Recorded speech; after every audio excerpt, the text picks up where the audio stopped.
I declare open this hearing of the Joint Standing Committee on Aboriginal and Torres Strait Islander Affairs for the inquiry into racism, hate and violence toward Aboriginal and Torres Strait Islander people. I acknowledge the traditional custodians of the lands on which we meet today, and I pay my respects to their ancestors and their elders past and present. I extend this respect to all Aboriginal and Torres Strait Islander peoples in their cultural and spiritual connections to Australia's lands and waters. In accordance with the Committee's resolution of 6 August 2025, this hearing will be broadcast on the Parliament's website, and the proof and official transcripts of proceedings will be published on the website. Any answers to questions on notice taken at this public hearing will also be published on the Committee's website. I remind members of the media who may be present or listening online of the need to fairly and accurately report proceedings of the Committee. I remind witnesses that there are legal proceedings around the event on 26 January 2026 in Perth. Witnesses should focus their evidence on their experience and the broader institutional responses to avoid interfering with the course of justice. Please avoid naming the individuals or any specifics of the charges.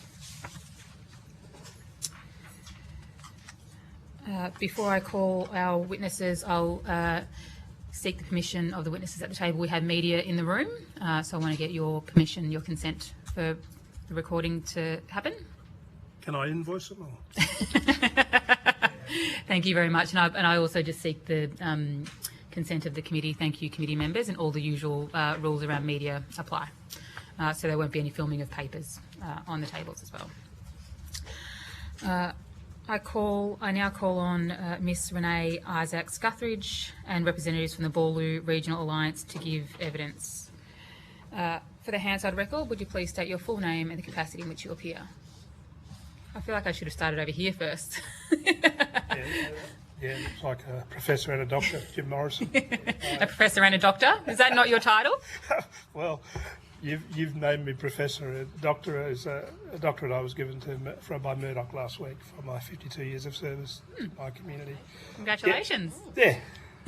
And then a older Aboriginal male medal, Invasion Day this year for my services to my community. You people might call it Order of Australia medal, but older Aboriginal male probably suits me better. Yeah, so Boorloo, we've been formed after the attempted massacre on Invasion Day this year, and been meeting with regular with the police and others on how to counteract and what needs to be done since. Thank you. Hi everyone, my name is Renee Isaacs-Guthridge. I am a Noongar and Yamatji Yoga with connections to countries across both nations. I live in Undalup, Busselton, and from a professional perspective, I'm a senior lecturer at Curtin University in the School of Education. Thank you very much. I've got a little spiel I need to read before we get to opening statements, so if you bear with me. Although the committee does not require you to give evidence under oath, I should advise you that this hearing is a legal proceeding of the Parliament and therefore has the same standing as proceedings of the respective houses. The giving of false or misleading evidence is a serious matter and may be regarded as a contempt of Parliament. The evidence given today will be recorded by Hansard and attracts parliamentary privilege and is being broadcast live. To assist with the transcription of the public hearing and anyone listening online, it will be appreciated if you could state your name before responding to each question. I'll invite members of the committee to introduce themselves, and I'll start down the end. Senator Thorpe. Senator Thorpe, Gunai Gunichumara Japarang woman, the only black sovereign senator, politician in the federal parliament. Tom Venning, member for Grey. Grey is 92% of South Australia, so a lot of remote communities. Senator Jana Stewart, Muddy Wamba Wamba woman, and Senator for Victoria. Senator Ellie Whittaker. I am a senator for our wonderful state of Western Australia. I'm Sam Lee, Member of Parliament for Tangney, south of the river from Perth. Hello. Thank you. Have you got an opening statement that you would like to give? Well, I could look. In my other day work, I chair the West Australian Stolen Generations Aboriginal Corporation, trademarked Yokai Healing Our Spirit, which is enough is enough, really. and for some 20 years been advocating for stolen people in this state and nationally, as I was also chair of the National Stolen Generations Alliance. And my work in just recent times has been genocide in the Wildflower State, which potentially could be admitted as evidence to this inquiry. It's been played at Parliament House Canberra, Parliament House Perth, probably influenced the Premier in providing a redress for stolen people in this state.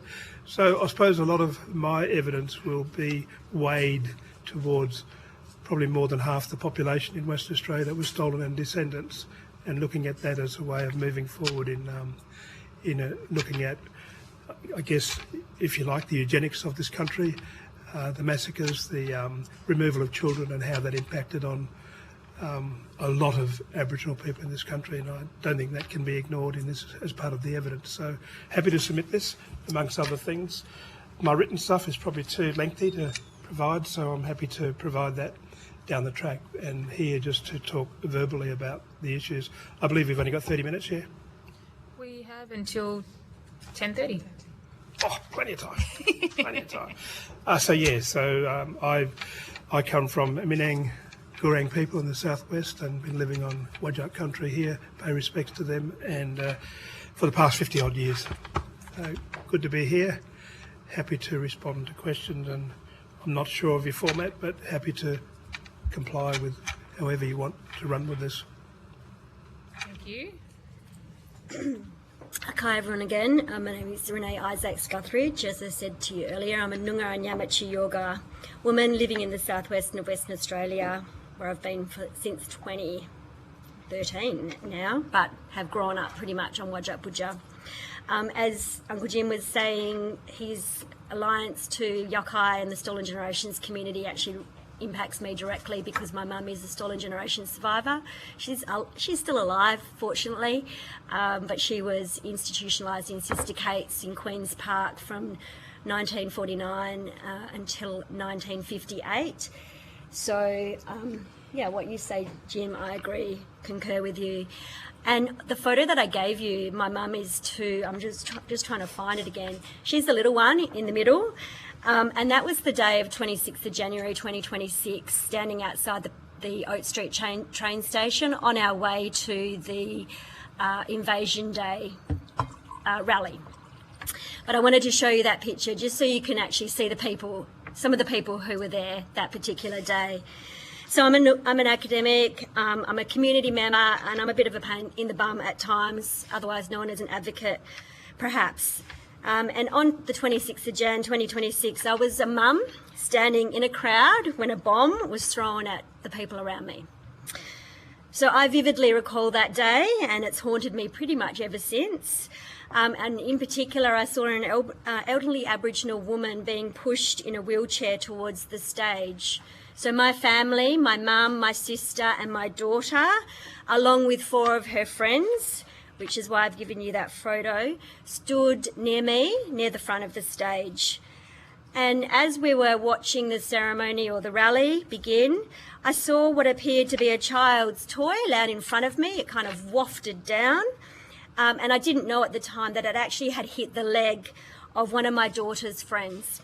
And it rolled towards the wheelchair. So I didn't know, obviously, that it was a sock-filled explosive device built for carnage, and I didn't really know what I was seeing. Afterwards, I found out that, as I said, it had hit the leg of one of my daughter's friends. The girls, so they're all about 19, 20, second year university students, all except for my daughter are non-Aboriginal, so Wadjulas, going to their first ever Invasion Day rally in support of their good mate, Amber, my daughter, and of course her mum and my mum and my sister. So the girls, obviously, as I said, the sock landed on their leg, and they proceeded to walk towards a police officer to tell that police officer what had occurred. The police officer pretty much ignored them, kind of shook them off. He was nonplussed, he was complacent, but it took another woman to pick up that device or that sock, we didn't know it was a device at that point, to convince him that that was potentially quite serious. 40 minutes later, the crowd was evacuated, so it took that long to get us out of the area and actually to recognise the seriousness of it. And obviously we got home safely, but I'm here because of what happened next. Silence, nothing. So in the days and the weeks that followed, as we found out that it was a confirmed terrorist attack on Aboriginal and Torres Strait Islander peoples and our allies, my local representatives, as an example, Libby Mettam and Ben Small, said nothing. So One Nation said nothing. The Liberal Party was functionally silent. Labor, the Greens and Independents responded, including Senator Lydia Thorpe. I've got a list. But there was obviously a distinct pattern of people who said absolutely nothing. And when I say what they said in private, I have no idea, but I'm talking about what people have on their social media platforms where they expect the general community member to be following and watching what it is they're doing and saying. These are the things that are out in public, not what's written behind closed doors or in meeting rooms. So I'm not here today because I'm angry, although I should be.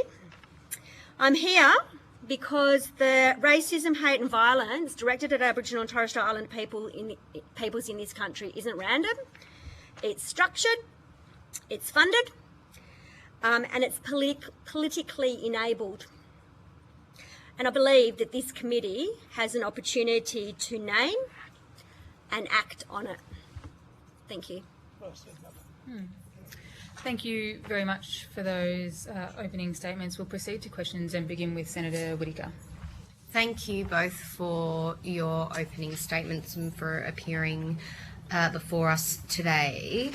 One of the things that I think is really important for us to explore is the response from law enforcement to the attack on January 26. And so you mentioned, Ms. Isaacs-Guthridge, that it took 40 minutes to be evacuated, and that there was perhaps a bit of convincing that needed to be done, that it was something to be worried about. I wonder if you could elaborate a little bit more on those kind of conversations that happened in the immediate aftermath, those 40 minutes, for example, and at the rally with law enforcement. So from my perspective, one of Amber's friends, Hayley, she was one of the girls, not the one whose leg, the sock hit the leg, but a couple of them, including Hayley, went up. And Hayley's pretty confident, pretty straightforward, and she directly approached the police officer and said, that just landed on the ground, and I'm a bit worried about it. But as I said, he brushed her off. He didn't take her seriously, and he just essentially ignored her. And as I said, it wasn't until someone actually picked up that sock and took it and pretty much dropped it in front of his feet or near him, is my understanding. I mean, I obviously didn't see it exactly, but I know just from listening to people and knowing my daughter's obviously friend and what she did, it still took time for that to respond. And there was, from watching from the crowd, like quite close to the stage, I could see police kind of coming in or drawing closer and closer, but again, it was very unclear what was going on. And this is a really important day. It's a really important rally. We don't really want police officers coming onto stage, interfering with speeches and discussion and people's opportunity to speak and have their voices heard.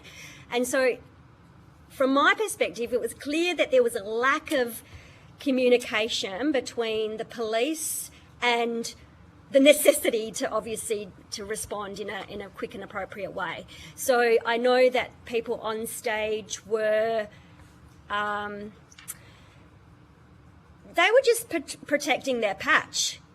And from my perspective, the police weren't clear enough to be able to say, this is serious, we need to move people on. Because again, it was almost like, yeah, this is just another joke. It's another reason to try and shut down what it is we're trying to do, which is protest about Australia Day, essentially.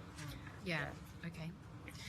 And so then following the attack in the kind of hours and days after, did you have contact with law enforcement following that? I did. I spoke very briefly to tell them that Hayley was the girl, one of the girls who went up to the police officer, and so I asked for permission to pass on Hayley's details, and I believe that and Hayley gave that permission. I don't know if she was spoken to. But I know I was also contacted later on by an elder who was part of the West Australian Police's idea to get people together that I believe didn't include all the people that it should have. Can you talk a bit more about that? I think the organisers were excluded from those initial discussions with police. Okay. And I'm not sure why that was the case. Okay. And one of the reflections that I've heard a little bit following the attack is that in addition to it taking time for it to be, for the area to be evacuated on the day, there was a sense that it then took quite some time following the event for it to be taken as seriously as people would have liked. Is that your reflection, and do you want to talk a bit about that? I think but given the Bondi attack only had happened, so close to it, it was just such a stark comparison between how the response and the media and the naming of the individuals or the accused, it came up straight away. Whereas you looked at what happened on that day, it was absolutely revolting, the comparison. I think had the Bondi attack not occurred, it wouldn't have been so obvious to me, the difference or the discrepancy between how the Bondi situation was treated versus what was treated here. And I understand no one died. I get that. But by all intents, I shouldn't be sitting here and talking to you today. I and my girls and mum and my sister, we should be dead because it landed right in front of us. That was the intent. So it doesn't matter whether we died or we didn't. Well, of course it does, because otherwise we wouldn't be having this conversation. But I mean, the point what I'm trying to say is that was the intent, right? And therefore the response as a consequence was inadequate, to say the least. Mm-hmm. What do you think should have happened in the immediate aftermath and then in the days and weeks following from law enforcement and intelligence agencies? What do you think would have been a more effective response? I think there needs to be consistency no matter what happens in any situation where there's a terrorist attack or there's harm. And to me, that consistency was not applied. So whatever happened at Bondi should have happened here as well. But I believe because we were an Aboriginal and Torres Strait Islander crowd, there is an underlying hate against us, and so we're not taken as seriously. It's just not as important. Dr. Morrison, is there anything you have I to add wasn't on there on the day. I was actually delivering this documentary at Sister Kate's, the experimental home for quadroons, and two groups over that day from new countries were learning about genocide in this state. But I was privy to having discussions with the Commissioner for Police, probably called in because of my Invasion Day medal, but I've had dialogue with all commissioners of police since I set up the Noongar Patrol years ago on the city streets, so have had that ongoing dialogue with the previous one, who's now the Governor, so talks with those people and understanding the confidentiality and worry about meeting with the Commissioner over probably half a dozen times, talking about what to do from here. and giving evidence to those sorts of people on my feeling about the lack of truth-telling in this country as to how we can overcome these things. And we've got to realise that this is a racist country. It has been since 1901 when it initiated the Restricted Immigration Act, the White Australia policy that probably ended around 1972, and there's a mentality around the country that there's still a White Australia policy. So there's some real urgency about what my little sister here is talking about, the relevance of not being consulted. I mean, we were sort of caught in a bit of a bind as to who to involve because of repetitiveness or copycat issues. I mean, let's face it, it was a scary situation for all our mob. And given that experience I had with walking the streets and trying to protect our young people, it was a real concern for me that I knew straight away. A text to me, there's been an attempted bombing in Boorloo and Forest Place. So the many discussions that came after probably should have still been maintained, but wasn't.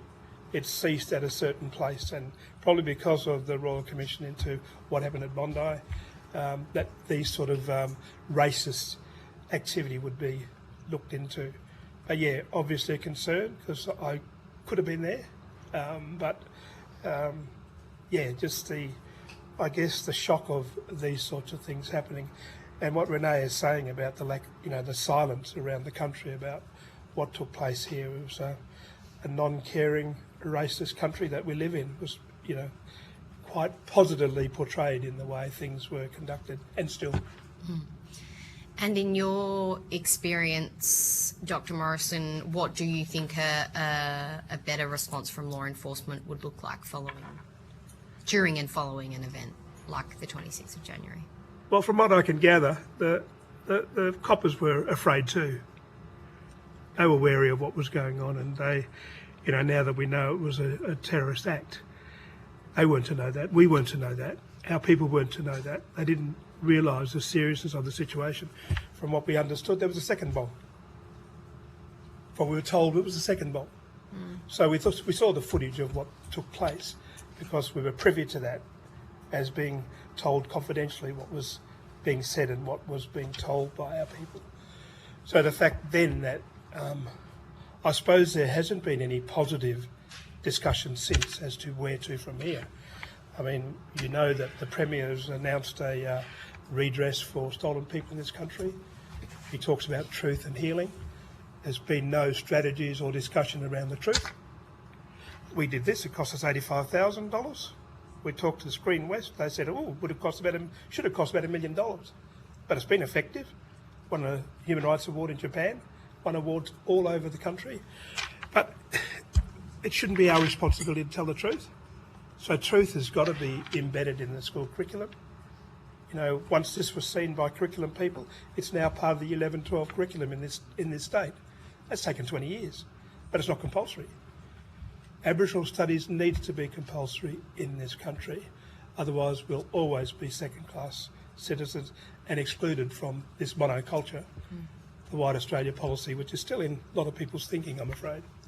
So a lot of work to be done around truth-telling and making sure that our children, our grandchildren, grow up to understand what's happening in Australia and what has been happening since the invasion.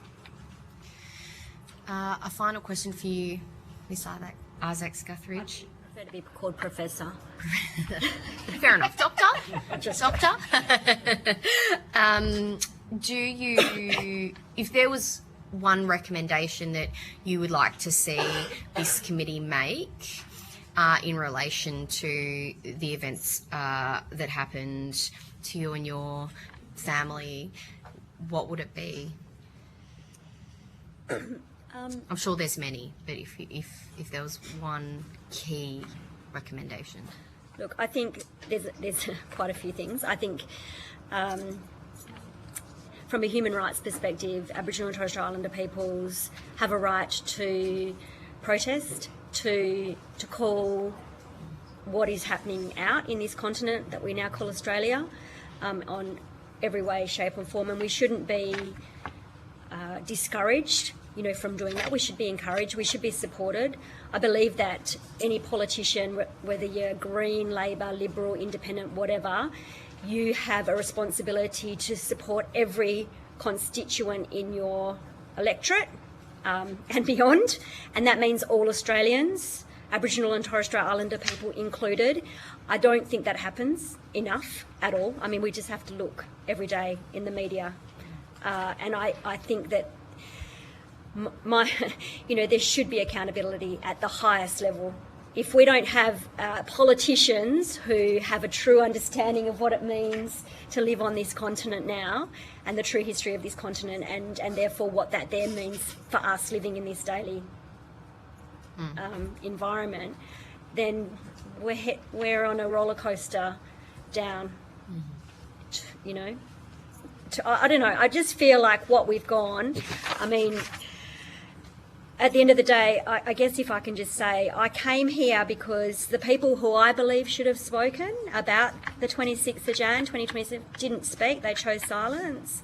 And as I said to you before, I should be dead, but I'm not. But that's the level of hate and racism in this place. And it's been directed at Aboriginal and Torres Strait Islander people since 1788. It's a no-brainer. And I would argue that we're still on the frontier wars. You just have to read the comments on any given day of any silly post that someone's put up. So we have a problem, clearly, and if anything's going to change, it has to start at the top, whatever political party you stand for. But I'm not saying that at all. I'm saying racism, and it's not good enough. Yeah, I think that's really what I need to see. Thank you. Thank you, Senator Whittaker. Senator Thorpe. Thanks for appearing today. I'd also like to acknowledge Fabian Yarran in the audience, who was also there the day the bomb went off. In fact, I think that Fabian organised the rally, but we're not getting into that politics today. You mentioned stolen gen, structured racism, funded racism. Truth-telling is obviously off the federal Labor table. They're not committed to truth-telling. Given you talk about stolen gen and structured racism and funded racism, we have no cops, we have no departments appearing today at this racism inquiry in WA. It's just Aboriginal people telling their story. What do you say about that? Do you think that departments like cops, child protection, because systemic racism is obviously a huge issue in WA, do you think they should have appeared today? Of course they should have done. I mean, I have regular talks with Department of Communities as part of my role as chairperson of this organisation, Yokai, and we get the opportunity to talk through what the issues are. The response hasn't been as positive as it should have been. I mean, given that the Department of Communities was Native Welfare, and it was the Native Welfare Act that took our children away. I think a lot of that is not understood by public servants, and the racism that exists in this state will always be there unless there's some cultural security training for all public servants. It's on the cards now with Department of Justice. We were in Bandy Up, the women's prison, showing this last week. This week we were at Carnet Prison. We showed it at Banksia Hill Prison. I mean, it was a very interesting response from a young man who was at Banksia Hill, which if I've got the chance to talk to you about, was highly relevant as to the education or truth-telling is not part of our culture either. You know, our people need to understand their history, and it's not taught in school. So the relevance of government agencies being here, I wasn't sure whether they're going to be here or not. I don't know what government does, but they should have been here talking about what we perceive as racism in this state, and they should be making some submission to this inquiry as to how they are going to deal with it. I mean, as I said, this is part of the school curriculum now, which is why I'm wearing it. I'm happy to submit it as part of evidence here, because eugenics happened in this country before Hitler portrayed it on the Jewish community. And the inquiry that's now looking at the Bondi situation, we hope will look closer at racism, because if it's heard through dare I say, white eyes through the Jewish community, it might be relevant to what we're trying to look at too. So yes, of course, Parliament should have been here, government should have been here, and they should have been making some form of submissions as to how they're going to deal with this, because they would have all the radars, they would have all the evidence as to what is being portrayed here, and certainly the police. So yeah, it's disappointing to know that they haven't, or they're not going to put a submission in. I mean, we're happy to submit a submission. Everything I'm saying is still written, so we want to make sure that we submit this evidence or the written statement that I've made to you, because there's no time to go through it all today, but happy to sort of dialogue some more with this inquiry. 100%. I think we probably need more than cultural security training, to tell you the truth, Uncle. We need to, like, our structures, our systems need to be turned upside down, because fundamentally they're flawed. But although they are working exactly how they're meant to, hey? So yes, why aren't the police here? Why aren't there other representatives here? Why is it only the black fellas continuing to do the work and writing the submissions and answering these questions? So it's, again, silence. This is the thing, isn't it? Sometimes silence, lack of presence, speaks more than words. Thank you. We'll have to remember to invite them next time. We will. Can I just add to that, though? I mean, a lot of the dialogue seems to be around 2029. Nothing's going to happen until 2029. There seems to be a lead up. There's the bicentennial commemoration on my country, Minang country in Albany, as we speak, and that's where we're launching a book to follow up with this. We're launching the next edition of Intergenerational Trauma at that place. Why should it be us telling the truth about stolen people in this country? This state was the worst state for removal in the country. This is where eugenics was initiated through A.O. Neville, followed very closely with the rest of the states. I mean, this eugenics, helped to form apartheid in South Africa. We need to understand this truth as to how racist this country is. And I can only talk about Western Australia. I can talk about the experiences we're dealing with here on a daily basis.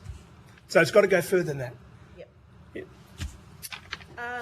So you talked about people not calling out what happened here. It actually took me 4 days to negotiate with the federal government, the federal minister for Indigenous Australians, to even say something. It took 4 days of begging and negotiating with the minister to come out and condemn what happened here. So the Prime Minister refused to do a standalone condemnation. He was asked in question time about Bulu, and then he then spoke about it. But prior to that, he was asked to do a standalone condemnation like he did for Bondi, and he refused to do that.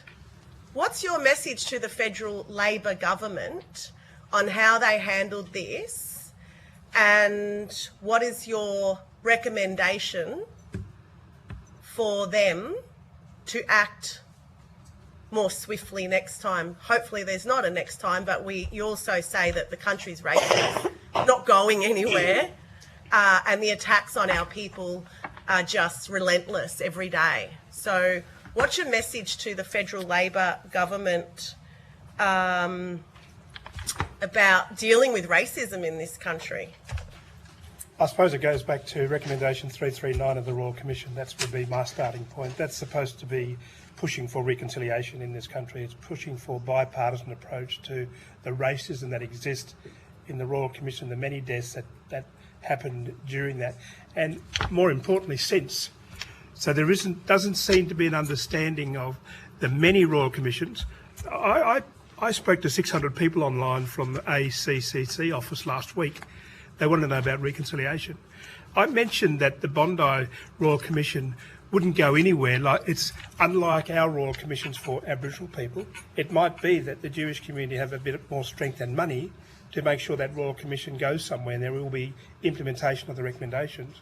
You know what? I was hauled over the coals by some of those people because I was anti-Semitic. All I said was, and taking into context, this racism that we're experiencing now, and if it's at the expense of Jewish people, I've got great friends that are Jewish, but we need to take heed of what's being done for the Jewish people, and make sure that what happens there is more relevant to First Nation people in this country. So I'm really concerned that the Prime Minister hasn't looked into this. I think the state have done a little bit better. So there's a lot more work to be done around truth-telling, and it needs to be funded through proper resources through the State Department of Education. We need to make sure our kids at school are understanding their history. They need to understand that eugenics was here before Hitler tried to, annihilate the Jewish people. But look at to make sure the curriculum is available for younger people to understand that. It never seems to be part of the system. It always seems to be an afterthought. And you get people, this is probably one of the best states for reconciliation action plans in this country, but it doesn't work. Albany's been chosen as a place-based RAP. I had something to do with that.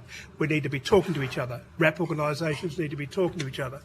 Government and corporate shouldn't be working in isolation when it comes to reconciliation. So I'll go back to recommendation 339 of the Royal Commission. That seems to be fallen on deaf ears because there's still hanging points in the prisons. So there's lots of things that haven't been taken heed of, and the Royal Commission can be a waste of money. So for us, and you look at the the National Inquiry into Stolen People, 54 recommendations, only 6% of those have been implemented. We've finally got some form of apology and some form of redress. In fact, they thrown us under a bus. 85,000, what can you buy a house with that?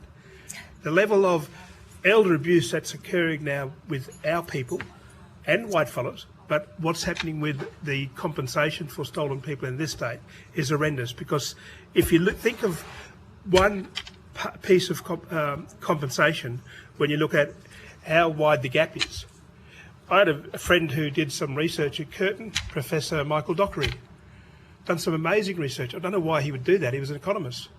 But his research said that stolen generation people and their families are 50% more likely to be in contact with the police, 15% more likely to drink alcohol or take drugs at a dangerous level than other Aboriginal people, 10% more likely to be unemployed. And the gap there is another gap. If you're not traditional or native title holder, there's a pushback against stolen people. Yep. The level of close the gap initiatives, it's all about remoteness.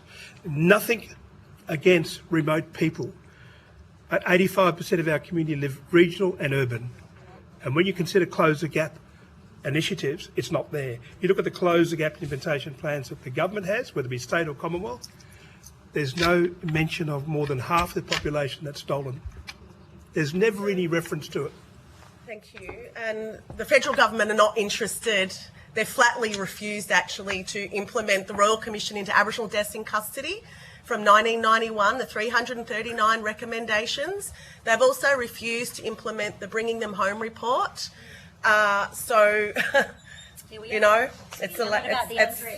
It's decision. Excuse me. I got here at 10. Sorry for being a bit late. I'm a double amputee. I submitted my stuff to be a part of this discussion, to be a part of today. And I've worked in many government departments for my people. Nowadays, I'm disabled. I have dialysis. I worked in the we talk about systemic racism. I worked in it. I grew up in it. My grandparents were born into it. My great-grandparents were born into it. Microphone, Sis. Can we give a microphone to Sis so it's recorded? It's not accessible for disability. Because it'd be good to get what you're saying recorded, Sis, so we know who you are.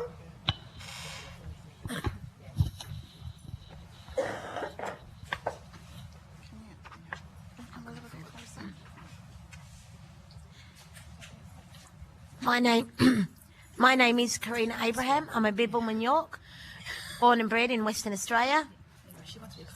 It just shows you a prime example. Like, I thought there might have been, like Uncle Jim was saying earlier, where are the government departments? Where is everyone at this table to speak on behalf of our people of Western Australia? And it's not just here. We've got a large state. You've got the Pilbara, the Kimbleys, way down south, inland, Kalgoorlie. As an elder and custodian of my lands where we stand and speak today, I'm an elder at an early age, sadly, because when you look at the the life expectancy of an Aboriginal person in our state, in our country, for a woman is 50. For a man, a male, it's even lower. It's 45 years of age. Working in health after graduating Year 12 in 1994, then working in health for Fremantle Hospital and Health Service, being a liaison officer, I dealt with everything, including Aboriginal babies, coffins in my work car. That's where the systemic racism, that's when I first started it. But growing up in a country town, you grow up being called boon, coon, nigger. They're the words I got called. And then throughout my life, I've had to deal with it. And other family members and other community members have had to deal with it. Then working at Fremantle Hospital, you dealt with the internal systemic racism, which is very hard, but I still spoke up for my people. Then when I worked as a prison support officer at Hakea Men's Maximum Prison, it's even more worse. We don't go by, there are no policies internally in the prison system assisting and helping our people. We still go by the Anglo-Saxon ways, the Anglo-Saxon policies, systems and policies, legislation. There are no alternatives that address Aboriginal, original people of the lands, our needs, And then when I worked as a senior child protection officer in Department for Child Protection, oh my God, it's even worse. Stolen generation still continues. The apartheid started here in Western Australia. Uncle Jim started on it, but the apartheid started here in Western Australia. Then it went to Africa. And when he talks about, what's that thing now they're doing over on Bondi, because the word is just gets to the Royal Commission into anti-Semitism. Now, why is anti-Semitism put on a pedestal compared to racial discrimination what us First Nations people of our country go through? Why are we still down below, and it feels down below because the minute you're, it's just racism, discrimination, but, it's anti-Semitism if you discriminate towards the Jewish community. And like I said, this country had a Holocaust. I've called it out for years. Australia had a Holocaust.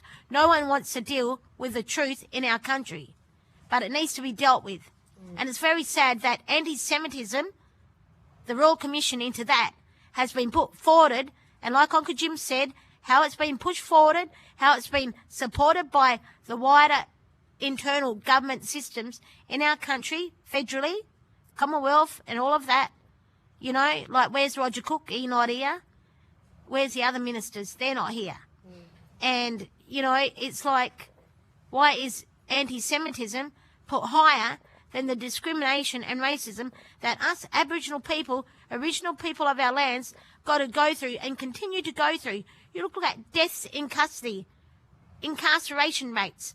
There's only been, maybe 5 recommendations off the 30, the 200-something recommendations that were put in place back in the Royal Deaths in Custody. Like, those things still have not been looked into.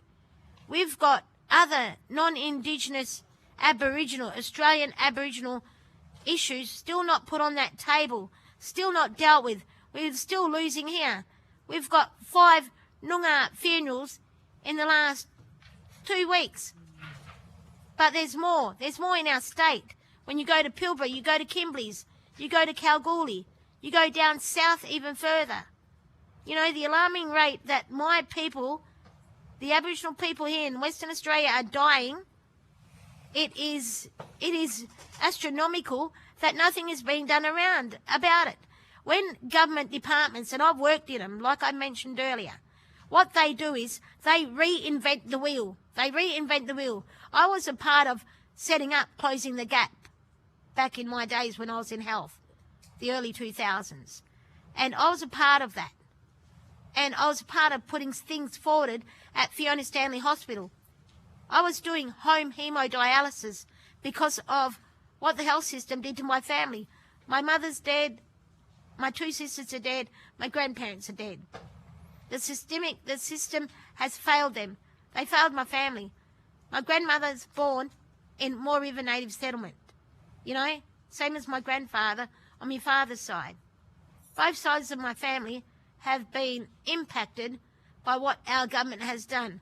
My grandfather worked years as a child, and my grandmother, as a child, worked and then farming in his later years in his life. My grandfather, later after he was born in 1935, later working on the farming farms down south, he worked for nothing. And you know what stolen wages did? The workers in Shine Lawyers got more money than what our families got.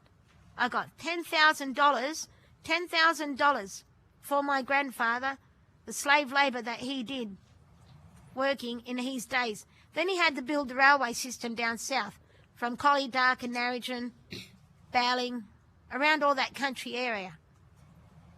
You know, it's just so unfair, and this should be rolled out. I'm a double amputee. I pushed my guts getting in here today. Then I find out that my paperwork has been, you know, I don't know, stuffed up somewhere. And but I've got it in email, because working government, you always know you've got to cover your bottom, and you know, to make sure things are accountable. There's no accountability for government. I was the one that stood up. I was the Aboriginal lady that stood up in Fremantle Council when to stop celebrating the 26th of January. Years back, 26th of January, to stop that. And, you know, people told me to, hey, bub, sit down, you're sick, watch, you know, look after yourself, blah, blah, blah. But I stood up, and I still stand up today, because it's rolled out across the country to stop celebrating on that day, because what that day means to our ancestors, what that day means to us Australian Aboriginal people. You know, it's and still nothing's looked into it properly. Our minister, our federal minister, still won't look at it, you know. And I know that Ken White has had conversations with me, because a few years back I called out this child sexual abuse here, especially in WA, how rife it is, how things get swept under the carpet. For an instance, when I was working in health, I was dealing with contact tracing, dealing with the, you know, sexual health, stuff like that. When a young person, 5 years old, 10 years old, had chlamydia, that sexual disease can only be transmitted in one way. It got swept under the carpet. Nothing got done about it. Oh, it's a too hard basket. When I went up working in Kununurra back in 2010, for 1 month they sent me up there just to shut me up in the Fremantle office. They sent me to get me out of the office. But when I seen, it was like eye-opening. It was like, oh my God, where's the Aboriginal funding? Where's the Aboriginal health funds? Where's money going to? What's happening? Because I was in health rolling out a lot of programs, and I knew a lot of money went up to the north, to the Kimbleys, but nothing got down into the communities. There's no accountability, both on the black and the white side. And because that all comes down to discrimination, because it just filters down through these systems. So what's going to be done about it? And why has it been left? Like Uncle Jim said, because he's mentioned, I've heard a bit of his speech, why has it been left this long in our country? Why has it been left for this long, for something to be done about it? And like I said, anti-Semitism has been put on that pedestal. Us black fellas, we got no money. The Jewish community have money. They have more support. We have a lack of support, obviously. You can see at this table today, the issue is not being looked at. I don't know. It's just really disappointing, because I got to go and hook up to a machine at Fiona Stanley Hospital. I was a part of helping and setting up stuff within that hospital. But you go for the systemic racism every day, every time I'm there for dialysis, every time other Aboriginal people are there for health. Nothing's done. Nurses don't understand our culture. Doctors don't understand our culture. Nothing is still done. Yet, there are Aboriginal workers in the hospital, but still nothing is done. It does not filter down. We need more support. We need more of everything done and put in place for our people. Thank you. Are you Yeah. maybe one question before I rotate the call? Yeah. Okay. Thank you for that. I think that's exactly what this inquiry needs to hear. So thank you for sharing your lifelong experience and working in all those different areas of government and your lived experience of systemic racism, which unfortunately we don't have any departments that are going to rock up today to answer that.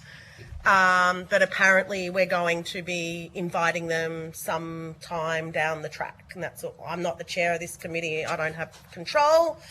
I'm just an independent senator. I just want to go back to, Renee, Mrs. Renee Guthridge. In your submission, you draw a connection between Hancock prospecting funding Advance Australia and the 2026 Australia Day, Invasion Day, celebrations on Noongar country continuing despite the terrorism attack. Can you explain that connection? Yeah, look, I see that there's obviously there's an undercurrent across the world, globally, through the Atlas network, and I believe that Advance Australia is connected to that as well, and I think there is research that supports that. Hancock Prospecting donated to Advance Australia, and it's on the public record from the 2024 to 2025, just under $900,000. And we know that these are right-wing think tanks. Now, of course, on the day of the Invasion Day, 26th of Jan, typically in Perth, and I'm sure Fabian can attest to this, is the Birak Festival that occurs after, essentially, Invasion Day, the rally. And that was cancelled this year.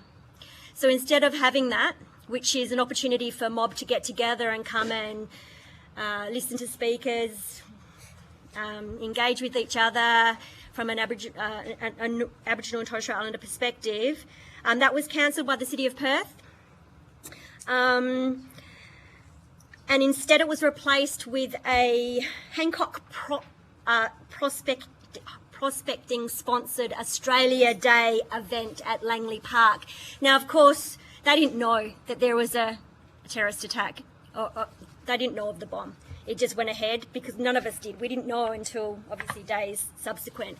I guess my point is that, you know, whilst we're standing in Forest Chase talking about Invasion Day, you know, 2 blocks away, you've got fireworks and celebrations and Australia flags, you know, being flown, sponsored by none other than the richest woman in Australia, Gina Reinhardt. So to me, they link without a doubt, and I think that we should be questioning why these big corporations, which are obviously, which essentially, in my opinion, their money comes from stolen land anyway. So can I just ask a follow-up question? Sure. They didn't know, or they may not have known? I don't know. Good question, yeah. Thank you. Thank you, Senator. Only because I didn't know. Mr. Benning. Thank you, Chair. Just symbolism and politics is easy, action is hard, and we've just heard before, you know, a lot of things get swept under the rug, and get put in the too hard basket. And we've seen there's clear disadvantage in remote communities as well, and a lot of the communities I represent in South Australia, and we've also heard that evidence earlier this morning. Renee, you mentioned political parties, and you mentioned politicians as well in your opening statement. What do you want to see, what action do you want to see done by your WA government, by your WA Police Department, to help prevent situations like we saw on January 26? I don't want to see reaction. I want to see proactive recognition and respect towards Aboriginal and Torres Strait Islander peoples in this state, across this continent. As Lydia was talking before, I went back to my list of politicians that as I was looking to see who was, and Jana, you're on it. I was thank God for that.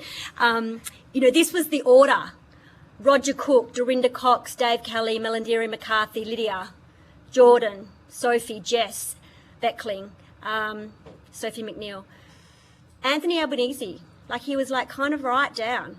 But this goes to our fundamental problem around symbolism versus action. We're seeing in remote communities, of the 14 gaps, they're all getting worse. They're getting 10 of the 14 targets are going backwards. So something's clearly not working. So we need action. And is the action that you want to see taken by your representatives as opposed to symbolism? And it's not symbolism, actually. It's actually acknowledgement. It's actually, you've got to understand the context before you walk towards the outcome or the future. So without actually unpacking the history and what's actually happened in this state and why things are like they are, how on earth can you respond? And I'm not the person to answer what needs to happen in each remote Aboriginal community. The people who to answer that question are those who are living on the ground.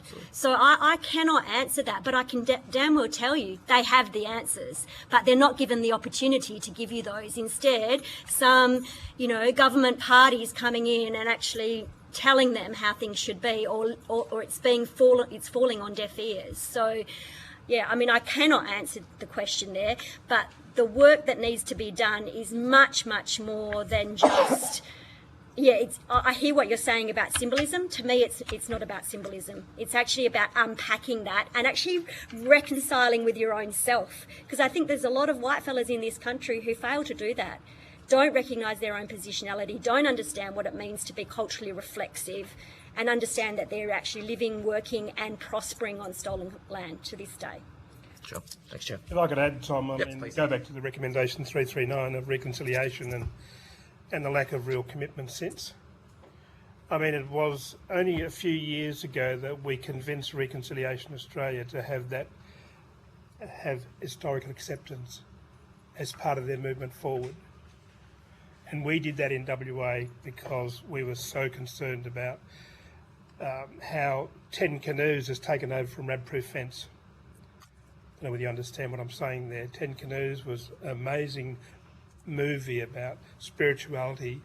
Radproof Fence was about historically what happened to our people in WA. Nothing against remoteness, nothing against spirituality, but more about healing for us is cultural healing.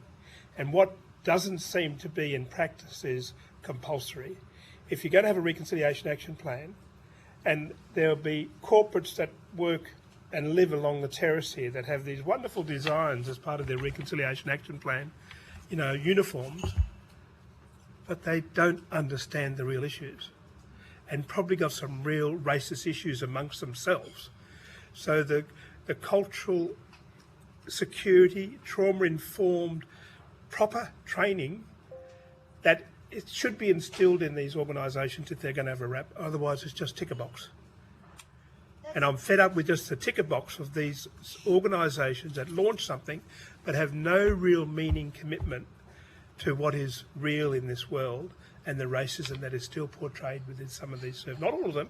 There are some really good rap organisations, but that, and I'll go back to the Albany situation. It's a pilot in this country where services should be working together. There shouldn't be silos. There shouldn't be silos in rap organisations, and there shouldn't be silos in Aboriginal organisations as well. And we've got to be pushing together. We don't want to be, as a service, we don't want to be a service provider. We want to make sure that organisations are working collaboratively, and that's what's lacking. So cultural awareness, cultural security, truth-telling is paramount. We stand for truth, justice and healing. You can't have reconciliation unless you have truth, justice and healing. So the way the RAPs have been developing, and I guess this review, this parliamentary inquiry could be saying to the likes of the RAP organisations, Reconciliation Australia, to look better at how they're trying to develop and proper outcomes for our people. Ms. Abraham, I can see that you want to say something there. Oh, I was just going to say, on top of what Uncle's saying, is that, yeah, the raps, it's all about ticking that box. And there's no truth within what they're actually doing down on the ground out in community. One example, City of Coburn. I live down that way. I'm on City of Fremantle, part of that. But City of Coburn made the Aboriginal reference group literally sign a document to state they will not fight or contest the City of Coburn to stop the 26th of January celebrations. And they did that because specifically I was on there because I was a part of standing up with Fremantle in regards to that date. And it's basically just ticking a box. There's no respect. There's no respect for elders out in community. There's no community participation, connection, engagement, cultural awareness, proper cultural awareness. And you get that from your local communities. Don't just pay an organisational company to come in and run a little workshop for the staff. They need to actually get out and engage into the community where they're working. And that's the things that aren't working on the ground. What government put in place, like we have, when we look at organisational structural charts in companies, organisations, government organisations specifically, like the hospital systems, when you look at their organisational structural chart, there are no 50D positions only go so far. They only go so far. And that's a failure on government as well, because we need Aboriginal people to be employed. When we look at nursing, when we look at medical health, because we've got a lot of people dying in health. And if there are better ways created for Aboriginal health in particular, we'll have better health outcomes. We set up these programs, they get put in place. When they're actually working on the ground, and I've worked in a lot of them, when they're actually working on the ground, they actually get stopped. They get defunded and they get stopped. And then, that's it. It's gone off the agenda because it was actually working. And, yeah, it's like I say, reinventing that wheel. That really needs to stop in this country. And they really need to look at positive outcomes, working together, unifying our communities instead of dividing our communities as well, because that still continues today. We got it enough amongst our own people, let alone government doing it and creating these issues amongst our people. In WA, for instance, where we're sitting today, we've got Whadjuk Aboriginal Corporation. For instance, we had a Maori man being CEO for that company and then failing the company, the organisation. We're talking about self-determination for Aboriginal people or Noongar people in particular. There's none of that. There's none of that basically happening in a way where it should be happening, where we should be working together, unifying together, working in unity. But, that's just one issue. That's just one example. There's many, many others out there that where I could name a lot, but you don't have the time today to do that. But that's where you need to be. This talking, this yarning needs to be out there amongst community. You need to get out there and speak with the local community. Have different meetings together, south of the river, north of the river, up north, in each area, each regional area. Then you'll get the answers to what you're asking. You're asking the lady next to me how you need to change things out there in remote communities. We've had the answers for years, but what happens is they don't listen. Like she said, they don't listen, and they don't, because I've been a part of those talks 10, 15 years ago. What we spoke about 20 years ago, they're still working on it today, but they just put a different name to it. And that's what needs to stop and needs to, that's why we've had no change. You look at Aboriginal health, we've got our Aboriginal Medical Service, Derbyl Yerrigan here in Perth. They put people on as CEOs, and in particular as CEOs to run these organisations who's got no qualifications, tertiary qualifications that don't match. They put a person in place that does not have tertiary qualifications. And this is where they fail us. This is where they fail us. Same as in government.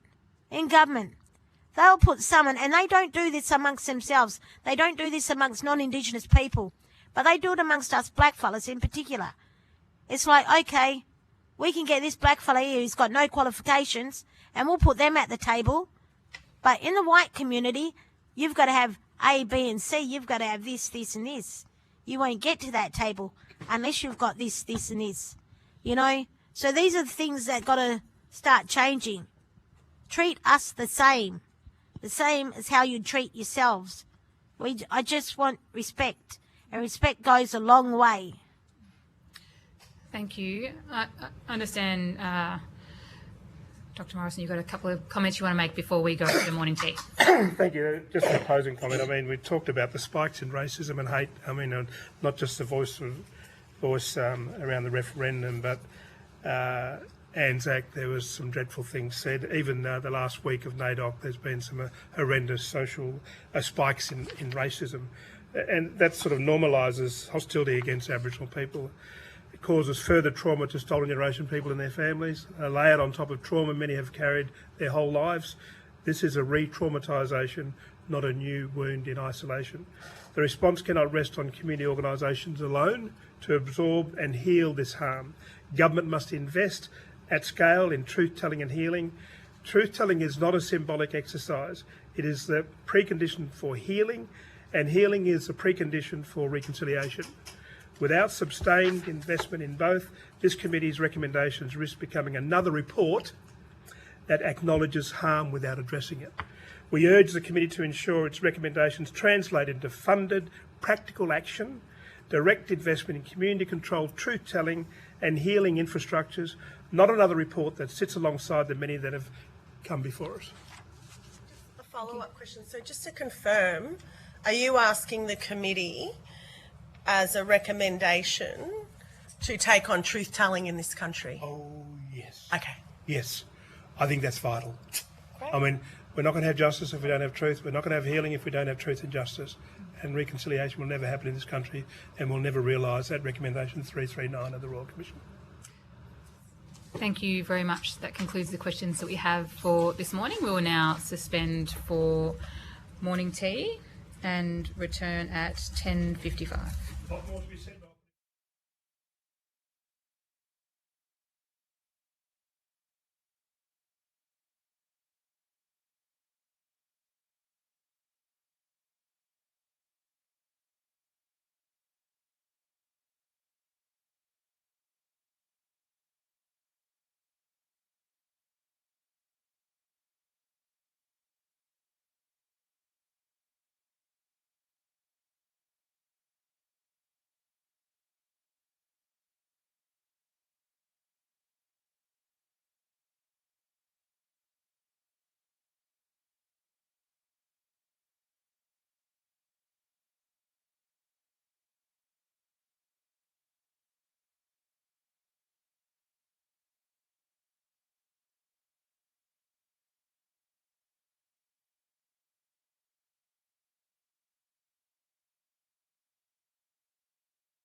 Excellent. Thank you. I now call on representatives from the Consumers of Mental Health WA and the Health Consumers Council WA to give evidence. For the Hansard record, would you please state your full name and the capacity in which you appear before the committee? I might start down this end and... So my name is Tanya Harris and I manage the engagement and systemic advocacy team at Health Consumers Council, and I have the Aboriginal and Disability engagement lead. Thank you. Hello, I'm Claire Mullen and I'm the Exec Director at Health Consumers Council. Thank you. My name's Justine Camprad and I'm a Senior Policy and Research Officer for Consumers of Mental Health WA, which I'll refer to as COMWA while I'm talking about us because it's quicker. And also I just like to let the committee know that I am an autistic woman with significant psychosocial disability. So I just wanted you to be aware that if maybe my facial expressions are incongruent with what you'd expect, or I'm taking more time to answer questions, this is not due to a lack of respect or a hostility on my part. It's just that maybe I show up a little bit differently than what you might assume. Thank you. Appreciate you letting the committee know. I've got a little spiel to read before we get to opening statements. Although the committee does not require you to give evidence under oath, I should advise you that this hearing is a legal proceeding of the Parliament and therefore has the same standing as proceedings of the respective houses. The giving of false or misleading evidence is a serious matter and may be regarded as a contempt of Parliament. The evidence given today will be recorded by Hansard and attracts parliamentary privilege and is being broadcast live. To assist with the transcription of the public hearing, it would be appreciated if you state your name before responding to each question, and that includes this is being broadcast via audio rather than visual, so it's helpful for people who might be listening online too. I'm joined by Mr Lim, Senator Whittaker, Mr Venning, Senator Thorpe, and I'm Senator Stewart. I now invite you to make a brief opening statement. So we had a small consultation. So Health Consumers Council is the state peak body for health consumers, and by that we mean anyone who uses or experiences health or health care. So that's patients, families, carers, community members, people with all sorts of lived experiences. Health Consumers Council was established in 1994 by a group of people who believed that the community have a right to have a say on how health services are designed, developed, delivered, evaluated and managed. Health Consumers Council is an independent peak body, and we have a strong focus on ensuring equitable, fair, high quality health services. I'll hand over now to my colleague Tanya, who will tell you a little bit about some of our work. Thank you. So, as I said, my name's Tanya Harris. So I started working at Health Consumers Council as an Aboriginal advocate about 10 years ago, and I started working in a program, the Aboriginal Advocacy Program at Health Consumers Council that had run for 10 years prior to me starting as well. So that was funded federally through, I think it was Prime Minister and Cabinet provided funding to the Health Consumers Council to provide an advocacy service to focus on the needs of Aboriginal and Torres Strait Islander people in WA who were accessing health services. And so the program was set up to do a couple of things sort of back then. It was to provide obviously a culturally appropriate way for Aboriginal people to access the complaints processes of our state and also our Medicare funded services. And it was also designed to, or we set up a program designed to help Aboriginal people become involved in the design, delivery and evaluation of health services across WA by training them basically to be consumer reps and working with services to be able to better engage with Aboriginal people. And so that work continued for about 10 years. It changed slightly in its focus over those kind of years to become less about asking individual Aboriginal people to sit on committees and speak for everyone to more sort of town hall type meetings so that we could start to understand better the experiences of Aboriginal people in our health services, and then take that directly to health services to help them get better at what they're doing. And so I guess, 20 years on, we still do that. There have been lots of changes, obviously, in health, but there haven't been as many as we would like to see, and so the work continues. Thank you. I'd also just like to update that we are also joined by Broome Regional Aboriginal Medical Service, who joined us via teleconference this morning. Ms. Camprad, have you got an opening statement you would like to make? Yes, I do. Thank you. Firstly, I just would like to acknowledge that I'm on Wajak Noongar Budja, and I wish to pay my respects to elders past and present. And I want to recognise that there is an enduring connection of all Aboriginal Torres Strait Islander peoples to land, sea and culture. And as an organisation, Commonwealth acknowledges the impacts of colonialism and stands with the 8 Aboriginal nations across Western Australia in their pursuit of self-determination and social and emotional well-being as they define it to be. Commonwealth gives a voice to people with lived experiences of profound mental health challenges and distress which has changed their lives and the trajectory of who they think they are. We seek to honour the evidence provided to us today by Aboriginal people who have experienced the impact and harm of violence, force and lack of appropriate care due to systemic racism in the mental health system here in Western Australia. Aboriginal consumers who contribute to our advocacy give meaning to the statistics concerning disproportionately high use of coercion, traumatising practices and the fundamental loss of rights they experience in the mental health system. One Aboriginal consumer told us, when somebody isn't okay, we don't get support. We reach out for help and we're ignored until crisis. Then we get intervention where our rights are taken and our children are removed. Some Aboriginal consumers are more likely to have their distress treated as criminality and be met with violence by police and those in the system who have the legal right to use bodily, chemical and mechanical restraint against them. Another Aboriginal consumer told us police come and they make things worse.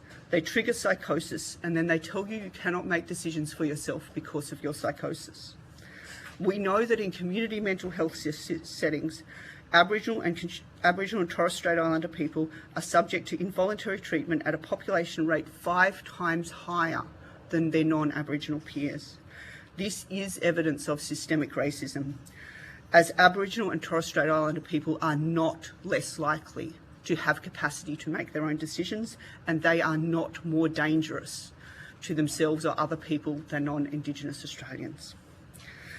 When systemic issues are not addressed, these problems of the system are individualised as failures to engage, lack of personal responsibility, laziness, and lack of resilience and self-care. Commonwealth fundamentally rejects this perspective.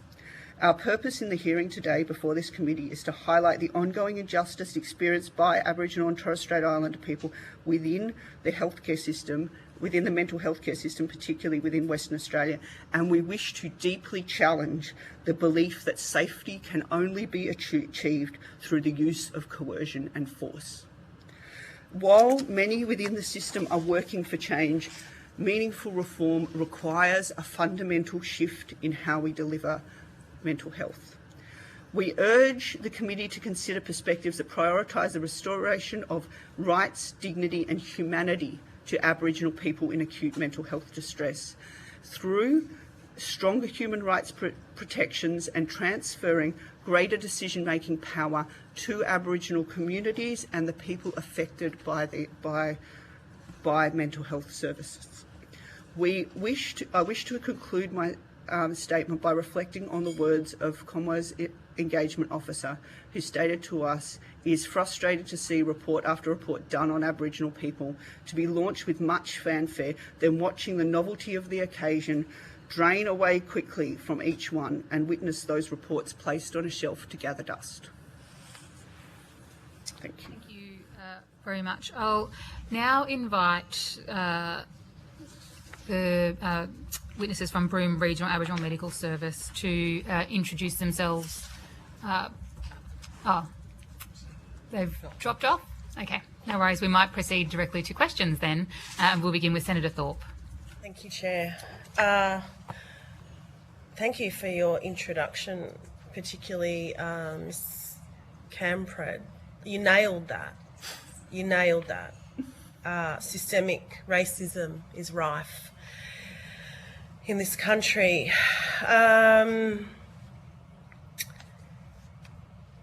So, in your submission, you say the implementation of Gaia Dewey Declaration Framework and Implementation Plan will have a positive impact on ending harm to our people caused by systemic racism in the mental health system. Phase 1 of the plan is due to be completed by the end of the year and involves priority actions being implemented. How would you assess progress on Phase 1 and what are the barriers to Phase 1 being completed this year? Can I take that question on notice? Sure. The technical issues around how services are delivered are a little bit outside of our remit. The reason that we call for the implementation is because that is what our members have asked us to call for. We're happy to take these questions on notice. What is very clear is that we are not seeing fully and effectively the transfer of services in relation to Aboriginal mental health, particularly regionally, to the people who can most effectively deliver them, which is organisations from communities themselves, run by communities themselves. We're seeing a lot of money still being spent on holding people in EDs in regional towns when they're in high levels of distress and transferring them by plane to Perth, where they're disconnected from culture, they're disconnected from the people who can support them, and they're disconnected from a space in any way that could provide healing for them, and that they're treated as a containment issue, as in we're containing either what the Western system calls psychosis or fear of suicide.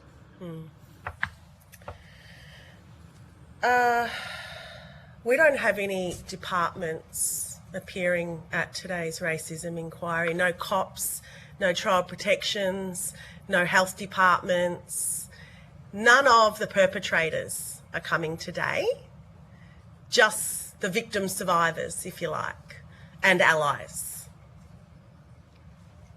So we have the victim survivors without the perpetrators even being invited.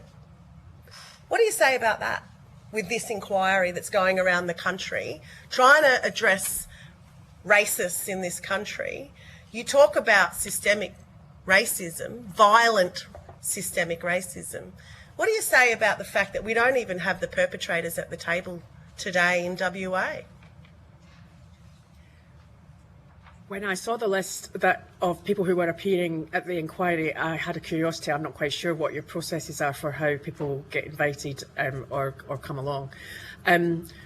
What I would say is that we're aware of work that the State Health Department is doing, led by the Aboriginal Director of Aboriginal Policy, so Wendy Casey. They're doing a fair bit of work internally within the department to lead that conversation about naming racism, calling it out, describing it, tackling it. But I can't comment on why they're not here today. What we would say, I think, and I'm talking from an ally perspective, one of the welcome, I think, parts of this inquiry is that it's happening and it's naming what is a very real experience that many people have. And I welcome the fact that we're able to start having more conversations. You would have seen potentially in our submission a few years ago, we were asked by the Health Department to do some work generally into people's experiences of giving feedback and making complaints. they asked for our advice on which groups we should particularly speak to, and we recommended speaking to Aboriginal community members. And again, as part of our submission, you would have seen that we submitted feedback from a focus group of people who we met with the Perth area, and then some interviews that we held with people outside of the Perth area. And what we discovered as part of that work is that at that time, there was a category of complaints which was discrimination. So if somebody said, I want to make a complaint about my experience, I believe I was discriminated, that was it, though. There was no sub-categorisation. And so as a result of the feedback from consumers that we were able to put forward, it's a small thing, but racism is now listed as a category of potential complaints. Now, the task, I think, is to help people feel comfortable to then name that as potentially part of their experience.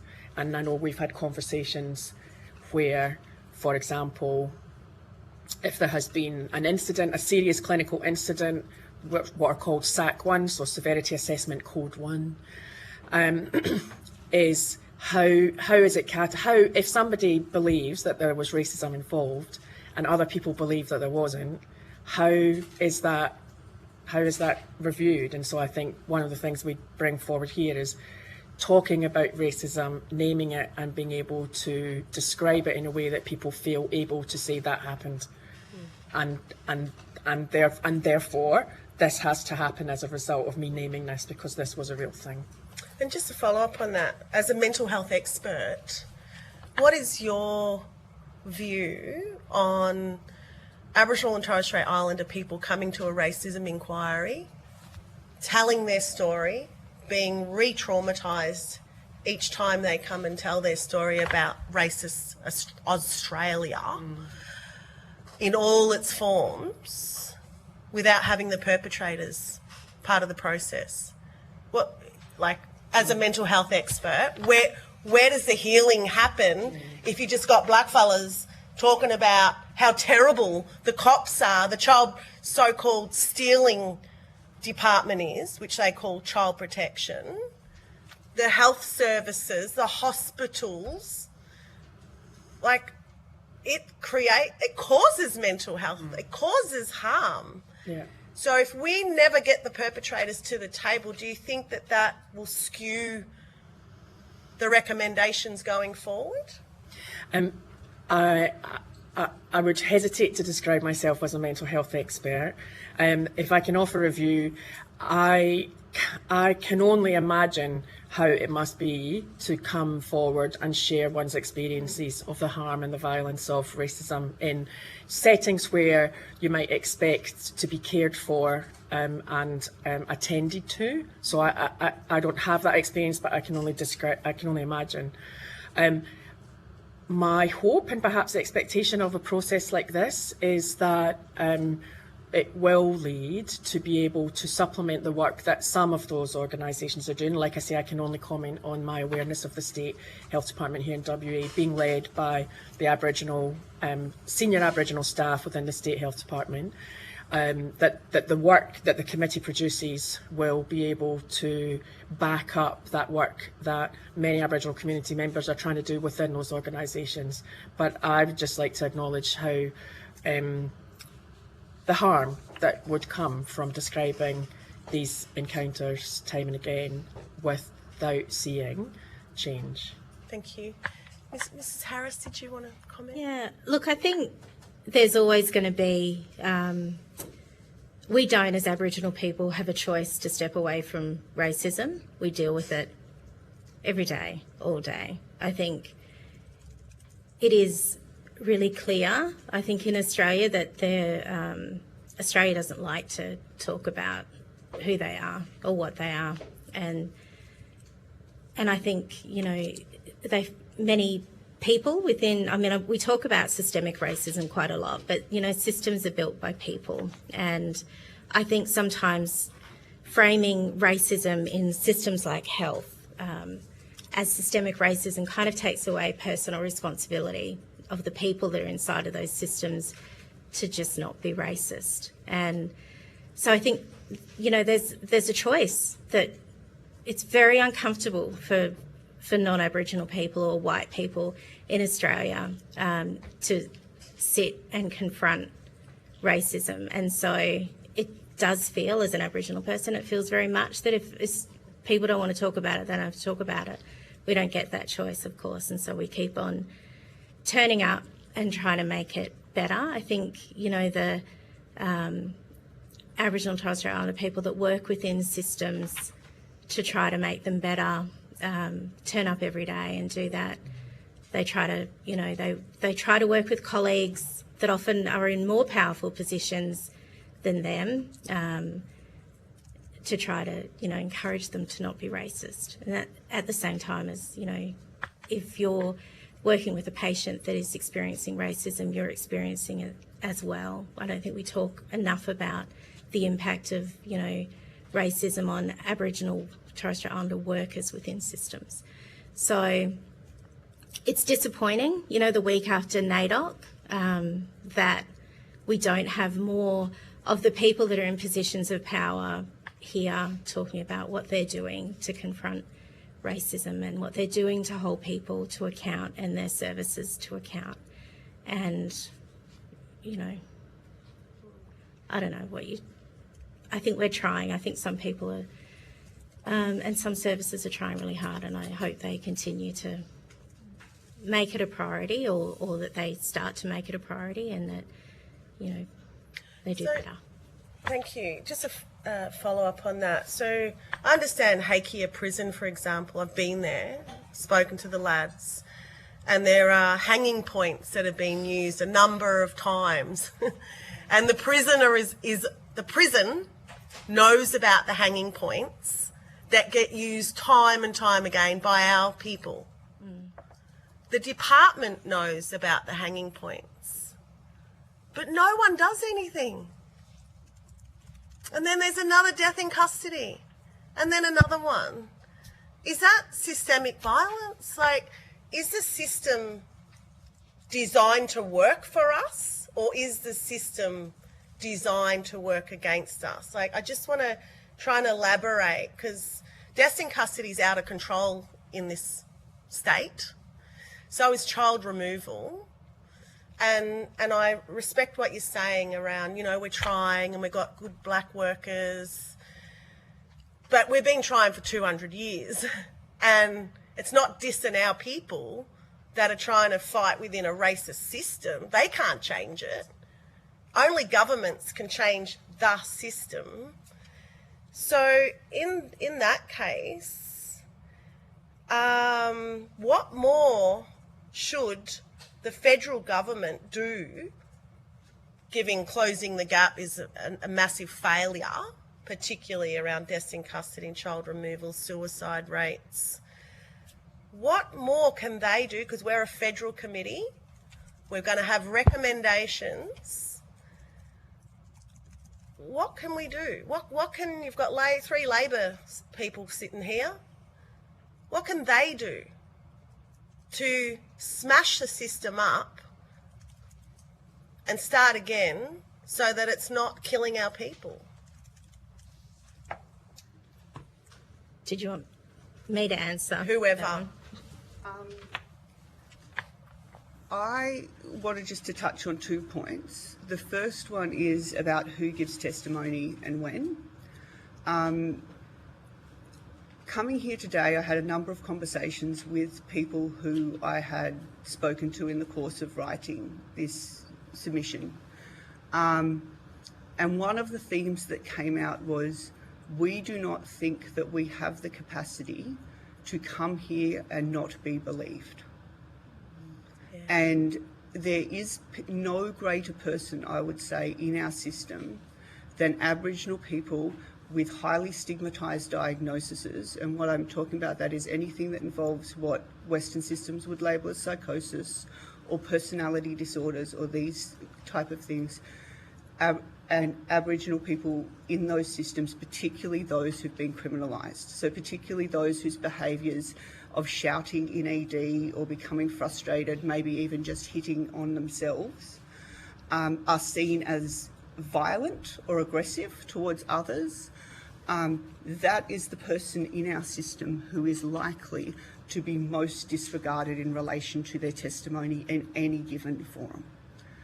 And I while I can't comment on, who comes and why they come, like I haven't really thought of an answer, to be honest. But what I will say is that when systemic racism appears, it is usually unseen. So I would imagine if you had, say, somebody from the health department or the police or someone come along and you ask them directly, do you contribute to systemic racism? The likelihood is that they would say with all honesty, no. However, systemic racism, I see systems kind of like if we're driving a car down the road, right? And the car is constantly pulling us into oncoming traffic. And we run a diagnostic on the car, and the car's internal system says there's nothing wrong. Our mechanics go through the cars and they say there's nothing wrong, we can't see anything wrong. But we know there is something wrong because we see the crashes down the freeway and we feel that car pulling us into oncoming traffic. And we have all of the goodwill in the system, which is the person trying to drive this car and pull this car out of oncoming traffic, right?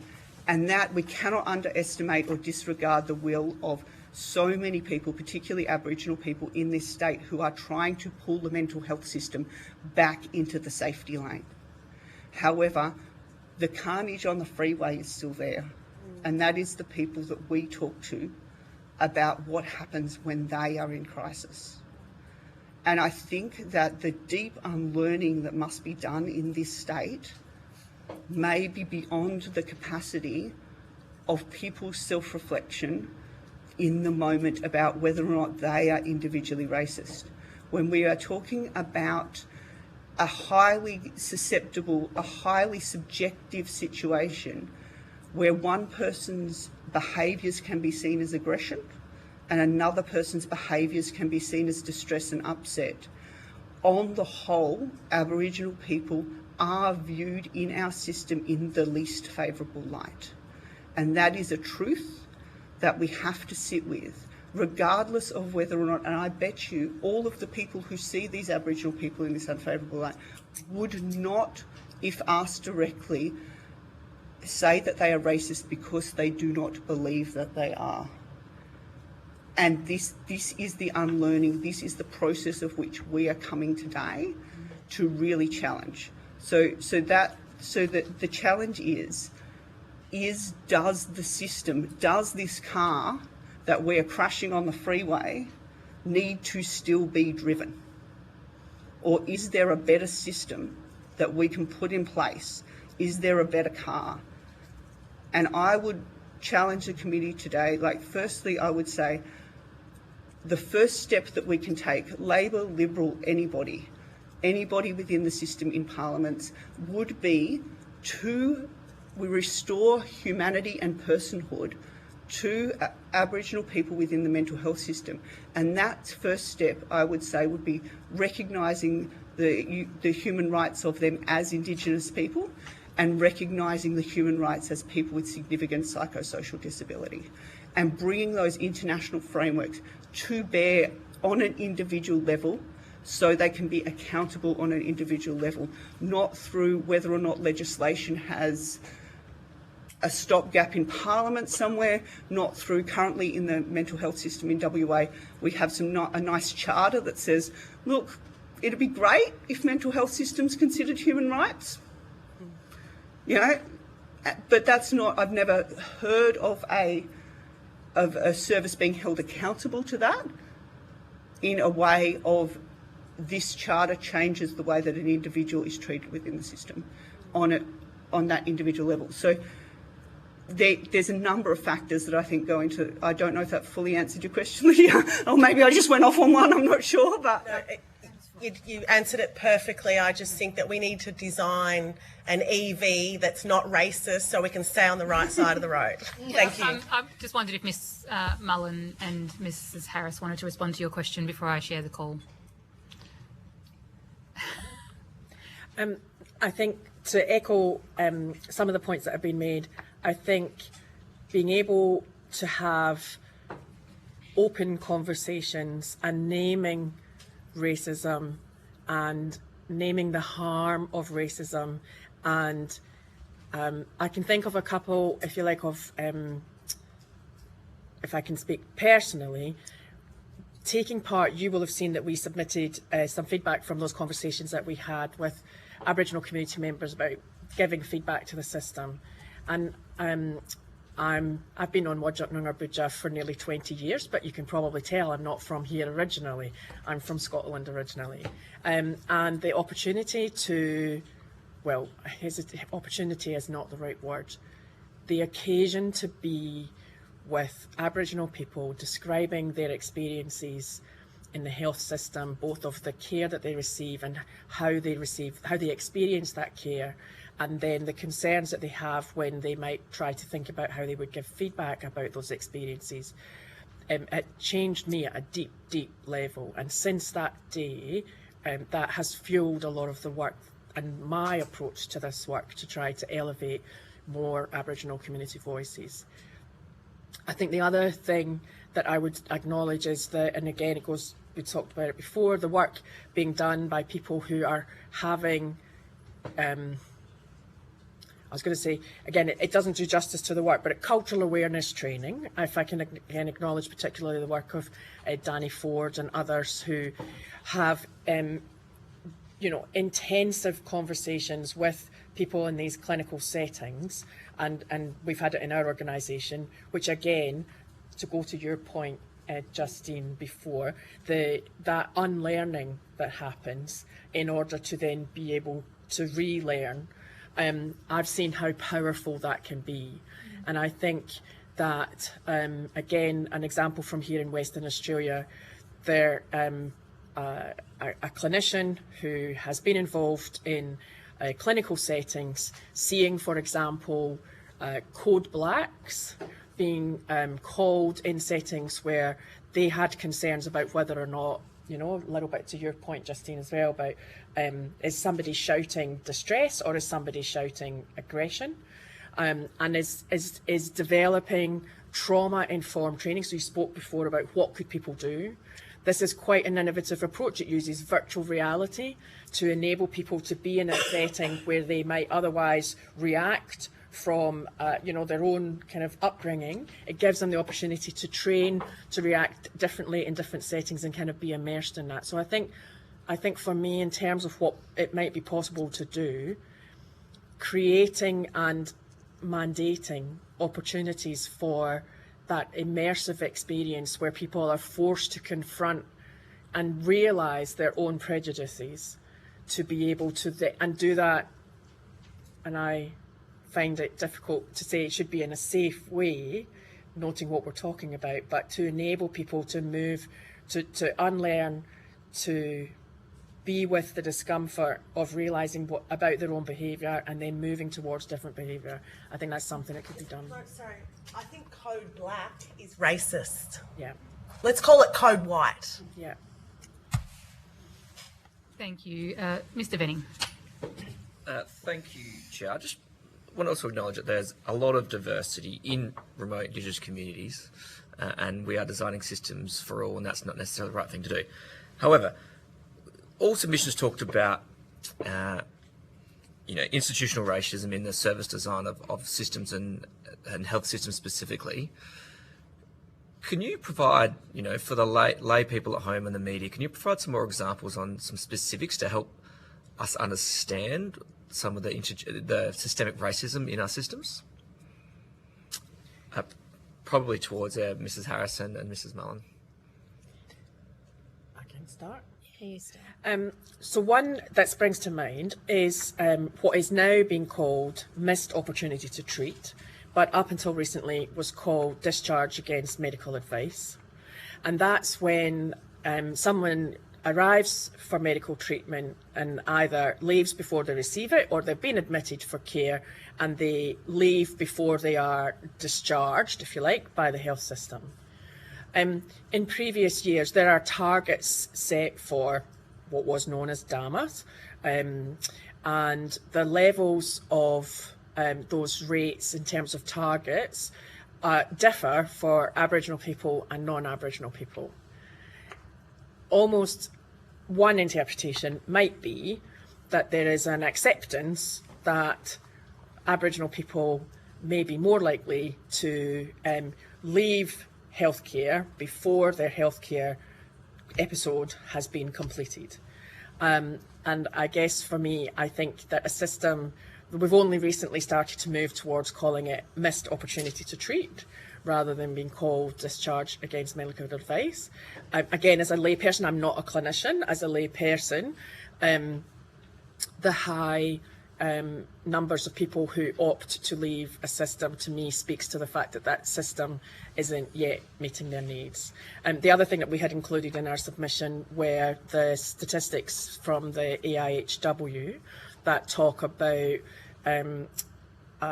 where an Aboriginal person and a non-Aboriginal person appear at a hospital for a procedure, that the Aboriginal person is less likely to receive that procedure than a non-Aboriginal person. So there's a gap, and that right there is a gap. And again, the fact that this exists and has continued to exist, and we don't see the level of urgency in the public rhetoric around this, to me, speaks a little bit to systemic racism. I think one of the issues that we have as well in our health system around, complaints, the complaint system that we have in sort of all health systems is not something that most people use, but certainly, Aboriginal and Torres Strait Islander people use it even less. Although many of our HSPs don't ask people who call up to put a complaint in whether they are Aboriginal and Torres Strait Islander, and so, in a lot of cases we wouldn't know anyway unless people, choose to sort of share that unprompted, which seems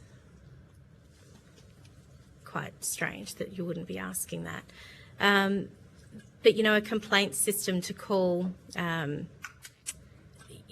and make a complaint in a healthcare system is quite a difficult thing to do. A lot of people have to go back to using the same health system. So, a health service that you've made a complaint against, you may not wish, to go back there again, but we don't often, have a lot of choices about where we go in order to get healthcare. Complaining about racism can be a really difficult thing. I don't think none of our health service providers that I know of have Aboriginal people that work as part of the complaints team, and so complaining about racism to someone who is not Aboriginal or Torres Strait Islander or who may be white and never experienced racism is a really difficult thing to do. People often say, that I've spoken to, that they wouldn't say racism because then people feel that they have to, bring evidence, and evidence is quite difficult to get in this kind of way. People get, a lot of the "I'm sorry you felt that way" kind of responses from people that deny that, the treatment that they've provided has been racist. So it can be really difficult for people. I don't know, did we provide the Datex stuff? Yeah, so there's a lot in there from consumers, Aboriginal consumers that we met with around what their experiences of giving complaints to health services has been.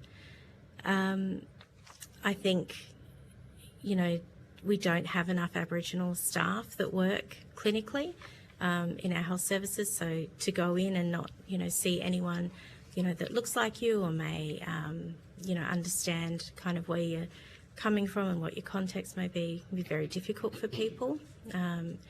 Coming down to Perth, if you come from, regional or remote areas, it'd just be such a completely different, way of being, like getting through an airport, Perth airport, and out onto a taxi and to accommodation is, why we expect people that are sick and unwell to be able to do that when they've never done it before or may not have much experience of doing it is, I don't know why we put people in those kind of positions. We're a very, very rich state. We could do this a lot better.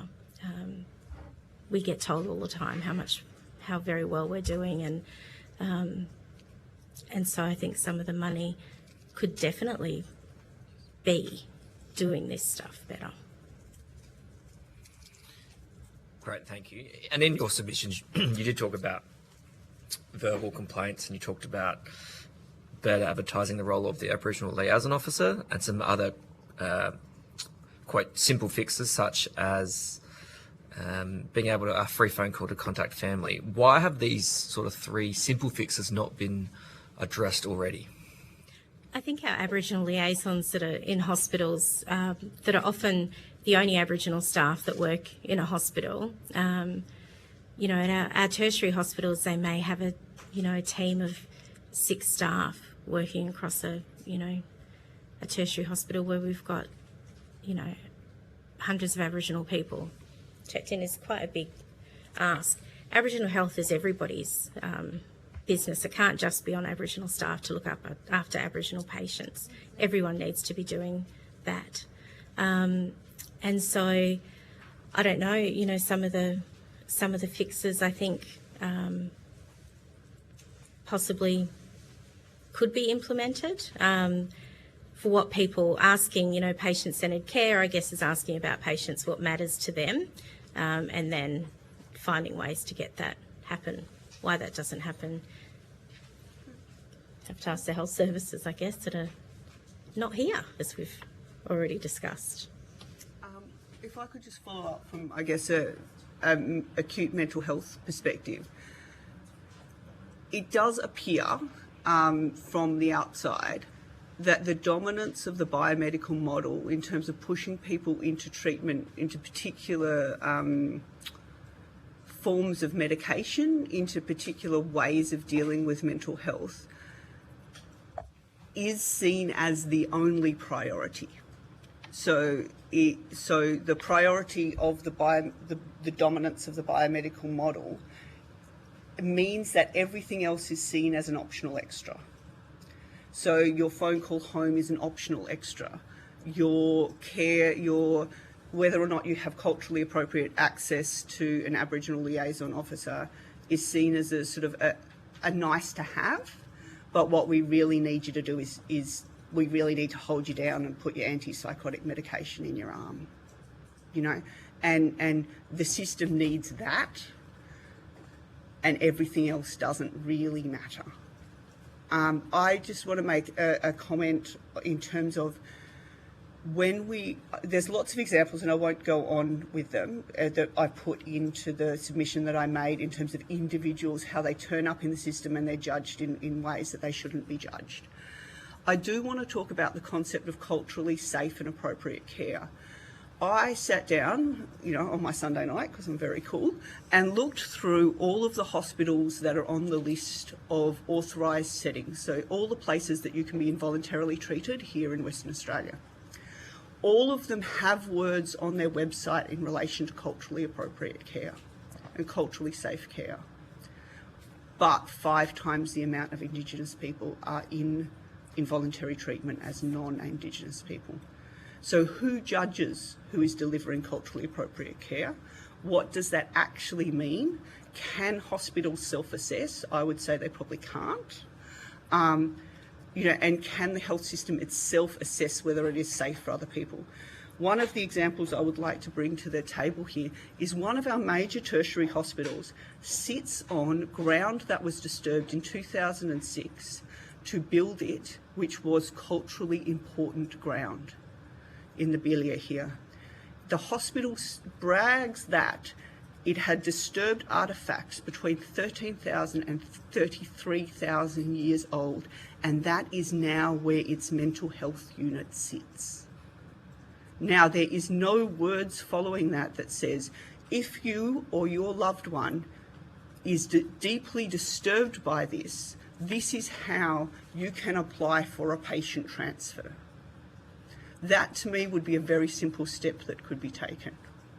Because what I know is that there are many people within I live not far from that hospital, who will not attend that hospital. They would rather get in a car in acute pain and drive to Royal Perth or Charlie's half an hour away than they would attend that hospital due to that fact. Now, I very much doubt that had we found out that that hospital was on formerly consecrated ground, placed an involuntary mental health unit on top of that, on top of what a white fella might see as a cemetery. I just don't believe that we would have done it. I don't believe that we would have disturbed our own important cultural sites and placed an involuntary mental health unit on that. Now that unit is there now, it functions and it provides for support in the community, it provides services in the community, and there are fantastic Aboriginal people working within to help create psychological safety for people in that unit. However, one of the first steps could have been, if this distresses you, here is how to get moved.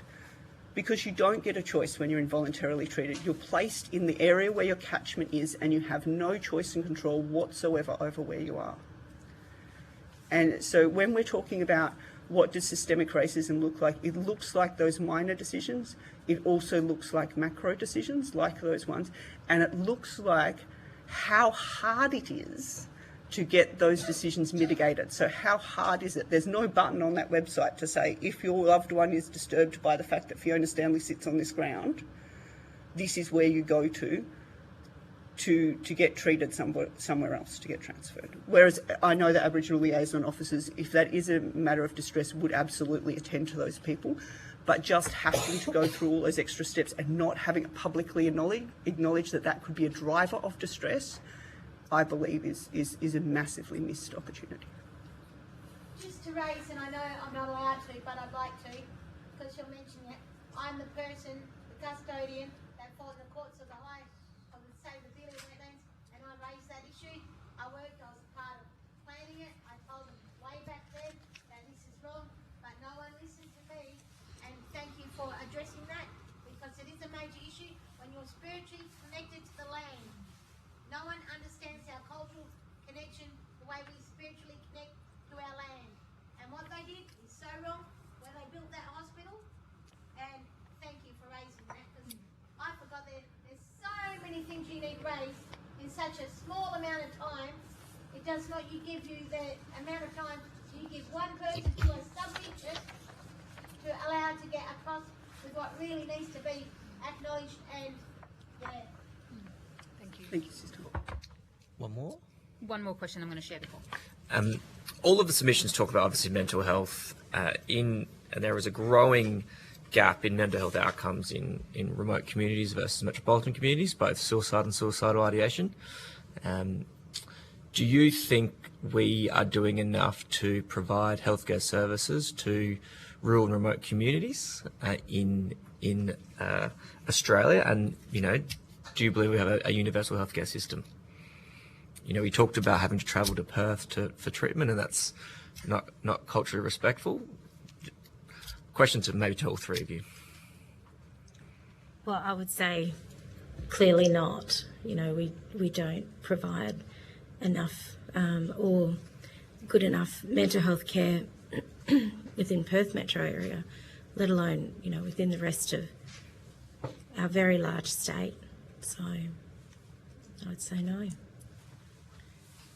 It's Claire Mullen here. I guess if I could add to that, what we know is the challenges of providing good quality, accessible, affordable primary care in the farthest flung areas, and like Tanya said, not just in the regions, but particularly in the regions, we hear stories of people who find it very challenging to be able to get timely access to a GP in some of the regions. We're aware of some work being done to advocate for different incentives to encourage more medical services, or GPs particularly, to be provided in some more of those regional areas. I think there are some great examples, and I imagine, I don't know if there was submissions, but if not, it might be worth talking to a couple of the health services in, for example, Kununurra, who are Aboriginal led, trying to do things a bit differently. But no, I would agree that I think timely access to good quality healthcare in the regions is a challenge in Western Australia because of our size. And also, though, I would say it's, I think there's also got to be a will. I'm aware that there is some work that is an early stage in this state which I think is promising. If it is taking a bit of a while to get going, but there's some work being done on collaborative commissioning of health services between the State Health Department, the Federal Health Department, the Aboriginal Health Council of WA and the WA Primary Health Alliance, which is the organisation that manages the 3 primary health networks that we have here in WA. And there's some promising work starting to happen there about where there are areas of, gaps in services, how can both the state funding and the federal funding come to the table, coordinated and led by conversations with community. Because I think as a citizen, it has always baffled me about why, when taxpayers' funding is either being funneled through one level of government or another, there seems to be such a challenge between getting that collaboration to happen. So it's really encouraging to see that collaboration starting to happen. But I would also say across mental health, what we know, and I think some of the PHNs are doing some great work in terms of, again, Aboriginal community-led programmes, which is that it may not always be about a clinical service. It might be something that is an adjunct to or a parallel service, which is about connection to country, connection to community, connection to family, that can, again, be an early step in somebody's health and well-being. Thank you, Mr. Benning. Mr. Lim. Sorry, can I? Sorry, before you do that, I believe we have the Broome Regional Aboriginal Medical Service online. Is that correct? Yes, that's right. Excellent. Wayne Atkinson here, Senior Medical Officer at Brahms. Wayne Atkinson. Do you have a brief opening statement you would like to make? Nothing prepared. No, I think everything is pretty well outlined in the letter that we submitted. Okay, thank you very much. We'll proceed to questions. Mr. Lim. My question is for Tanya. You mentioned about the complaint system is not easy to go around it. Do you have any better way or any good suggestion? I think it's important to sort of recognise, I suppose, that people give feedback to health services a lot, but not necessarily through the system that the service is set up. So people, when we did the data stuff, people were really happy to give feedback. They gave a lot of ideas about how that could be better. And a lot of it was just people being asked, like, how's it going? Are you happy? Like I think some people kind of equated it to when you're in a restaurant and the server comes around and asks you, how's everything going? Are you happy? Is there anything else that we can do for you? If people get asked how they're going by someone in the health service that they trust, they often will, give advice. There are, some systems that are probably a little bit safer for people. Care Opinion is one, and we really encourage, people to use that. I think they can, we were at a Care Opinion forum a couple of weeks ago, and someone made the suggestion that if they looked into the, to the compliments or to the positive feedback in the same way that they look into the negative stuff, then, they might be able to sort of find out what's working really well for people. People often, the only feedback that they're ever asked is when they leave a hospital on discharge or out of an outpatient, they might get an SMS. And, a lot of people, Aboriginal and Torres Strait Islander people, won't engage in that kind of way, but they will, if they get a phone call, they said they're, pretty happy to kind of talk in that way. I think if there's more opportunities for people to come and talk about the experiences that they had, they'd be more likely to sort of do it. I think we make a lot of assumptions about how people experience services, and we don't ask them. And I think Dharma is a great example of that. People leave, and we assume why they've left. We very rarely do people actually get followed up and asked, what made you leave? Why did you leave? How could we change it so next time you want to stay? I think we need to do more. There needs to be more on the ground, person to person type, ways of actually just talking to people, having a yarn with people and finding out what their experience was and how it can be improved. And I think people will be pretty happy to engage with that but they need to be asked. It needs to be different from how it is at the moment. Thank you. And if the compliment was to someone that served very well, or there's a complaint, so compliment and complaint, how you handle after you got the information, since you already asked the question? People always give feedback in the hope that it's going to actually improve services and it's going to be better for other people. That's why people do it. And so I think being able to feed back to people what changes have been made as a part of their feedback is really important in everything that we do. I mean, I think it's going to be really important that you feed back to community about what what was gained from this, and recommendations are important, obviously seeing change from those recommendations, but people need to see what has happened as a result of the feedback, and that can be having a focus group on a particular issue and then providing the information back to the focus group about where it's done and what's happened with it. That's what people want. If I could add to that a little, one of the things that came through in that work that we did is that the number one reason people didn't give feedback is because they didn't know they could. And I think the other thing I would add is that what we would love to see is a mechanism whereby we can avoid complaints. Now, you're always going to get some complaints. So I think we put it in our submission. Health Consumers Council has delivered a consumer-led individual advocacy service for a number of decades now. And that is about, and what we try to do is make sure that if somebody contacts us when they're having a situation, that we can try to support them to avoid the situation escalating to the point where they may at some point want to make a complaint. Because what we know is that people would rather not find themselves in a situation where they want to complain.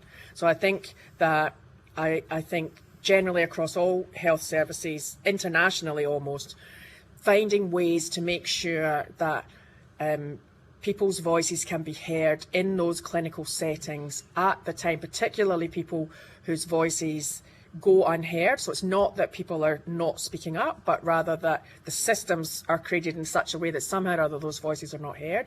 So intensifying the availability of those support roles, and we know from conversations that there's a point at which Aboriginal health liaison officers do wonderful work, and there's a point at which it's challenging for somebody to advocate against their own organisation. And so the potential benefit of having some independent roles that enable people to feel able to challenge the system without fear of losing their job as a result of it, we would say, and we've seen that that has been a beneficial thing in some settings. I would just like to add, I think the role of Aboriginal liaison officers, but also peer workers, Aboriginal peer workers within the mental health system that can assist people to navigate the systems themselves, can have stood in the shoes of the person who is in distress, and to have that level of commonality to assist a person. And they can also identify behaviours that need questioning possibly before the consumer does. And that may head off the need for a complaint,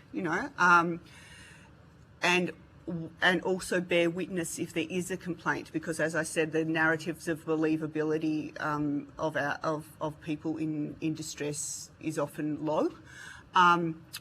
The other thing, so that's one option for it. The other thing is to have individual advocacy available throughout all of our systems that relate to Aboriginal and Torres Strait Islander people, and people being allowed a choice of both Indigenous and non-Indigenous advocates. Some people,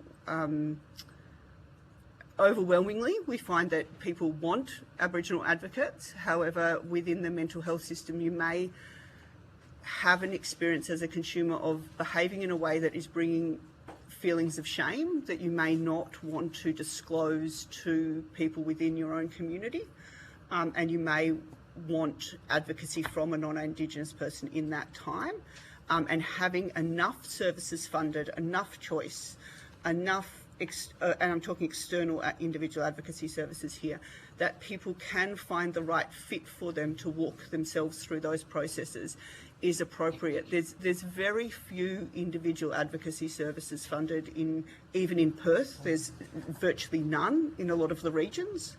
And of that, there's very few that represent, say, for example, if somebody is also on a guardianship and administration order due to mental health issues, or where we find these intersections of identity, there's very few, or intersections of oppressive mechanisms of the state. We find very few people with the ability to walk people through those processes.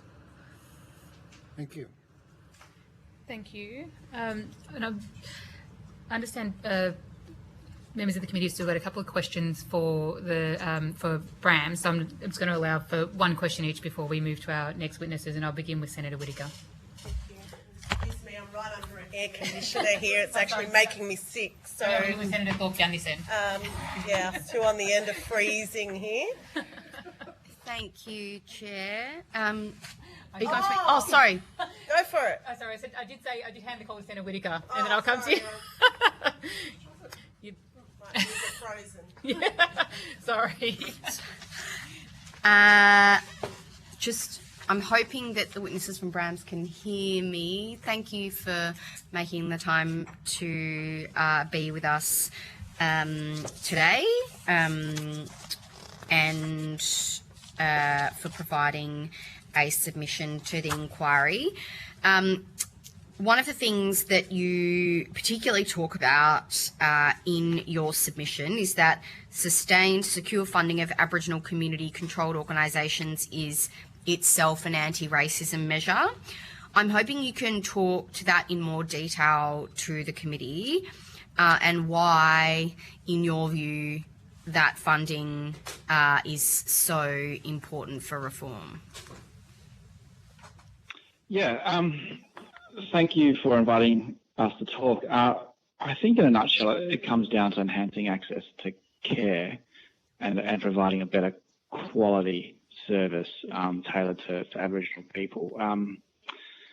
I suppose when we think about racism, particularly from the perspective of an Aboriginal medical service, we look at the spectrum of racism. So you've got, like I think we outlined in our letter, we can see, blatant, overt kind of interpersonal racism, which people still experience, whether that be in retail settings or whatnot. Then we've got the systemic kind of racism, which people have kind of referenced at various stages throughout the call today. And then we've got this discursive kind of racism, which is, voiced on online platforms and through media and newspapers, etc. So I suppose in regards to why is funding relevant for ARCHOs and how is this going to enhance overcoming racism, I think, I think about the investment of on-the-ground resources that's required to provide a service that's of super high quality, or we think is a very, very high quality, and enhances accessibility and enhances engagement, it improves outcomes. We can't measure that, necessarily, but like anecdotally, like it feels like we are providing like a service which bigger organisations such as the bigger hospitals probably can't provide. So an example of this would be, we've got, I think we've got about 70 clinic staff. We've got about 140 staff across, our primary health clinic as well as the community health programs. But within the clinic, we've got, I think we've got 8 to 10 Aboriginal health workers. We've got about 60 to 70% Indigenous representation across our clinical workforce. We've got 6 to 7 Aboriginal doctors, which I don't know if any health service in Australia has got. We've got the first Indigenous sports med physician working for us. These are all ways to enhance access to care, overcome the concerns that some patients may have about, going to certain organisations because of perceived racism within those organisations, but it's also, I talk about the investment of resources. So we've got a lot of investment into transport officers.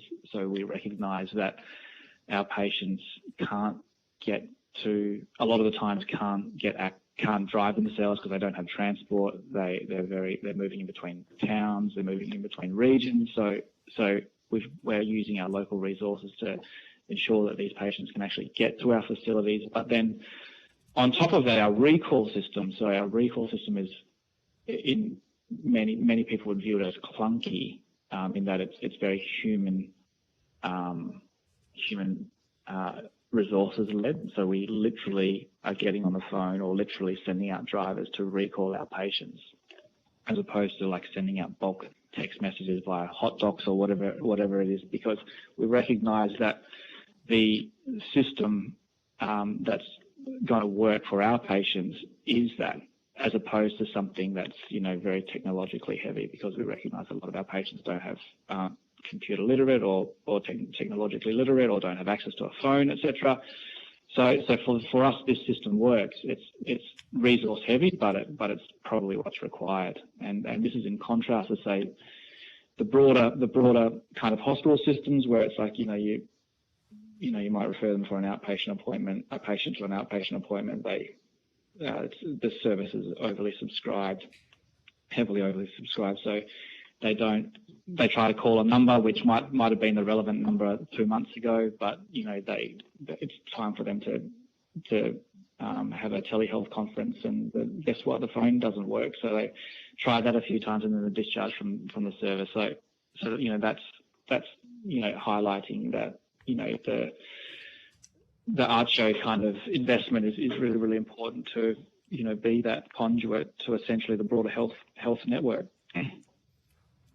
Thank you. Sorry, that was a very long-winded approach, but I think it does illustrate our point quite vividly. It does. Thank you. Thanks, Chair. Thank you, Senator Whittaker. Senator Thorpe.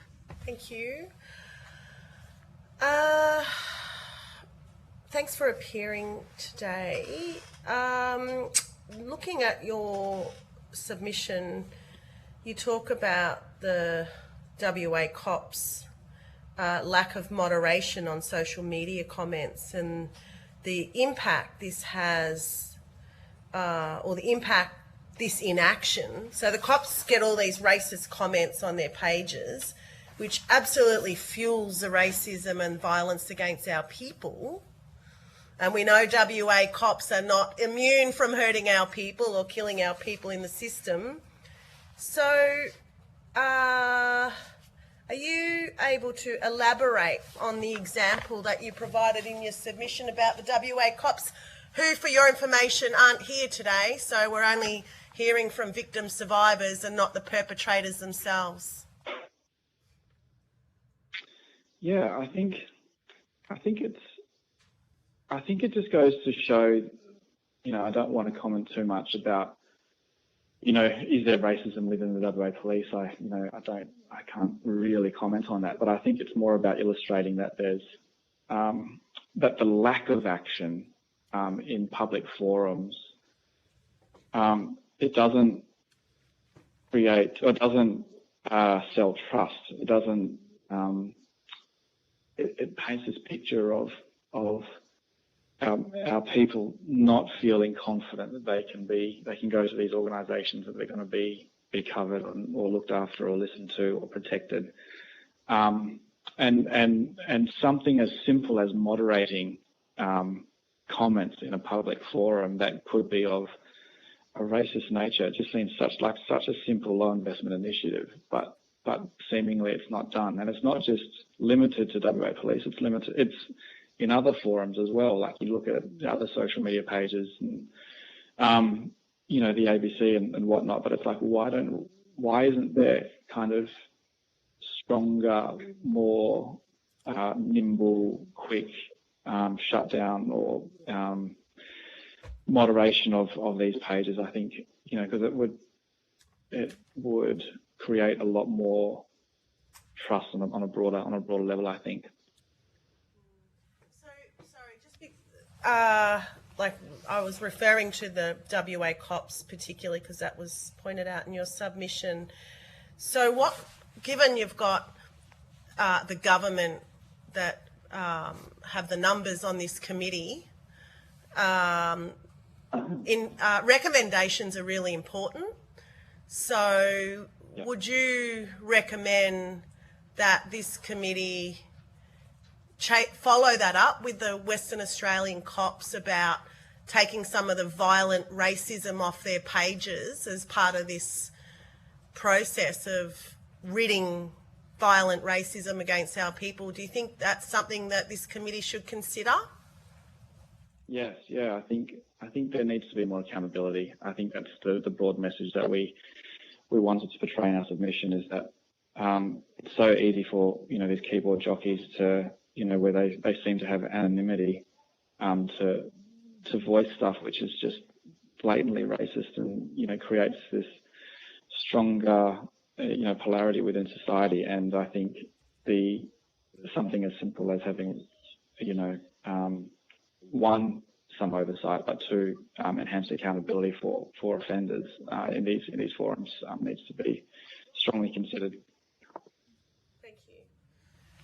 Thank you. I predict that there'll be some questions on notice to you, Mr. Atkinson, but that concludes the time we have for questions this afternoon. Thank you very much to each of you for giving up your time to come and give evidence to the committee. If you've been asked to provide any additional information, or you would like to provide any additional information to this committee, please forward it to the Secretariat by the 3rd of August. And you'll be sent a copy of the transcript of your evidence, and you'll have an opportunity to request corrections to any transcription errors that you see. Thank you very much. We will now take a very short suspension while we welcome our next witnesses.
How are you tracking with the...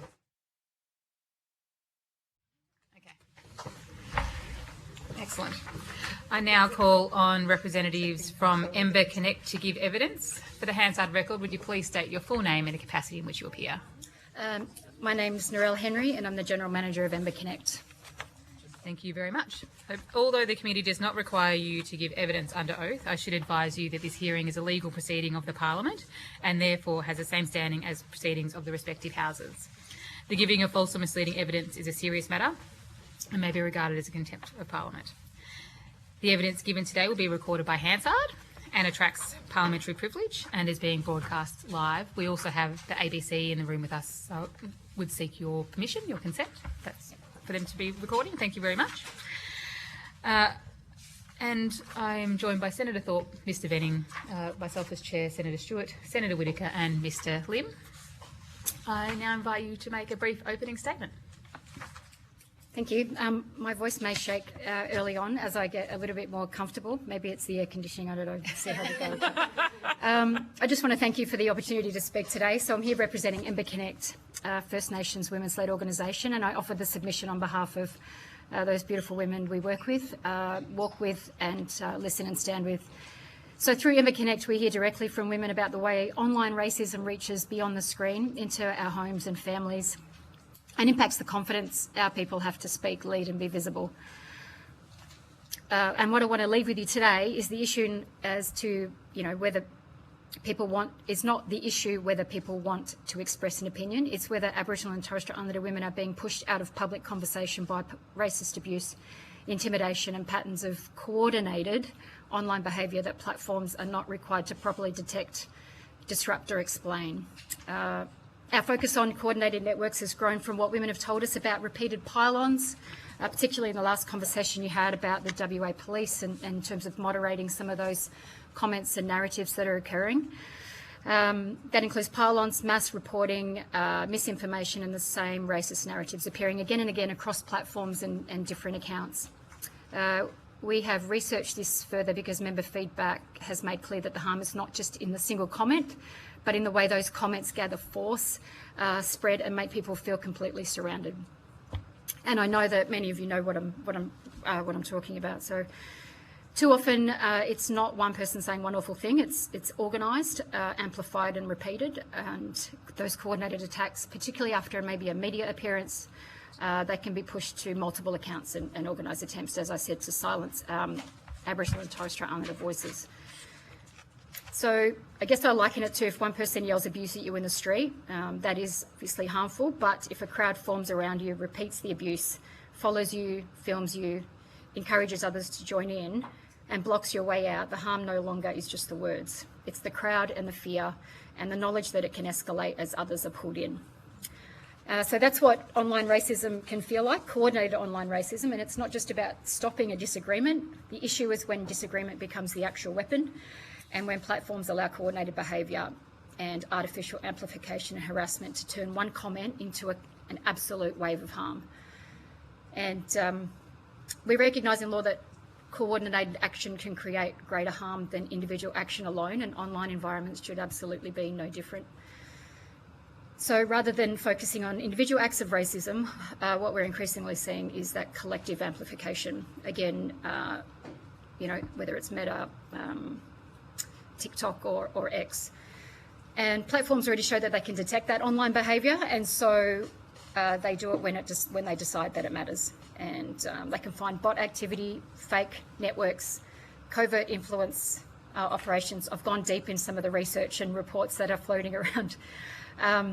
And so platforms absolutely have the tools. So in ending, safety shouldn't depend on whether a platform chooses to prioritise it. It should be a condition of doing business in Australia. And if platforms can profit from our attention, then they must be accountable for the harm their systems amplify. And visibility should not come at the cost of safety.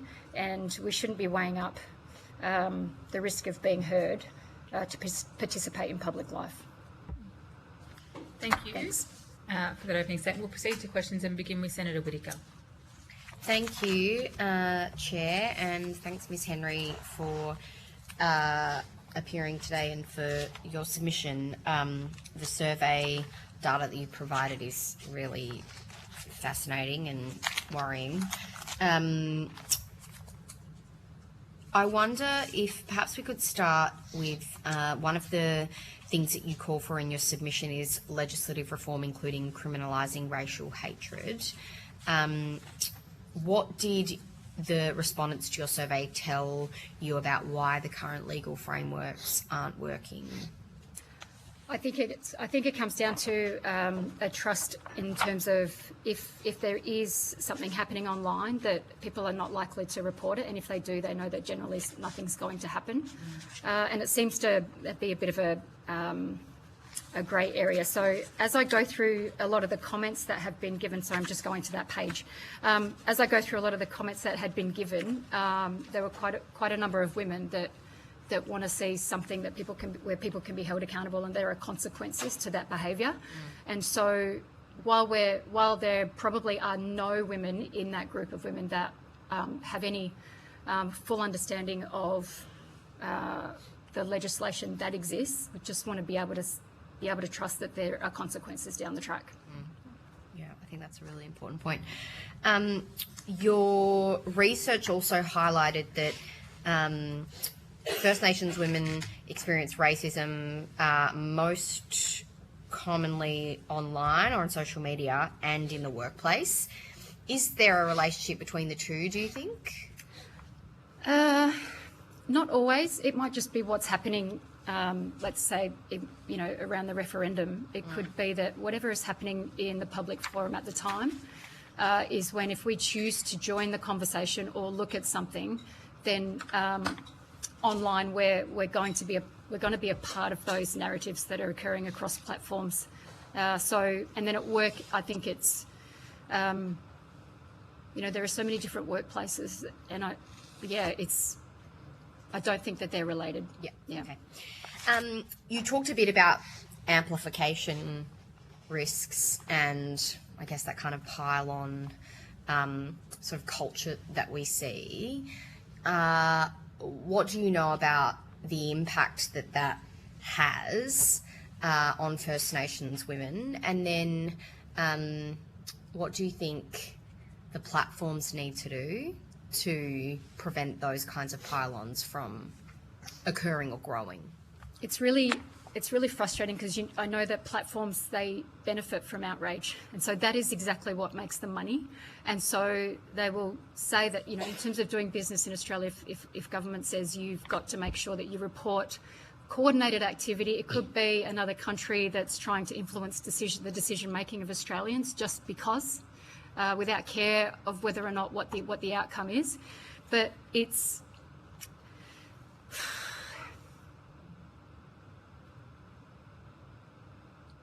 it's the harm that it caused. Like you can see it every single day. So if we even post something on social media about a Game Changer grant, you'll see just the add in one thing will come in and then it continues. And so we've got to be able to interrupt where those come in. So I try on our platform at Ember on our pages to ensure that nobody ever sees some of those racist comments. And then I go and research whether or not that's an AI account, and there's a couple of things that you can do, and then I report them. But I know that if I ever report them, it doesn't really matter.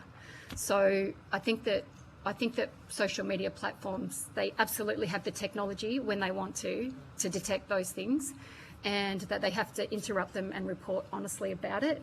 And then if anyone's being targeted, they should also inform that person that's being targeted by a coordinated influence campaign. What impact do you think that kind of online engagement has on First Nations women engaging in online spaces? I can speak personally, probably in general terms too. So when I look at some of the arguments and the disagreements that are occurring, it just becomes really personal. A lot of the information that's being thrown back at us is untrue, and so it's so overwhelmingly difficult to manage that you just have to actually leave the conversation for your own mental health and sanity. And then a lot of women, I don't think, realise that they are not talking to real human beings. And I think I read on Meta that they got rid of 90% of fake accounts and coordinated networks, but it's still left about 53 million on Facebook, and that's a pretty massive influence. That's pretty massive influence there, depending on what the public discourse is about something. So.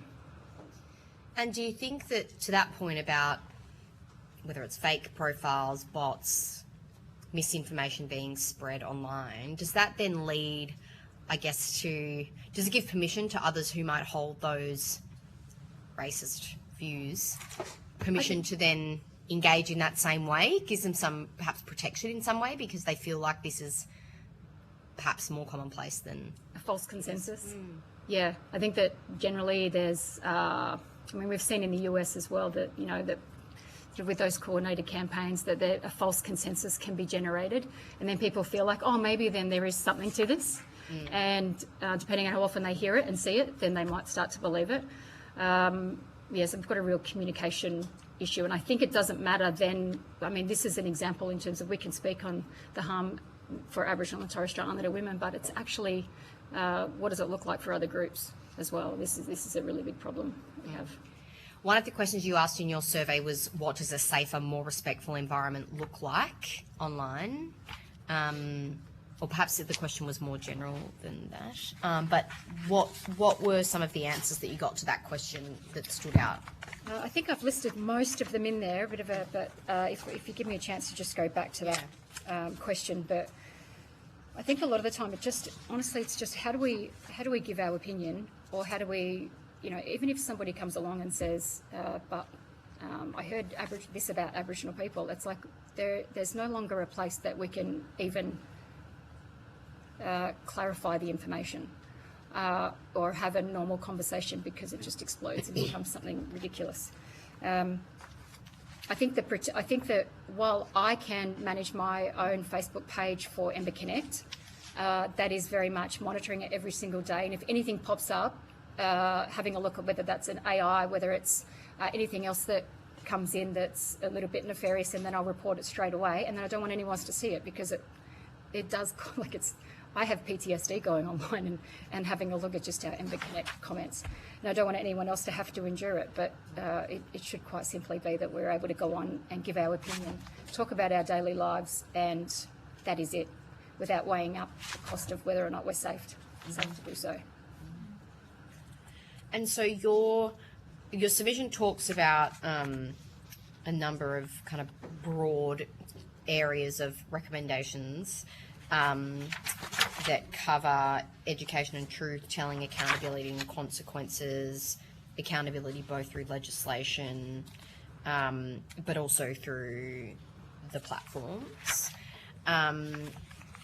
What do you think we should consider as priorities? Holding the platforms accountable. They host those conversations, and it's a matter of safety. And it's as simple as that. There's a lot of harm being perpetrated against people, particularly in a really coordinated way, and depending on whether there's an election or something else happening, will depend on I guess the intensity of those communications.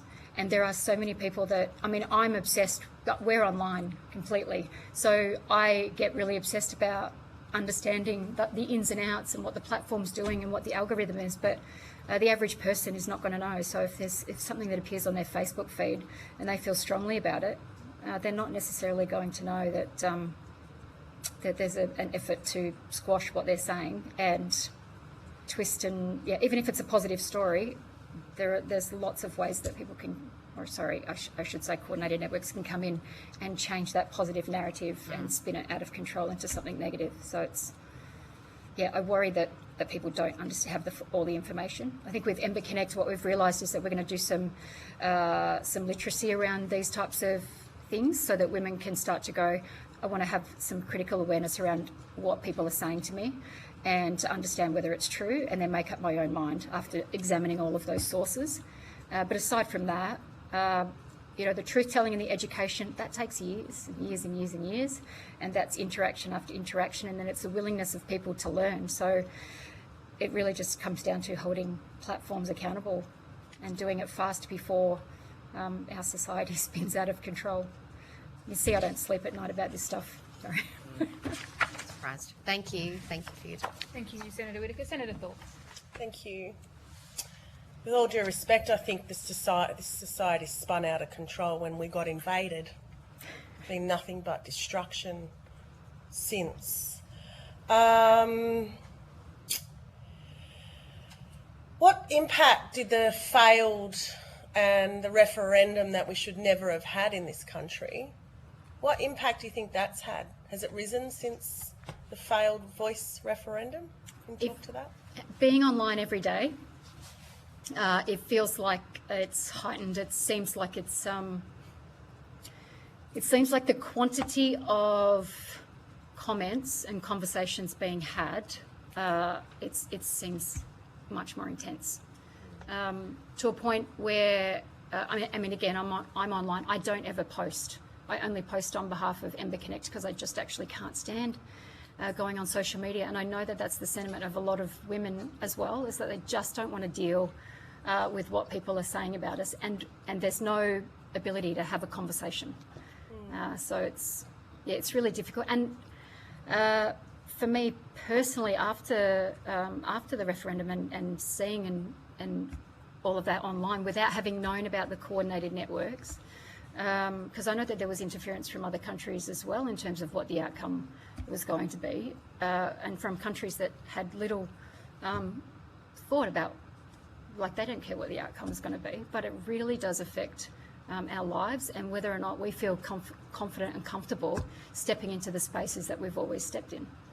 I was the one that wrote the case study in here about my going into my children's school, and it just was, it's an awful feeling to have a look around and do the math around who voted yes and who voted no in that particular area, and I did check. And so it's really difficult, and again, it's inescapable. So, you know, if you go to work and you're experiencing things, or you're experiencing things out on the street, a lot of the time with your phone and the things that you've got to do for work, you can't escape those conversations because they're reaching right into your homes. Yeah. Thank you. I know certainly very well the racism and prepare my grandchildren for that, unfortunately, to keep them safe. But what does the absence of government agencies or any political representation at this hearing, which is going all day from 9 to 5, not one WA department has been invited or is attending today? If we're going to talk about stamping out racism, do you think that it's a bit like, for blackfellas to take this racism inquiry seriously, do you think we should have had government departments here as potentially the perpetrators of systemic racism? Should we have had the perpetrators here today to answer some of the questions from this committee? I think for me, as I look at, and again, I can only comment on the space that I know, and so because I don't know how everything operates and how hearings operate, I just know here's what we're experiencing online and here's what the women have given me permission to talk about, and so very strongly have just gone down the line of online racism. And so when I look at the perpetrators, I'm thinking very much about those platforms that are making buckets and buckets of money off the pain of marginalised people, and that is what that's the thing I'm super frustrated with. So yeah, I can only speak to what I know in terms of I've just been in the online space. So do you think governments have a role to play then in ensuring these social media companies are held to account? Absolutely. And stop allowing the violence to occur, particularly towards First Peoples in this country? I mean, you know, the government's unfortunately illegally run the country, never any consent, never treated, but they've forced their way in and they've built these structures that are violent and racist towards us. So do you think having government agencies here could assist with the amount of racism you see on your platforms? I think if we could do it alone, we would have done that already, or be trying to do it. I think that government's essential to be able to create the legislation around protecting people, and so I just don't think that there enough people know to interrupt what they're looking at online to be able to make those changes themselves with the social media companies. So we'd be heavily relying on government for that protection. Thank you. And those standards. Yeah. And do the women that you speak to also talk about the children that won't get off social media? And, you know, even though there's a rule in place that says kids can't be on social media, we know that they are. The impact on our children, do you hear that through the women that you are working with? Not currently. We'll go into a media literacy conversation where we'll run workshops probably once a month for women to come in, and part of that is going to be, you know, looking at how can we work with the E-Safety Commission to make sure that kids, that people can better inform their kids and educate their kids. But yeah, being 18 and above, I think we're only scratching the surface about the experience of women online, particularly because the harm has exploded exponentially over the last couple of years, and everyone's kind of going, oh my gosh, what do we do? So as we move forward, it'll be probably how do we equip families to make sure that their kids are protected on social media, because it's frightening. Yeah. So, thank you. You talk about these, you know, coordination and the funding of racism. Like, it seems to be sexy to be racist in this country. And then all the racists around the world are like, yay, let's jump on this racist wagon in Oz. Who are these people? Who are these funded, well-funded, wealthy, social media people, or like who's coordinating and funding the racists in this country and helping the racists in this country, do you think? Are you able to elaborate on this? I think naming names who I speculate might be funding things might be an issue, but I know that a lot of the times when you're seeing racist comments, it's usually completely false information that's being thrown out there, and those are usually the things people are making their decisions on, and then the false consensus comes in, and then it just becomes a ridiculous storm. And I think whoever they are, social media companies have to hold whoever and whatever they're doing they've got to be accountable. I think it would be good for the government to look at anybody employing the use of bots for hire or coordinated networks. I think it would be good for governments to look at that and to have laws and consequences for those things, because it's not actually like, you know, I'm speaking on the things that we are harmed, you know, that are causing harm against us. But the people that are also reading the misinformation, they're also the ones, there's harm coming to them as well. And they're the very people that those things are targeted to, but they're still being harmed because they're making decisions on information that's ridiculous. But yeah, I've had a partner who's American, so I very much see a lot of what's happened previously with American politics, and it frightens me that we would head in that direction. So we have a rise of a racist party in this country that's getting around, becoming quite popular, and everyone's jumping on the racist orange bandwagon. We've heard evidence in other parts of the country that where the racist parties won a couple of seats or a seat, that the rise of racism is out of control and children are being suspended from school or expelled from school. We're talking primary school age, because the white kids are coming to school saying, we don't want welcome to country. So this is all online entertainment for the racists, and it's getting fed, because kids aren't born racist, right? Correct. So these kids are learning how to be racist, and they're turning up to school and they're attacking the black kids. The black kids are going, nah, we're not putting up with racism here, but the black kids get demonised and they're the ones that get disciplined. Are you seeing any of that through your networks, and is there any of that feedback happening? Is there hotspots of racists in WA that you see, or anything the committee should know? I've only heard anecdotally post-referendum of those situations where young people have felt like they've not wanted to go to school.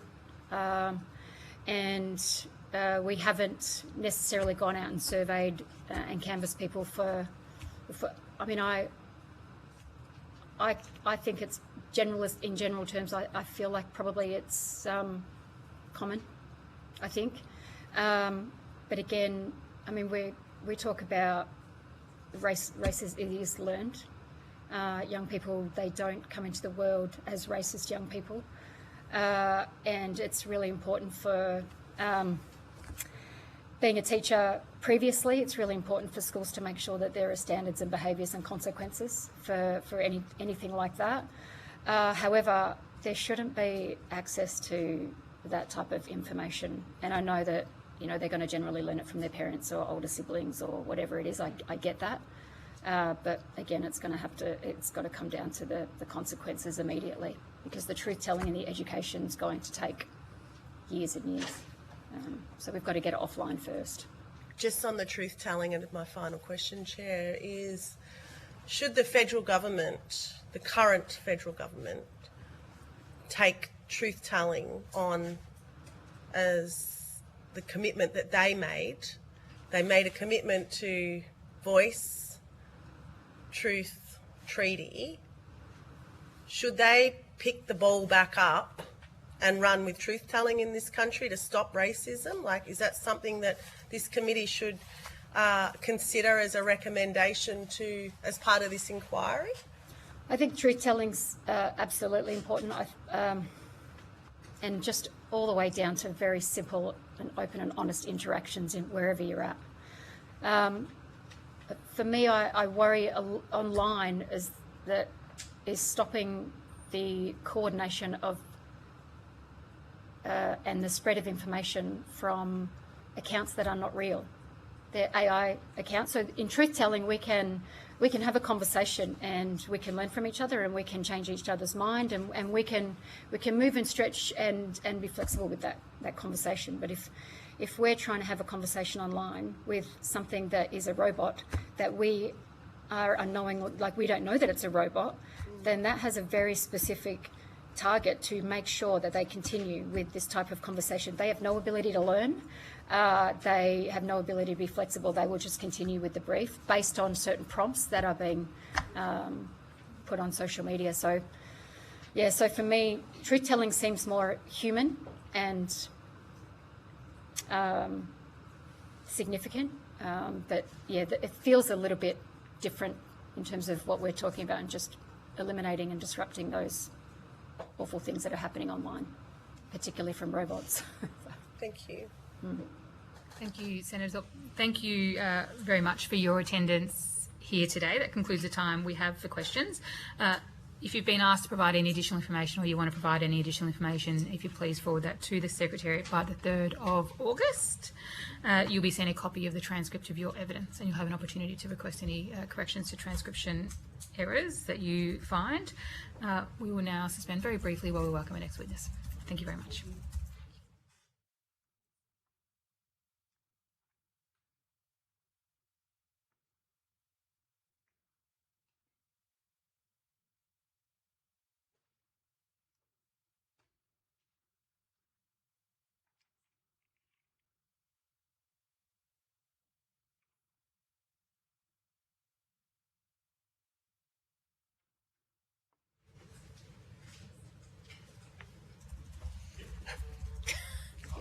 It's hot.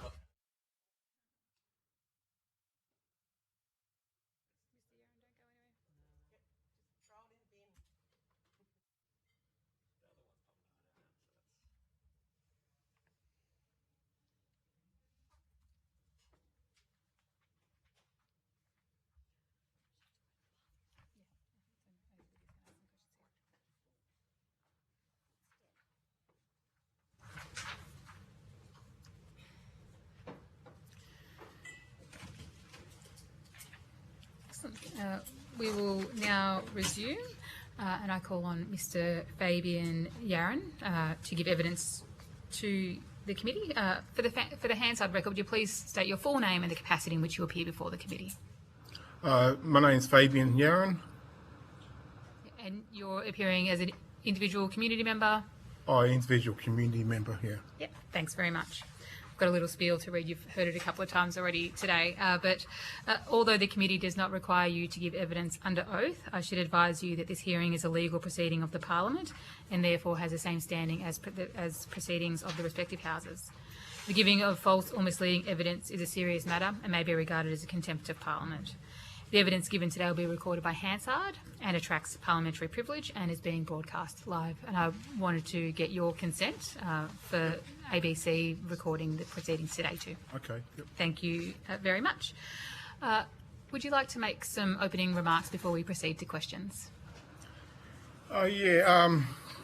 I'm 55 and I lived in Perth most of my life, and I lived in Darwin and regional places in WA, and I've been to Melbourne, and plus I was the organiser for the Invasion Day rally on the 26th of January. Probably want to talk about that. I remember that day vividly because I was on the stage, happening. First thing I'd noticed what was happening is the TRG came on this situation, and only when I see TRG comes on, where I had a situation in Harrison Island where TRG came to the island in Harrison Island. So I know the TRG when they roll up, and I was thinking, I was looking around and saying, gee, the TRG's here. What's TRG? Tactical Response Unit. They're the military of the police, where they come in with. We know who these guys are because I was down in Harrison Island. Community members, didn't have any arms, didn't have any weapons, any of that, and the TRG come down with horses and dogs and guns and you name it, military force, where they come down. So I understand the TRG when I see it, and I've seen it many times in Perth, where horses and dogs come to defenceless people, and I've seen it down in Harrison Island where people got arrested, and I'm thinking, what should we do? Should we? We're peaceful people, Noongar people, and I've seen the TRG come in this situation and say, oh, gee, this is not good. This is not going to happen. This is what's going to happen is not going to be good. I was thinking, why are they here? And I scratched my head because as an organiser, I take full responsibility of what's happening. And because of what happened, I was talking to Herbert Bruffo and Hedley Haywood and all the elders, and thinking, gee, what are they here for? I didn't understand what I was there for. I really, and the police person didn't come to me. He grabbed the microphone. Because I was organising. Like, in the first instance, the police, usually we have a meeting with the police in the first instance beforehand. We didn't have a meeting with the police at all. No meeting with the police. Okay. And I was organising this thing, and we had tip-off from the community members that the Nazi party was going to come and haunt us on that day. So we was aware that the Nazis was going to be coming, and down the road, the Nazis was down the road at Wellington Square, which is about 400 metres down the road. They had us here at Forest Chase, and they had the Nazis down there, like, predominant. So you had them down the road. I was thinking, oh, gee, this is not going to end well, because we thought they was going to come. We knew they was going to come, but we didn't know what form they was coming in. We thought there was going to be clashes between the left wing guys against the right wing guys. When they was coming, we thought, I prepared these guys and say, look, when we had our meetings, and we got our MPs, some of our friends emailed and rang up the MPs and told them to the police and police commissioner, other people, that the Nazis coming. This is what's going to happen, and can you protect us? Because we knew there was going to be a clash of some sort.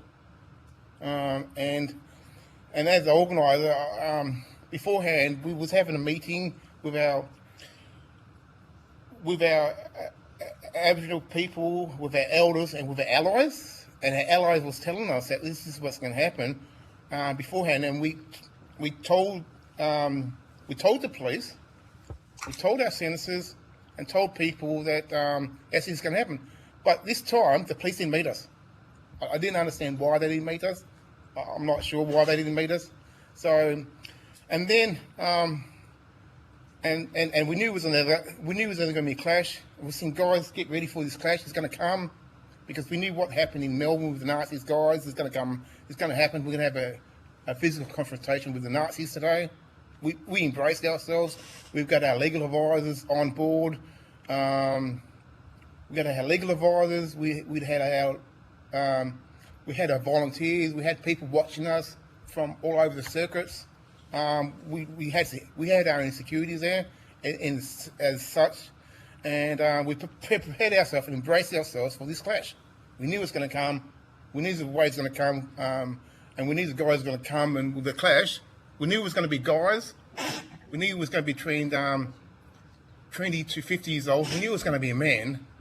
You know, I mean, we knew it was going to be a man. We expected there's going to be clashes of coming because of what's happening in Melbourne, what's happening all over Australia, the rise of these Nazi groups coming. We knew it was coming, and we didn't know what forms it was coming in.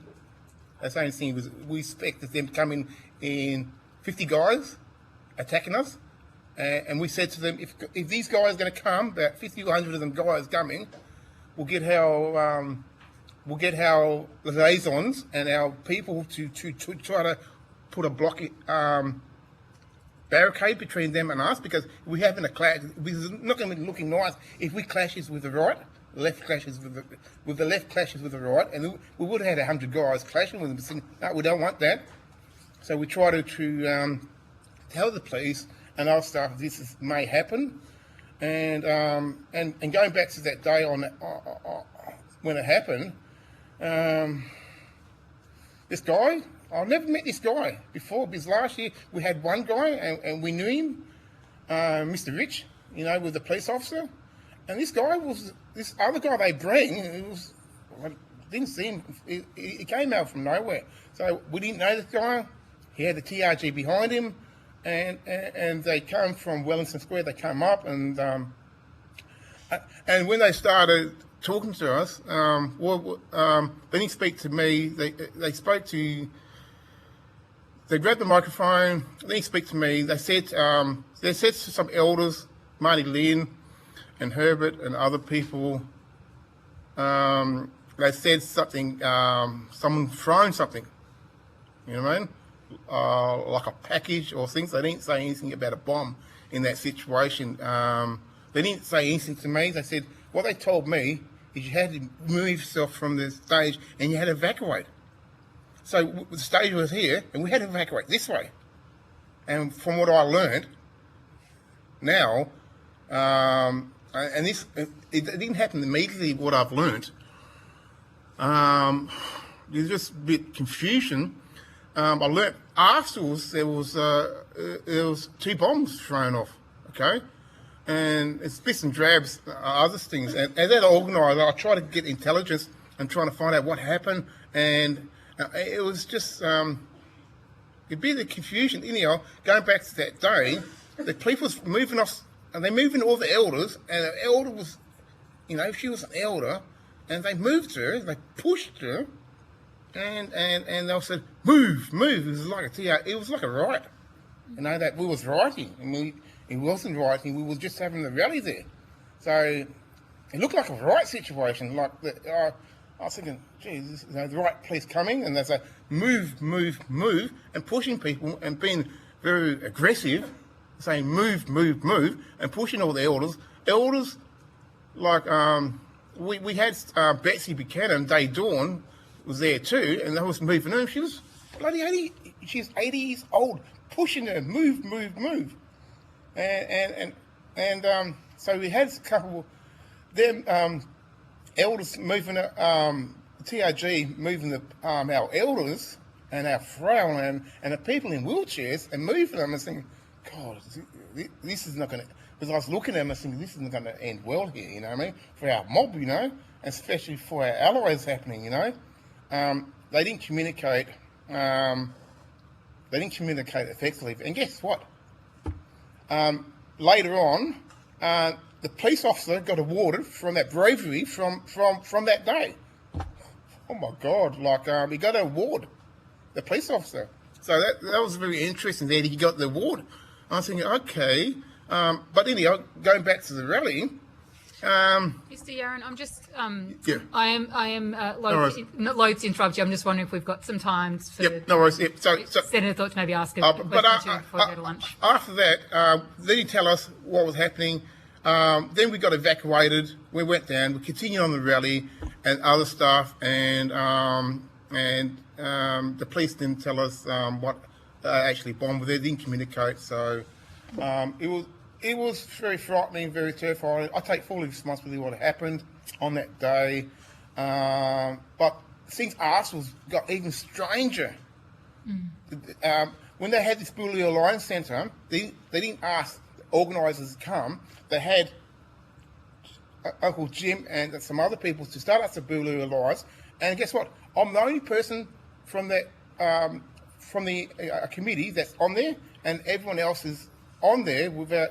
I'm the only person on there, so which I thought that's quite strange. They kicked Herbert Bruffer off, and they rang the police on him, and that's another story altogether. So, and also after this, when they because I got into interviews and other things, it was a big thing. The police didn't ask me. They asked me for a detailed statement. I gave them a detailed statement, I didn't meet with the commissioner at the first instance. He said, no, I don't want to meet with you guys. I'll meet with you guys, you know, the Blue Alliance Centre, not use activists or left-wing guys. I meet with these guys and other things. And just how dealing with the police wasn't very constructive, you know. I mean, it was controlled by the narratives of the right-wing guys. Because in the Aboriginal community, there's left-wing and right-wing, and it just was... It was just interesting how the narrative played out, especially with the media, and especially disappointing that they didn't come out and said that it was just a terrorist attack straight away. It took them about 3 weeks to call it out, and so I can go on about stuff, but that's pretty much bluntly with that. Yeah. Thank you, Mr. Yeo. We might get 1 or 2 questions from Senator Thorpe, and we'll go to lunch. I think I'm the only one asking you questions today, because I think you've actually highlighted the problem with the WA police response, first and foremost, to what happened on Invasion Day at Boolaloo.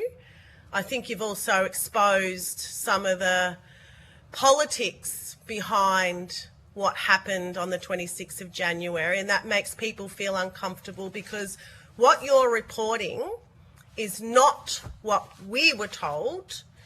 And I understand there was an ASIO probable threat that was put out a week prior. I want to know if you knew about that ASIO probable threat. No.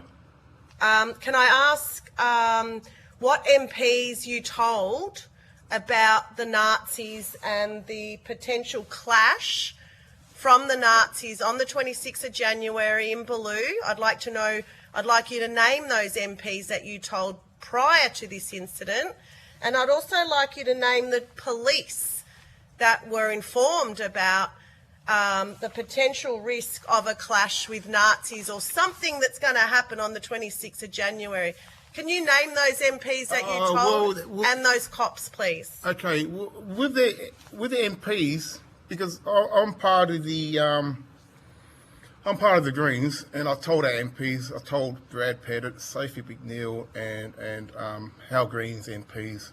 You know, I told about 4 of them, and they told the Premier of WA, they told the Police Commissioner what was going on, and we got full alliance that nothing's going to happen to us, that the police is going to protect us on that day, and everything's going to be right. And so yeah, because we had to have my due diligence. I had to make sure that MPs knows to tell the Premier and the Police Commissioner what's happening, what's going down, and they can protect us, because we don't want the clash because they're down the road. We thought they'd come and have a clash with us, so we want to get protection from some place.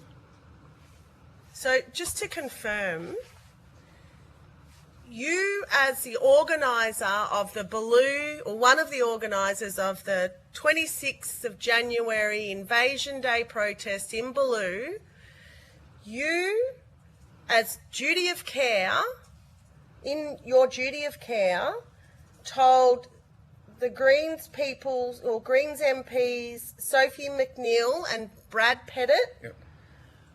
who then told the Western Australian Premier Yeah. and the Police Commissioner of WA that there is going to be Something's going to happen. something's going to happen. Basically, yeah. Are you able to provide on notice that communication so that we can follow up as a committee for a response from the Police Commissioner of WA and the Premier? Because if they knew something was going to happen and did nothing about it, then I think that calls for an investigation. And also, we had a person that sent me an SMS and said this is going to happen, and the police know this guy, to say this guy's a troublemaker as such, you know what I mean? So, and he alerted me with the response of the Nazis Party is coming, and I could provide you some stuff. Also, I also have conversations with Brad and Sophie McNeill to actually, because I had to work through them, because I haven't got a direct link to the Premier and the Police Commissioner as such, you know, because we have dealings with the police and in the past last year, but this year we didn't have any communication with them. So we went through our MPs to actually do the due diligence and let them know what was going on. And because as a person, because when we was having meetings, and especially with our allies saying, look, the Nazis are coming. They're coming to our rally. They're coming to disrupt us, and this is what's going to happen. I said, are you serious? And they said, yes. We're really on notice, and we had to protect our people, because we were seeing what's happening in eastern states and said they're coming for us in WA. And we had a meeting about this and said, look here, there's going to be about 100 guys coming to us and trying to attack us or something, you know? If you could provide on notice that evidence, Yep. I think that is very important information. If the government knew there was a threat of Nazis on the 26th of January in Baloo and didn't do anything about it, didn't tell anybody, then I think there's got to be higher questions asked, and I'm not sure if the committee has any questions on that. Also, we have minutes on saying that when we have our meetings with the organising committee, we have minutes of that too, and also I have an SMS with that as well. So and also we've got also our legal team. We had a legal team, and they did a report of that day, and that report describes what that woman was saying in an earlier day. Someone talked to her and saying someone threw a package, and they got like a report, and it's a detailed report of how legal advisors and how volunteers, their actual transcript of what actually happened on that day. And these are people that some of them was Aboriginal people, mostly predominantly white, because we had to get independent people. Like Aboriginal person, they might not take their word credibly, but a white person they will if they're at uni or other things. So predominantly we've got all white people there doing it because like I said, so we've got white people doing this report, and it's a detailed report.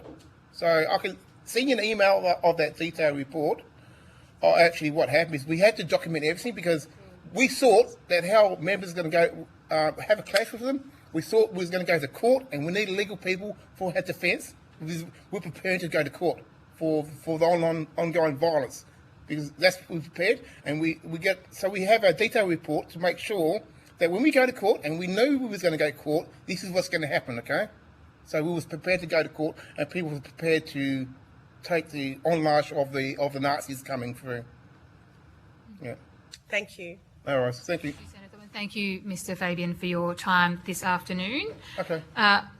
If you've been asked to provide any additional information, Yeah, and you have by Senator Thorpe, and Senator Thorpe, yeah. yeah, you can send it to the Secretariat, and obviously you're very welcome to include Senator Thorpe in that response. But to in the last regard, I got told to hush, hush with the police, hush with the police commission. I've been told to actually some of my elders saying, look here, you can't criticise the coppers because they won't work with you. You know what I mean? Like when we have meetings with the police and other things, I didn't say what I've said publicly because the police commissioner and other people said, look, you don't want to criticise the police because police controls the narrative and control if you meet with them or not. But the truth's got to be told that they've been informed of what actually happened, and I've been told by my elders don't say nothing, but things need to come out and let the truth be told, because I'm not telling lies of what actually. My story corroborates with that First Lady stories about those two things, and implicitly in that report, the report will actually say what she said as well. You know what I mean? I didn't know who the person was that actually gave the report, but now I do know. But her report matches her story as well. So what you could provide all of that. Oh, sorry, I Chair. was going to say that. Yeah. But, like you're welcome to provide any additional information that you think would be helpful for the committee. You can provide that through the Secretariat. Obviously, you're welcome to CC and Senator Thorpe as you wish as well. If you can please do that by the 3rd of August. Yeah, okay. I'll do that, and if you're not going to be able to do it by the 3rd of August, if you're speaking with the Secretariat, they can work with you on that. All that and talk to the people. Yeah. Yeah, and there are multiple ways to make a submission to the inquiry to which the Secretariat can speak to you about. The reason why I didn't put a thing and thinking, that's okay. Well, it's too traumatising to put all the things that's happened in my life because I'll be traumatised again. I'm like, I don't want to be traumatised because, like my trauma is behavioural, and thank goodness that my brothers, Vic Park Pigs, took me to Bali. Because when I went over there, guess what? I didn't feel anything over there. I felt like a normal person over there, so I'm going back to Bali again. Like when I come here, I feel like I feel threatened and tense here. When I'm in Bali, it's like no one's judging me, no one's treating me different. I'm treated like a person, you know what I mean, like, over there, and like I'm feeling like free. I understand why blackfellas go over to Bali and relax because you're not under the same strictly, and there's no police officers over there. When I went there, I couldn't see a police officer ever, and I was there for a week. So here I see them every day, everywhere. So yeah. Parliamentary privilege and it's protected. Yeah, so you are protected by parliamentary privilege in providing evidence to this committee. That includes. Yeah, I'll provide that. Yeah. That includes submissions that you make as well. The police, if I know, you know what the police is like, you know what I mean, in WA. And you'll be sent a copy of the of the things that you said today in writing, and you'll have an opportunity to read through it and make any corrections to those as well. I'll probably stay anonymous because if I dob in the police and the commissioner and his motley crew, they pull me up. It's publicly broadcast. This is publicly broadcast right now. And we also have an ex-WA police officer, as I understand it, as a now Labor MP of WA. So the gentleman on the end is ex-WA police officer. So this is public, but you are protected under privilege, and we'll be looking at your journey to make sure that you are protected. And if you're worried about anything that you want to put in writing to the committee, you can absolutely chat to the Secretariat about it too. Especially with the police. Police pulls me over 3 times a day, and they waited at my primary school, and they waited for me to get things. My car's been earmarked, and every time they see my car, they pull me over, nearly all the time. It's like I get the subject of the police harassment on a daily basis here. Thank you very much. We'll now suspend for lunch and return at 1:35.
I now call representatives from the National Indigenous Times to give evidence.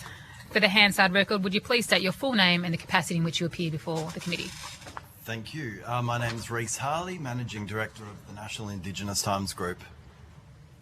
Leanne Jolandi Dolby, representing National Indigenous Times as a Marketing and Social Media Officer.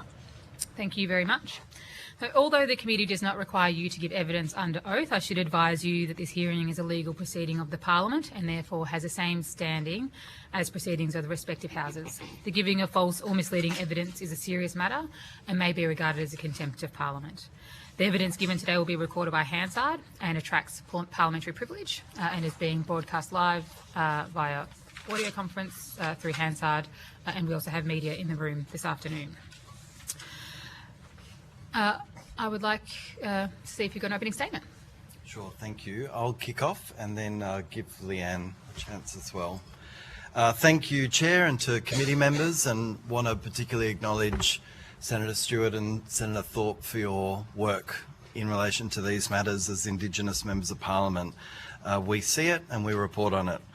I want to also acknowledge Wajak Noongar Budja and pay respects to my ancestors in Corring country in the deep southwest around Katanning, Norangarup and Broome Hill and along the banks of the Pallanup River.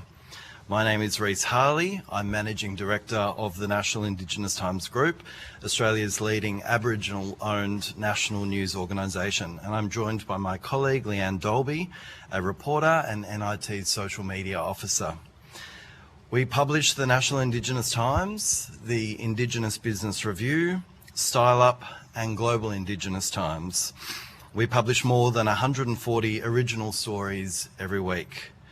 We insert our print newspaper into seven major metropolitan newspapers, reaching a combined audience of around 2.3 million readers per edition. And we also publish the Indigenous Business Review magazine, which is inserted in the West Australian and in Qantas lounges. Online, we reach about 200,000 unique digital users per month on our platforms, with a social media following notching up above 204,000. Importantly, everything that we publish is free to read, because the communities we serve should never have to pay to see themselves reported accurately. Most of our print readers, however, are non-Indigenous. We write about Indigenous Australia for Indigenous Australians in a way that invites mainstream readers in. That, in our view, is reconciliation in practice, every day of the week. It's also the work that this online racist abuse that we all know about is designed to shut down. Much of what we report is the product of racism, disadvantage and inequality, deaths in custody, the gaps in health, education and justice, discrimination in workplaces and in institutions. This is our daily news list. We report the impacts of racism, and we also deal with it directly every single day. Every day, our platforms receive racist, abusive and threatening comments. The deluge follows a pattern.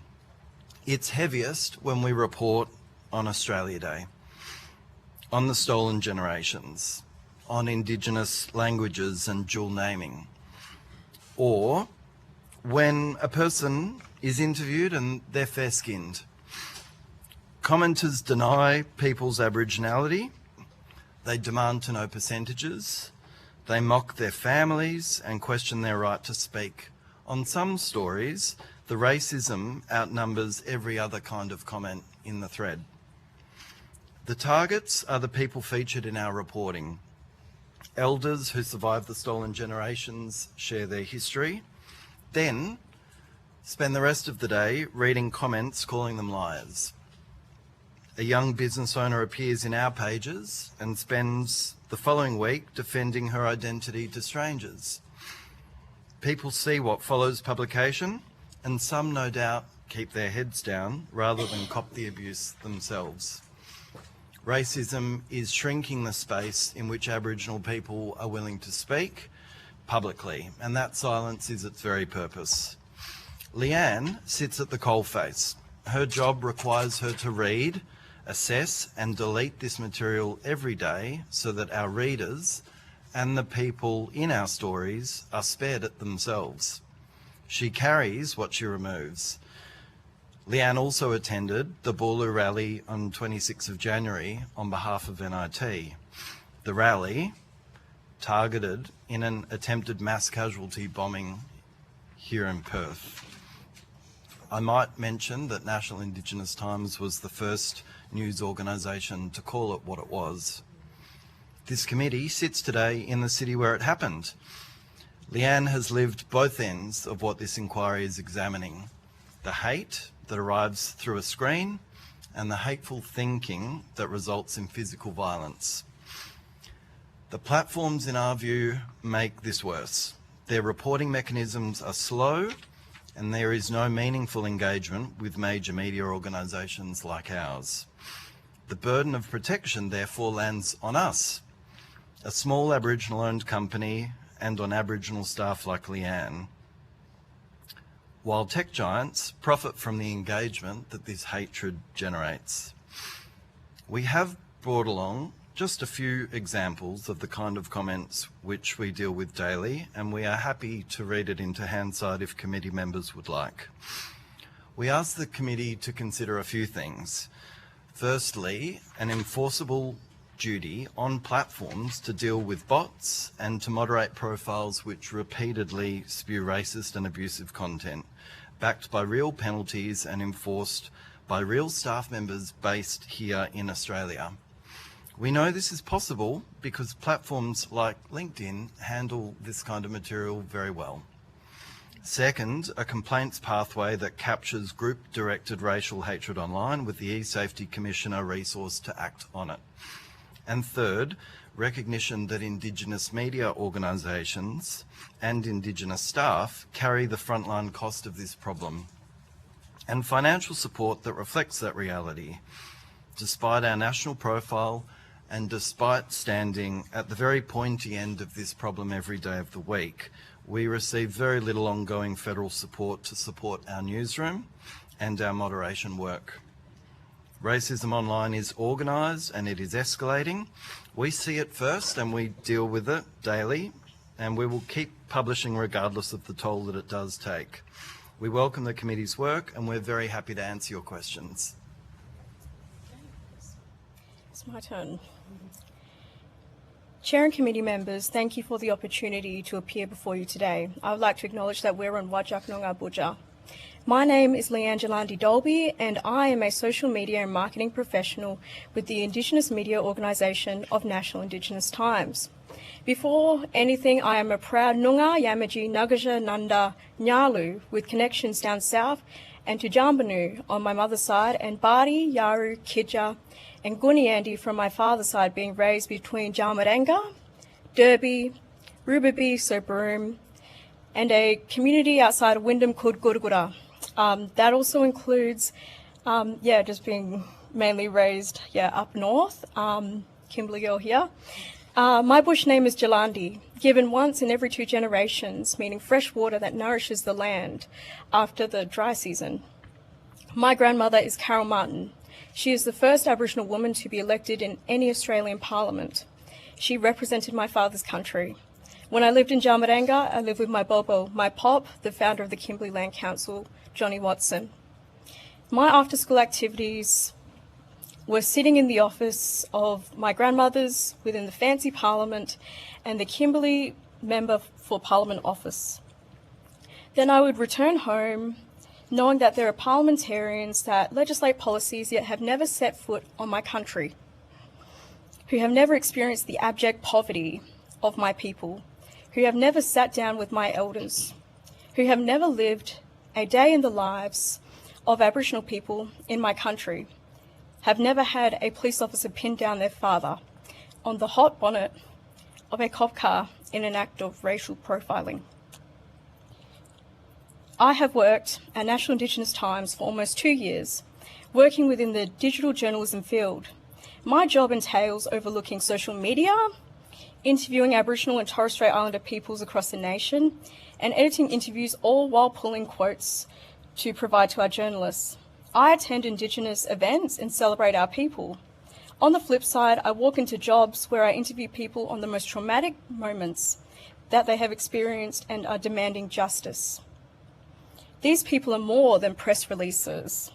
These people and their loved ones are not just instances that you call to a coronial inquest to dissect in order to come up with recommendations that can be ignored in a royal commission. Their lives are not learning lessons that can be rejected.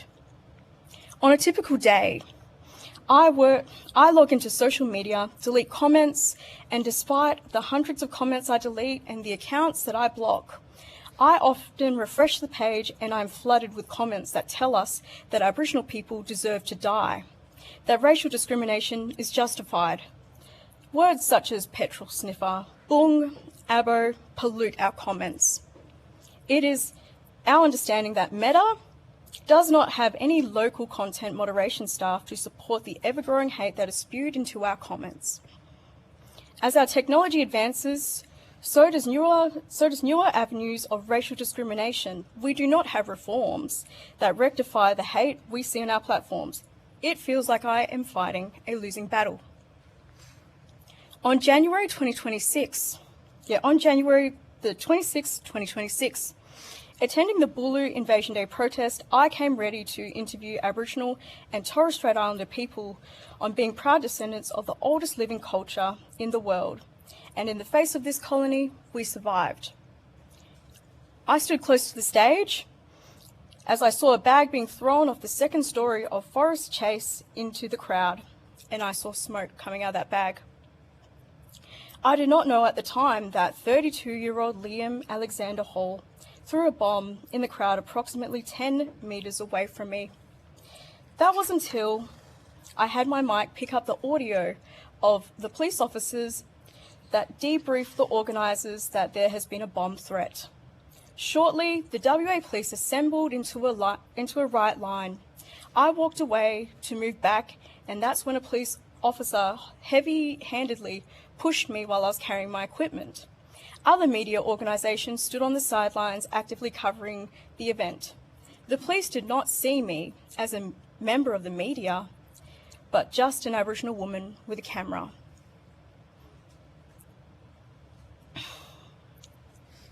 Sorry. A big 6-foot police officer towered over me and intimidated me and kept getting closer to me while I had the camera, and he laughed in my face. I called my editor, Giovanni Torre, at 12:55 p.m. and told him that a bomb was thrown into the crowd.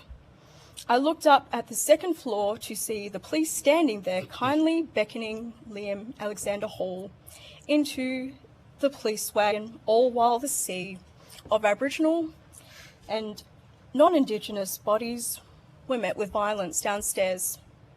I left this terrorism attack with a level of fear and a distrust for the police, and a fear that one day I will die at the hands of a racist while I am working.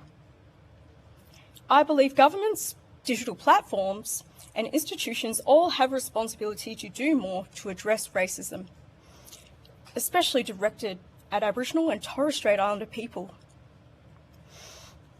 Racism has real impacts on people's safety, health, mental well-being, opportunities, and addressing it requires sustained action, not only during the moments of public attention, but every day. Thank you for the opportunity to contribute to this important inquiry, and I welcome any questions. Thank you for those opening statements. And we will proceed to questions now, and I'll begin with Senator Whittaker. Thank you, Chair.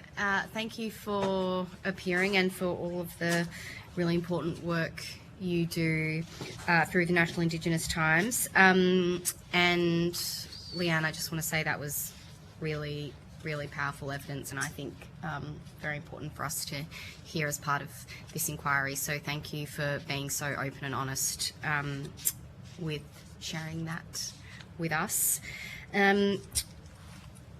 One of the things that we have talked quite a bit about as part of this inquiry so far is the online harassment abuse, racism that First Nations people experience, you of course are in an unusual position where you both report on it and receive it. And we've heard quite a lot about how that has increased over time. You mentioned, Mr. Hulley, in your opening statement, I think you used the words organised and escalating. I'm interested in your reflections on how that online behaviour has escalated in recent years. And I guess both in terms of volume, but also the types and severity of the kind of racism and harassment that you're seeing online. Thank you very much for the question. We don't have metrics that we have tracked in recent years where I can give you an exact percentage because sometimes the content is hidden, sometimes we moderate it. Our job is to take it down as soon as we see it rather than document it in a spreadsheet. However, we have noticed a marked increase in comments since the referendum outcome. We hear it everywhere that we go, everyone that we speak to, they feel a sense that post the referendum, the lessons that people have taken from the referendum is that it's okay to be racist in Australia, it's okay to not care about Aboriginal Australia, it's okay to say whatever you want because we went to a referendum and we won it. Now, obviously, we know that that wasn't the purpose of the referendum in the way that it was constituted. We know that, you know, it was a relatively narrow proposal that was put, but the lesson that people have taken from it is that it's okay to say whatever you want in relation to Aboriginal Australia. And so, yes, we believe and can sense and feel that it is increasing. And we see a lot of bots, but we also see a lot of actual people who we know, we know to be real people, who are actually just feeling like they have an open slather to say whatever they want. Often I see an increase in all types of comments, specifically around days such as Invasion Day, NAIDOC Week, or when there is a high-profile case towards, where a First Nations person has been affected or is a victim of crime. We often see a lot of influx of comments that are, justifying the racism that this person has experienced or if they have passed. We often see a lot of those comments as well. But recently we've seen more comments that are flooding in, and then now we're seeing the follow-up of more and more hate crimes that are being reported, and it has definitely gotten a lot more worse in terms of the slurs and all types of things. Even when it comes to the celebration of First Nations people, we will see all types of stuff in relation to Centrelink or, any type of racial stereotyping, even in the face of celebrating First Nations people. And in what way do you think the online platforms, Meta, X, etc., amplify that kind of racism, abuse, racial stereotypes? It's the business model. The business model is to allow for the greatest amount of engagement. And the more engagement there is, the more eyeballs, and the more eyeballs, the more ad revenue. So there is a commercial embedded incentive for these social media giants to not just allow, but actually to encourage people to say whatever they want, because then people will bite back and fight, and the more fighting that happens in the comments, the more traction it gets. I'm not sure necessarily what the answer is. However, as I did mention, there are other platforms where you see it much less, perhaps platforms where people have got their employer next to their name. That can tend to help people be a bit more, balanced in their commentary.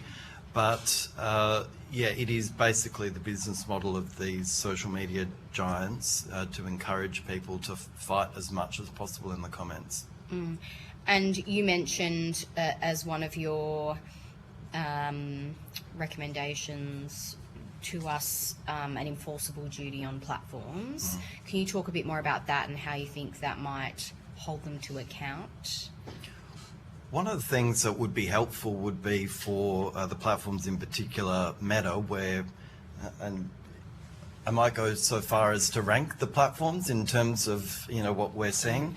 We absolutely see the most awful content on Facebook. It is number one. Twitter, I think people ignore. X these days, I mean, I certainly tend to ignore it, but obviously people know that so much of it is just automated and bots, and I think it's kind of almost no longer that important in public discourse in democracies across the world. But Facebook is still, I think, very relevant for these kinds of debates, and that's where we see the worst commentary, followed then, I guess, by Instagram at the very bottom, LinkedIn, because it's a professional network. So it would be helpful, for example, I've attempted on a number of occasions through email and other methods to reach out to the most senior executives at Meta here in Australia to have a meeting, unresponded. We had one example where a particular video of a young Aboriginal woman getting arrested by an off-duty West Australian police officer on a train was taken down through an automated moderation rule because in Meta's view it showed violence against an underage girl, which was really the whole point of the video. It did. We had spoken to her. She was very happy for us to upload and report on the video content. The video was taken down by the automated moderation tools, and we obviously complained about that through the formal reporting channels. It wasn't through the formal reporting channels that we received a remedy. It was actually because an employee of Meta who followed us and loves our reporting saw our comment about it on their personal page and took it upon himself to make the effort to personally go and find out what was happening and unmoderate the video, even though that wasn't his job, because it's our understanding that there are no locally engaged content moderators for Meta. So I think firstly a requirement that there be a serious effort in relation to content moderation by locally engaged staff in Australia would be really useful. Thank you. I'll share the call. Thank you. Senator Thorpe. Thank you. And Ms Dolby, thank you for sharing your experience. It obviously very well articulates the very thing we're trying to deal with. And, you know, we can be strong, staunch black women, but sometimes those comments, you know, it's okay not to be okay.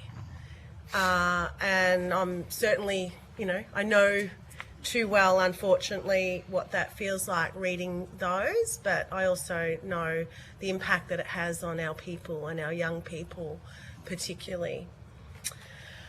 So, apart from the fact that mainstream media organisations in this country are overwhelmingly white, what else explains the consistently racist mainstream media coverage of Aboriginal and Torres Strait Islander people in this country?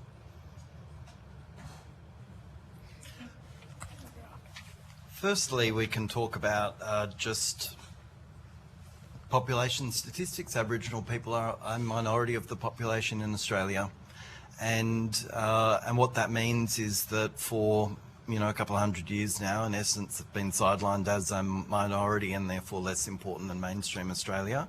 I think this is just one of the factors. Aboriginal people are not seen as consumers. They're not valued by advertisers as people to whom we don't see that in Australia enough. A successful, powerful Aboriginal businessman enough in mainstream Australia, which is why I'm proud that our distribution model puts these publications in the Australian, in the West, in Qantas standards where people see them. I think the issue is partly about representation.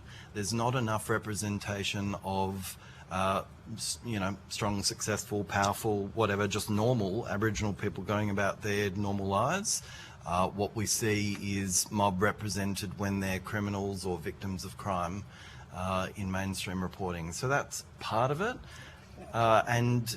But yeah, I would say that there seems to be no financial incentive to treat Aboriginal people well in mainstream media because they're not seen as consumers, even though we know that that's not the case.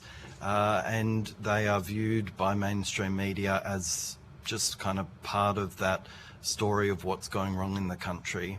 I think the most distressing thing is when we see, beautiful images of kids dancing and practicing culture, and we see people laugh at that on social media.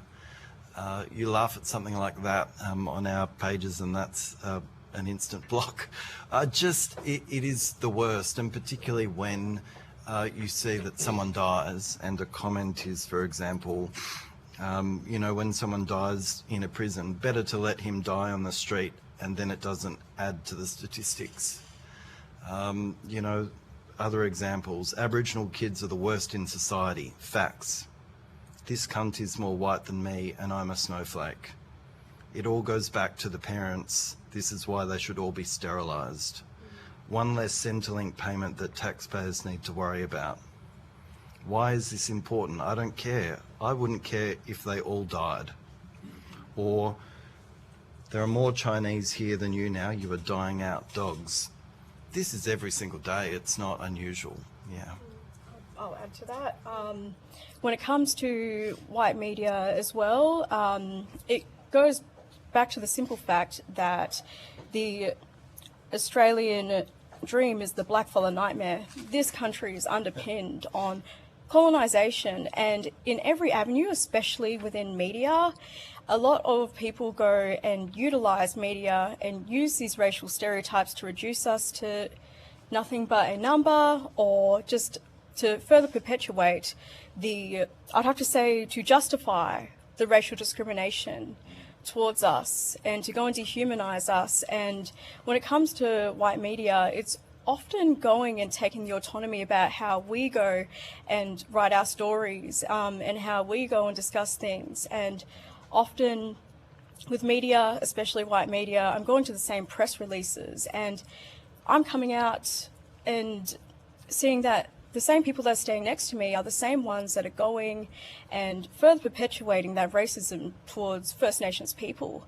And I often see as well, there's barely any comment moderation. These people have never actually experienced living in our lives, and it's very difficult when we don't even have the autonomy in terms of truth telling to go and talk about what's happening to us.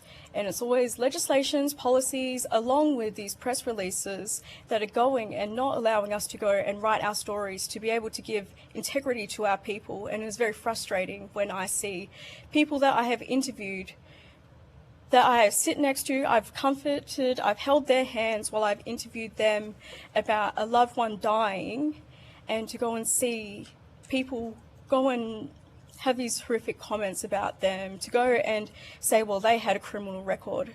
It is ironic that we're talking about criminal records as if that wasn't, a means of coming to Australia in the British colony. Sorry, I nearly choked and I wasn't. You're incredible. You should get into politics after NIT because we need more people like you in these places. My next question is, so I was in the InStyle magazine and Andrew Bolt made it an actual episode of his show because he was disgusted that I could style up and be inserted into a racist newspaper. So why do you share this with known racists, Herald Scums and the others? Why? And is it making any difference? Thank you for your question. We're really proud that our publications have a broad national reach into mainstream Australia. There are lots of Indigenous publications that have a relatively small reach and in essence tend to just reach community, and I think there's a really important role for that. We've chosen a different path, which is that we want to get our publications in front of as many readers as possible, and in particular into mainstream and into more conservative print readers, because it is reconciliation in action. When you open up our newspaper and when the centrefold is, for example, the Kimberley Fashion Festival, and you're seeing, you know, beautiful Aboriginal people and designers wearing incredible clothes on country, this helps to change people's perceptions. We don't have data, but I would say that we actually receive a lot less hate mail than you would imagine from print readers. In fact, we have seen printed even in the letters to the editor page of some of the mainstream papers, I think it was the West, where someone was delighted to see an insert of the National Indigenous Times in the West. So I think it would be wrong to categorise all readers of mainstream newspapers as conservative. I think it's just part of people's daily practice. They pick it up in airports, they pick it up in cafes. In the West, we only have one daily newspaper, of course. And so it's, it's an important strategy. We hope it's helping. We'd love to see some data around whether or not it is shifting perceptions, but I have a feeling that it is. Thank you. It was nice to see Bolt almost fall off his chair because I was in this spread and we had a great time watching that. It was real great for black comedy. My last question, because there's time restraints always, I've asked the AFP about how they communicate racist violence and threats targeting us. Their media releases often use broad terms like ideologically motivated extremism, rather than identifying and naming white supremacist or neo-Nazi ideology. And they rarely specify when Aboriginal people are the targets. By contrast, their communications about anti-Semitic offending generally identify both anti-Semitism and Jewish people as the targets. How does that difference in approach affect the ability of journalists to accurately report on threats and crimes?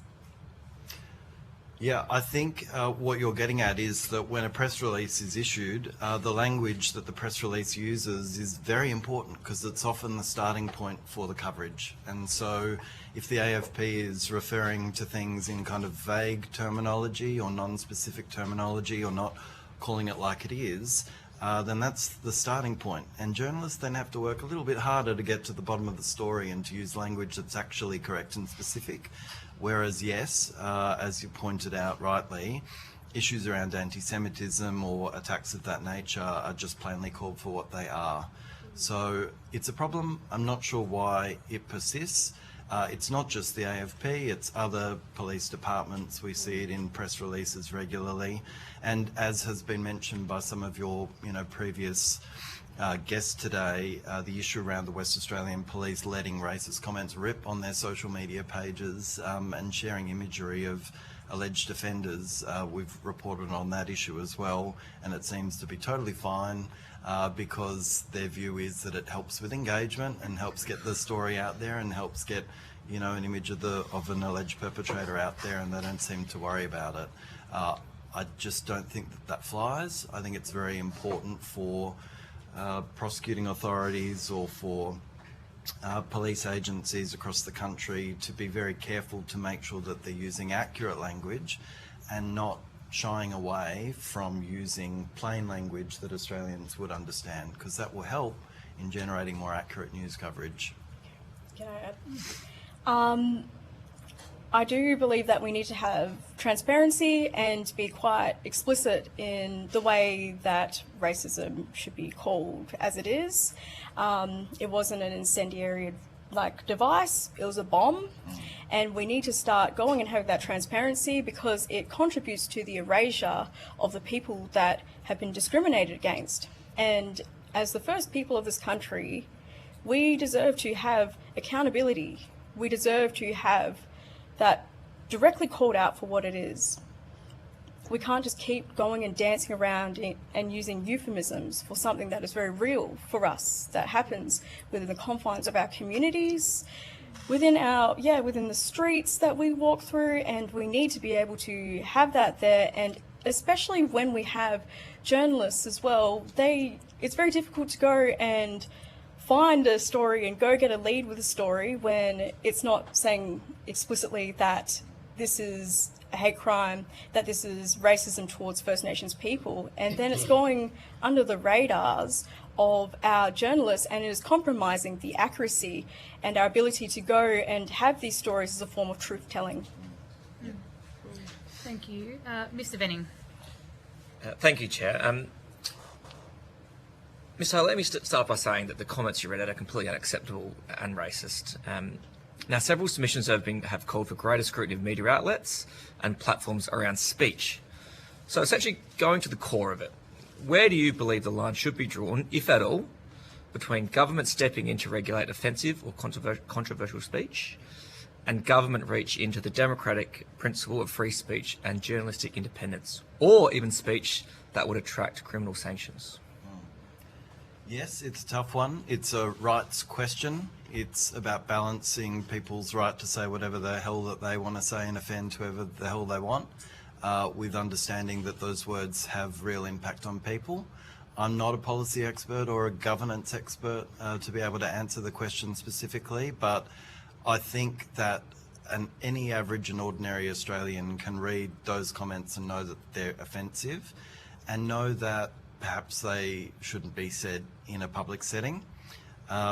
I think that there is a responsibility on platforms to help get more active and to help work with governments and jurisdictions to properly identify the kind of language that is and isn't acceptable. I think it's important also to remember that we're not talking here about a democratic debate, in a public setting, in a forum, at a town hall. We're talking about the comments that people are submitting on a commercial digital news media platform, which is a for-profit organisation. So these are private companies. They can have whatever kind of content they want or don't want on their platforms and choose policy settings that make that happen. As I've mentioned a number of times, you don't see people complaining about racist commentary on LinkedIn. There are other platforms that do it better. This is in particular, I think, an issue around Facebook, in particular, where we're seeing the most vile comments. And I think it's about policy settings that really needs to be a conversation between policy experts and the leaders of that particular platform. Would you like to see more government involvement, compelling platforms to do more? I think that there is a role for government to set the standards for operating in Australia on behalf of the Australian people, and in essence it is the Parliament's role to legislate as opposed to government. I think it's important to state that these things should be matters of public discussion in Parliament, both the House of Representatives and the Senate, to get a broad range of perspectives and to operate in that way. I wouldn't like to see it be an edict of the minister through regulation where it then becomes a party political thing. I think it needs to actually be a conversation for the Australian people and for the Australian Parliament, and in a democratic society that has to be the best way to come about these solutions. Thanks, Chair. Unless Ms Dolby would like to add anything? I do believe that freedom of speech, yes, but that does not mean freedom of consequence. And I believe that when people go and have these comments and they are very consistent within our social media and all those types of things, that should be flagged, for what it is, and to have that pattern recognised, especially since a lot of these social media, just comment sections are also echo chambers for people who have these radical speeches. And I do believe that it should be rectified and that there should be a list or a registry or something for people who are racist, because this person who did this, as much as he was described as self-radicalised, I'd love to see what political organisations or groups that he was associated with, and for those organisations to be listed as a terrorist organisation if he himself has been charged with terrorism. Thank you. Thank you very much. Feels like we could be here all afternoon and ask you questions, but that does conclude the time that we have. Thank you very much to both of you for your time here this afternoon.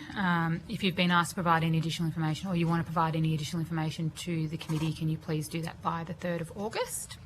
And you'll be sent a copy of the transcript of your evidence and have an opportunity to correct any transcription errors that you find on there. Thank you very much. I just wanted to mention that I've brought along 6 copies of both of our most recent publications for committee members as well to have a read. Thank you. Unashamedly promoting. Salesman in chief. No, I appreciate it. Thank you very much. We'll take a short... Questions on notice as well. Yeah, great. Yeah. So you may also get additional questions on notice from senators and members of the committee. So thank you very much. We'll now suspend for a very brief moment while we welcome the next witnesses. I've been a racist.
We are not quite.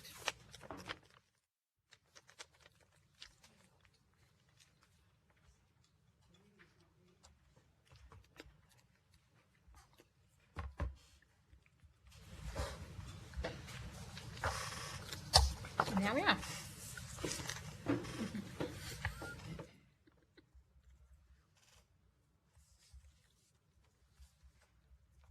Bad time to put a lolly in my mouth.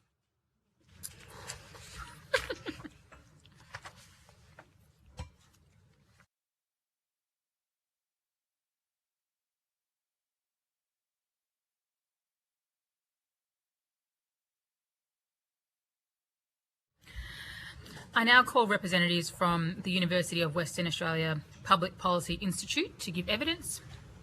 For the Hansard record, would you please state your full name and the capacity in which you appear?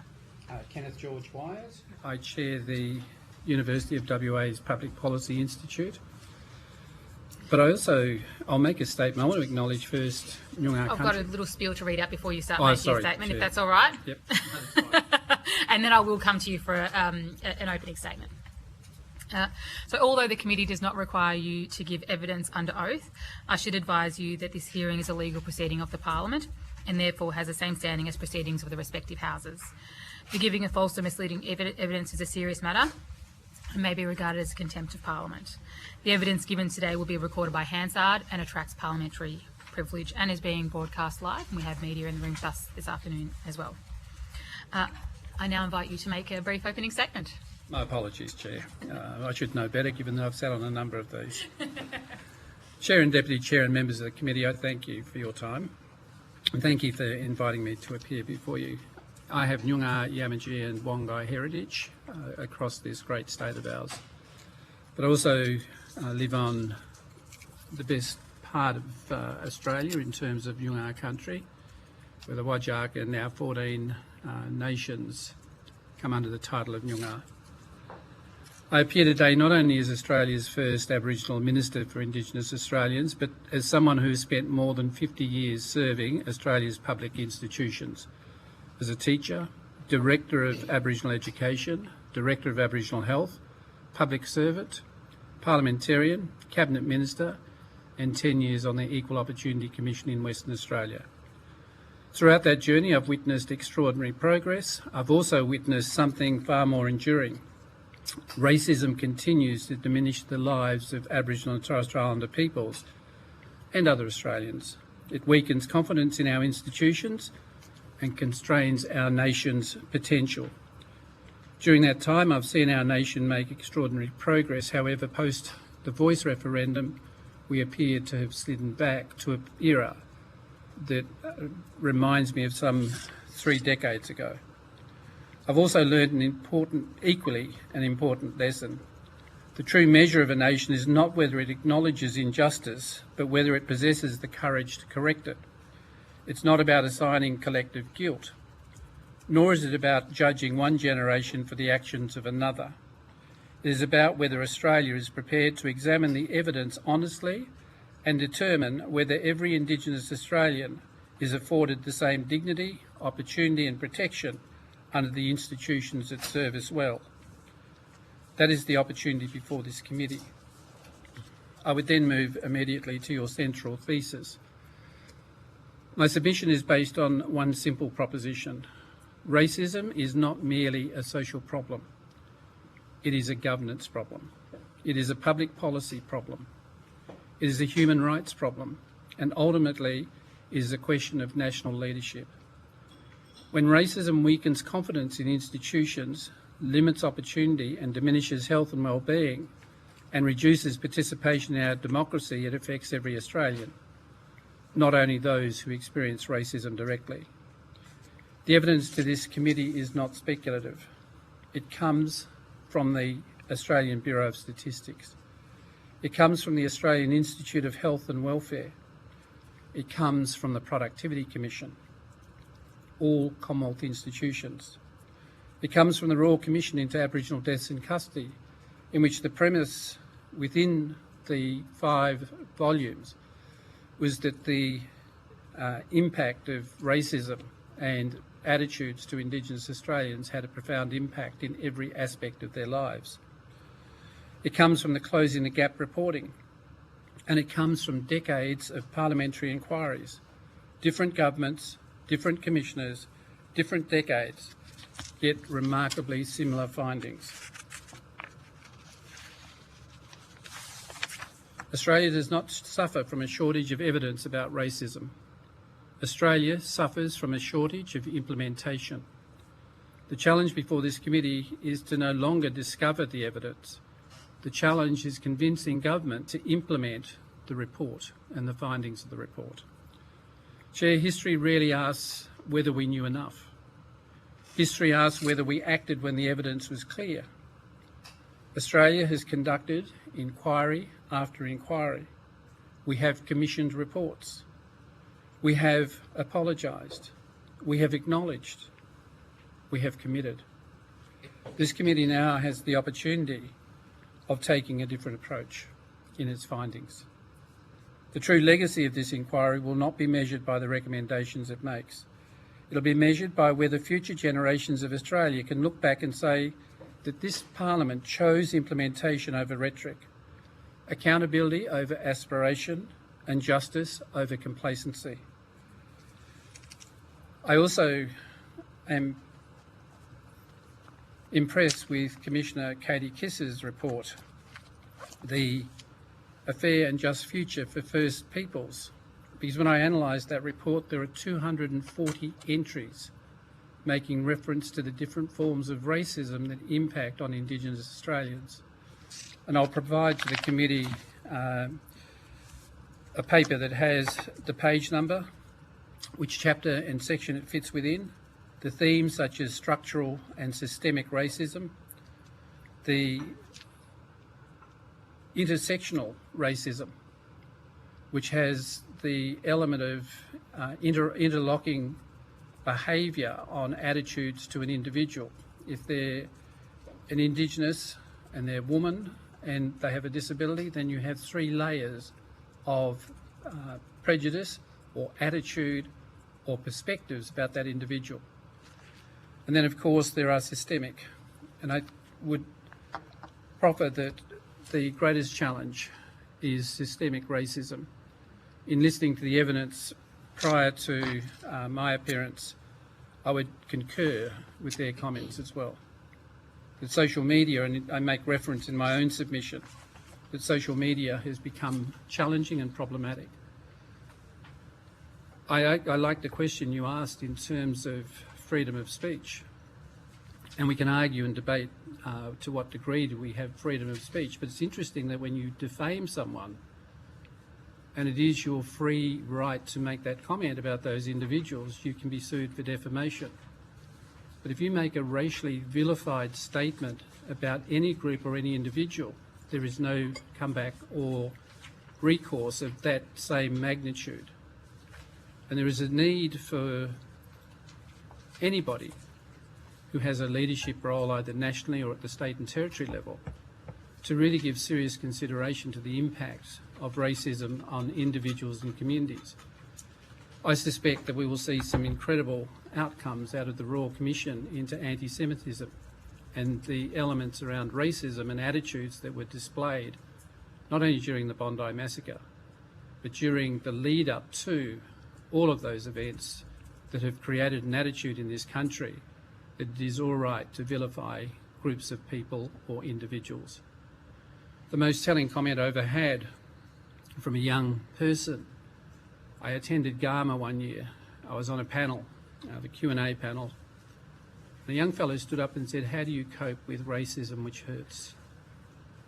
How do I fix my feelings?"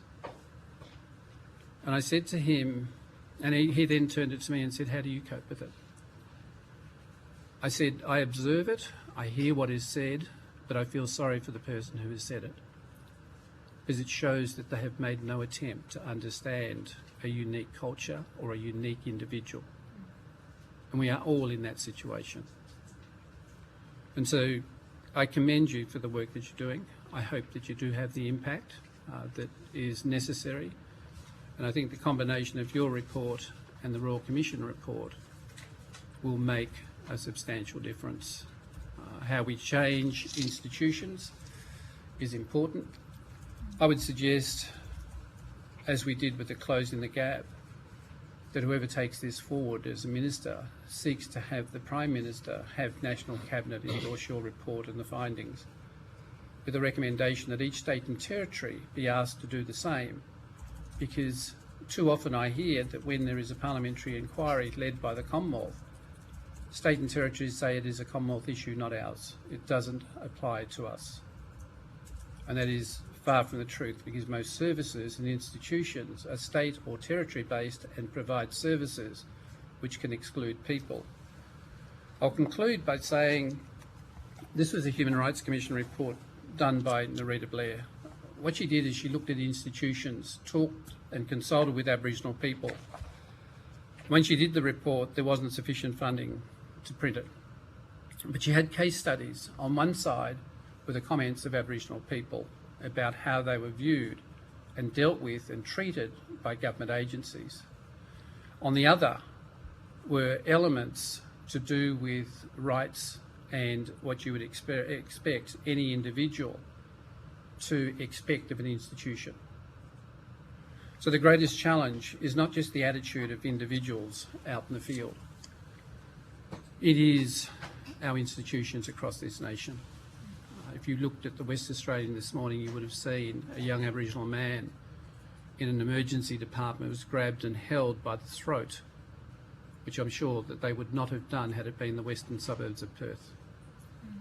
Because he happened to be an Aboriginal man in Kalgoorlie, he was treated and held by the throat and then eventually dropped to the floor. That is not what you'd expect in an institution in our nation. We are better than that as a country, and it is important that we move forward with an agenda of significant reform. And I'll leave it at that, Chair, for any questions. Thank you very much. We'll proceed to questions and begin with Mr. Lim. Honourable, how are you doing? I'm good, thank you. First of all, I want to thank you for helping us during the voice referendum. And you worked very hard, harder than all of us. And after the result of the referendum, so what do you see changing?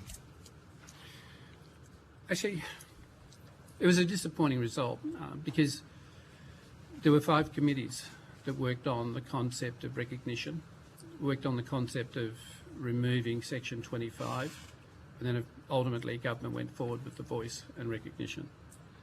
But the intent was to empower Aboriginal and Torres Strait Islander people across this country to have a voice in all spheres of Australian life.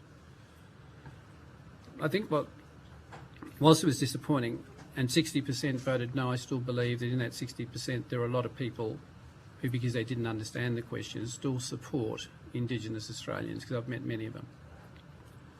But the other side was it opened the doors to the trolls and the racists to legitimise their comments, both on social media and certainly in some of the behaviours and actions that they're doing, such as councils no longer wanting to do Welcome to Country or have Aboriginal flags flown. Even though the Aboriginal flag is owned by the Commonwealth Government and is recognised by the Commonwealth Government, it is an Australian flag. It represents the oldest living culture and contemporary Australia. So that's the disappointing element. And that's why there are individuals who will be in the institutions that will have a resolve that they don't have to really worry about the 3% of the population. Even as a minister, I was reminded on several occasions that your people are only 3% of the population. When in fact, they're a significant part of the history of this country, and they have the greatest levels of disadvantage that has been perpetuated since the settlement of Sydney. So I also got another question, because as a former police officer, I work in Goldfield, Esprin, I work in Karratha and Pilbara, and I know a lot of things are happening in the police and also outside of police. So tell me, what sort of penalty we should be implement to the media wrongdoing and also with any government sector which have done wrong to Indigenous people? I wouldn't worry about penalties. I'd worry and focus on having institutions respect individuals, communities, and those accessing those services. There is no need to have a set of behaviours that you would not manifest towards your family, nor those of like skin colour or of same social context. Because we ultimately are all people of this country and therefore should be accorded the same rights and privileges as anybody who seeks their assistance or needs their support. Punitive measures don't work.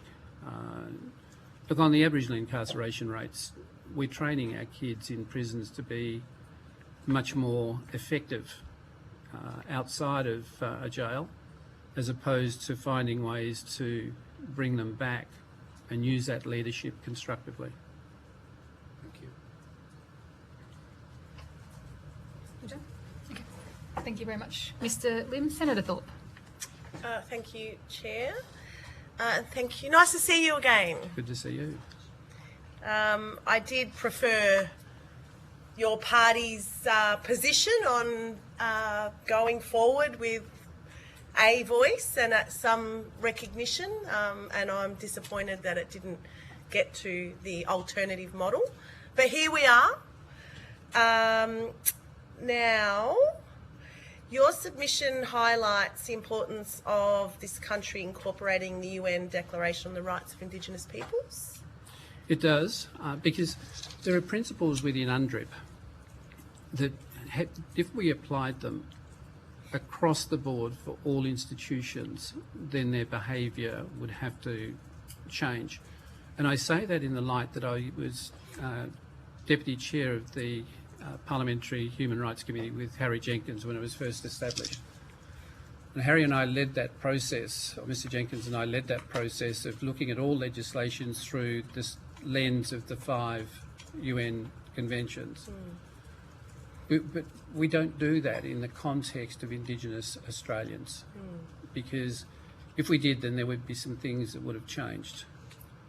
UNDRIP, if there are values and principles and that could be applied, then that might see a different approach in some of the legislation. So, sorry, I didn't get to finish my question, Oh, and I understand absolutely the importance of the United Nations Declaration on the Rights of Indigenous Peoples and our right to self-determine and our right to free, prior and informed consent, which does not happen under any government, let's face it.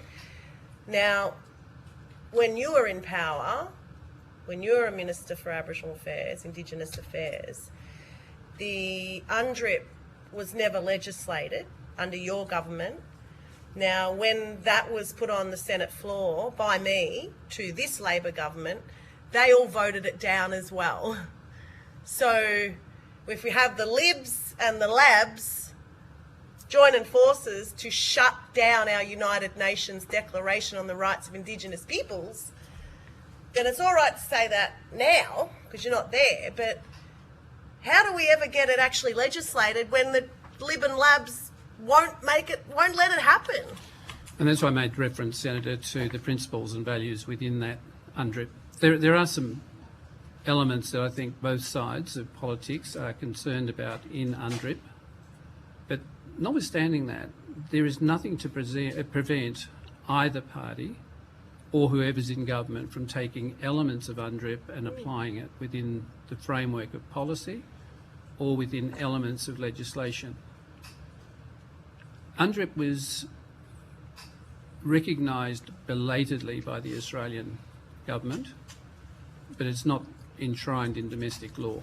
No. And whilst it's not enshrined, it's not enforceable. However, there is nothing preventing consideration to values or elements of UNDRIP that could be applied, such as self-determination, which is what the voice was about, or the right to be equal partners, and to also jointly develop programs and services that would benefit a community, not peak organisations, but a community at the community level. So we would see change occur across this nation. At the moment, we're not seeing that. Thank you. I sit on that Human Rights Committee, and our rights are never taken into account. It's just not important because it's not legislated. So among your recommendations also, you urge the need for the National Anti-Racism Strategy with a resolute Aboriginal and Torres Strait Islander component that is funded and implemented, and that without such an approach, anti-racism efforts will continue to be fragmented, reactive and insufficient. Now, we know that the Labor government have left the National Anti-Racism Strategy on their shelf for almost 18 months. They've not responded to it, let alone implement it. Are you advocating for the National Anti-Racism Framework developed by the Human Rights Commission? And in your view, what explains why the Labor government has not even formed a response to the framework, let alone implement it? I'm not going to hypothesise on what the Labor government is doing, because that is their decision, and what none of us know is what's in train from the Minister nor from the Prime Minister's office. However, the sentiments of that strategy have got elements, and in my report I referred to Racism No Way, which was a national strategy that was developed and used in schools across the nation with a view to heightening awareness of what was appropriate in behaviour and what wasn't. And that's what I'm alluding to, is that there are, again, a government can take elements of any report and still implement and provide resourcing to bring across a very strong message. I suspect at the Royal Commission into anti-Semitism that there will be money allocated. What I'd like to see, if that occurs, then is for the Indigenous parallel to be equally funded and supported so it is rolled out across the nation, and that we as a country move forward in accepting that difference is not an issue, that all of us have something to contribute in different ways, and that Indigenous and Torres Strait Islander culture is as equally important as white Anglo-Saxon culture, Australian culture, and the culture of every other nation that resides in multicultural Australia. And we do see that evidence through the Office of Multicultural Affairs and through the programs that are funded. So we're capable of doing it, it's whether we have the will to do it. I do beg to differ on that. We're not. I don't believe we're equal. I think we are more than, because we are the oldest continuing living culture on the planet, and this is our land, and we are the 3%, and they are the 97%. So,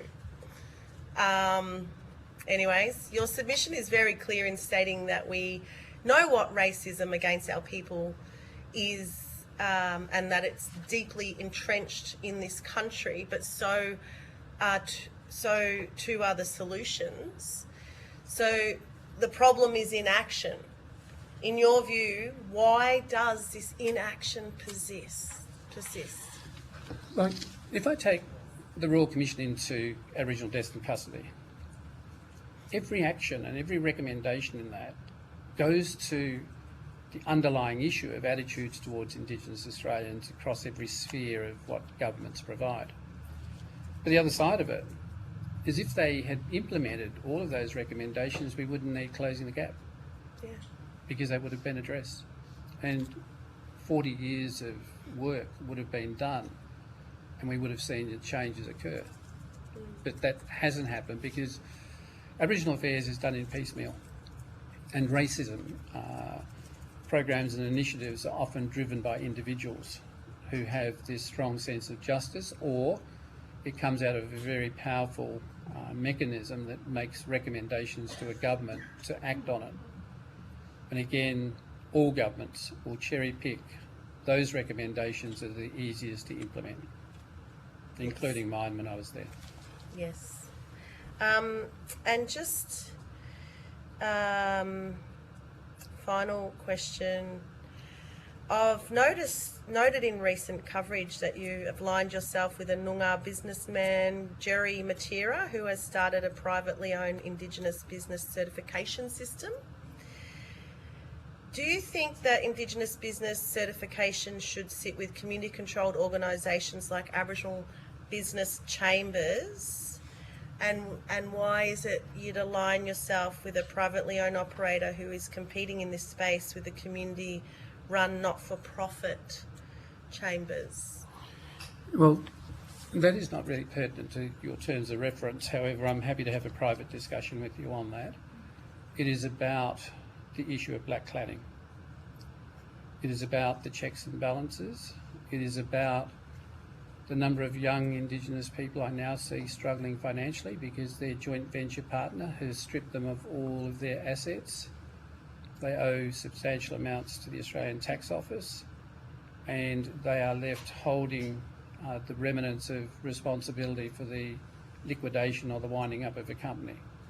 Yet they were never really decision partners in that joint venture in a way that you would expect it to function under the Australian Corporations Act in terms of directors' responsibilities and the company's responsibilities in ensuring that your equal partner is a partner and a genuine partner. So in that context, black cladding is an issue that has to be addressed within the Corporations Act construct and the laws of Australia, ASIC, etc. But there is the element of seeing Aboriginal money as easy money, and that's the reason I have aligned with Jerry. So I ask that because it does contribute to racism.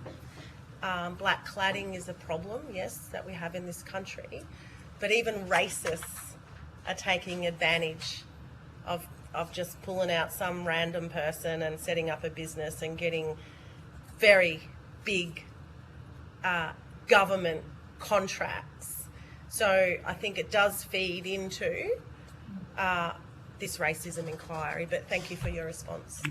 Thank you, Senator Thorpe. Mr. Benning. Thank you, Chair. Mr. White, it's a real privilege to have you here today.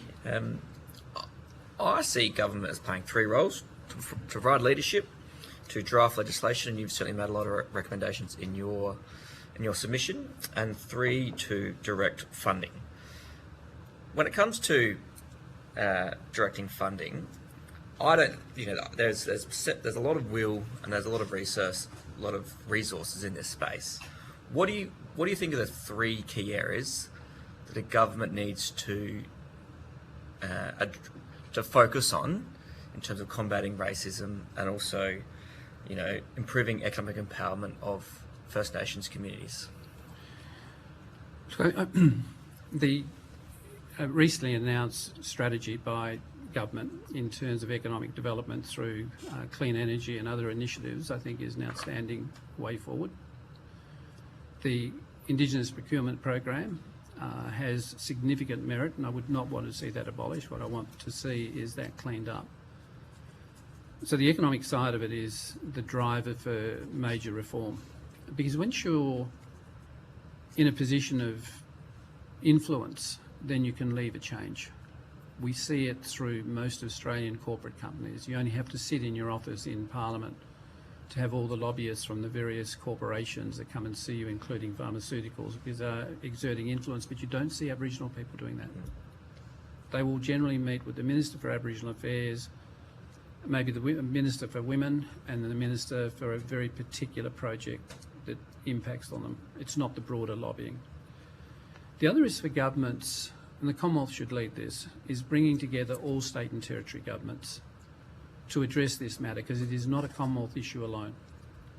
That is why I deliberately took the strategy of having federal cabinet endorse closing the gap, then asking the Prime Minister to have national cabinet endorse closing the gap, and for the federal cabinet to take back to each jurisdiction the responsibility of having their state and territory cabinets endorse closing the gap, and they have done that. It would be very effective if Commonwealth leadership could emulate the same thing, bringing together all jurisdictions to address all of those matters that you are hearing from people who've given evidence or those submissions that have been made, particularly a focus on institutional racism or behaviours that make it very uncomfortable for Aboriginal people to want to use those services. That is the most significant change. Now, resourcing can be, often you can rewrap money or realign it to send a similar message. And it would not surprise me, as I said earlier, that the Royal Commission that is currently occurring is likely to see resources put aside to address what the findings are. Equally, we need to do the same here. We need to look at whatever the recommendations are that the committee addresses and puts forward, and then consideration being given to resourcing. Now, resources is not only money. It is about the commitment of organisations and governments at all levels to start to seriously address this issue.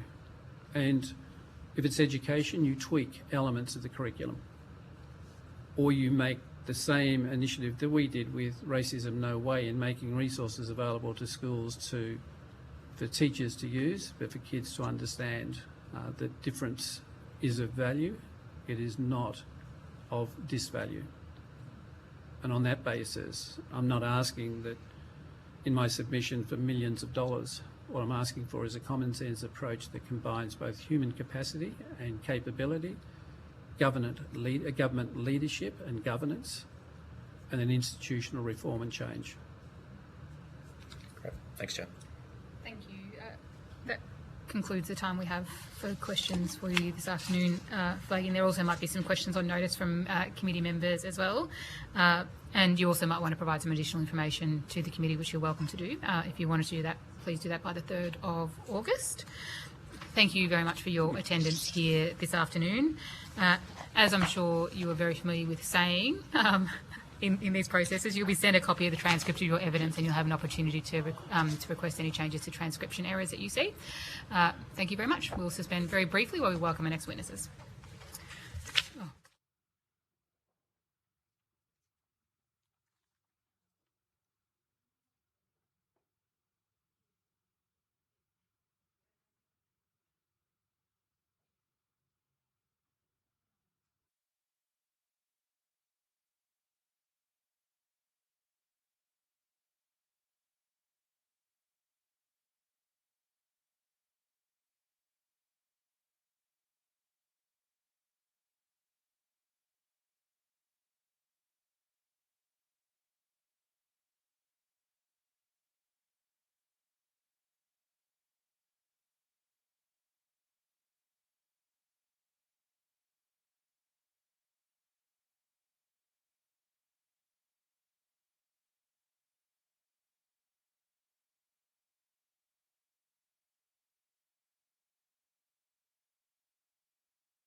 Okay, we might begin back. I now call on Roseanne Pat to give evidence. Thank you very much for the change in program and appearing early. We really appreciate it. Would you please state your full name and the capacity in which you appear?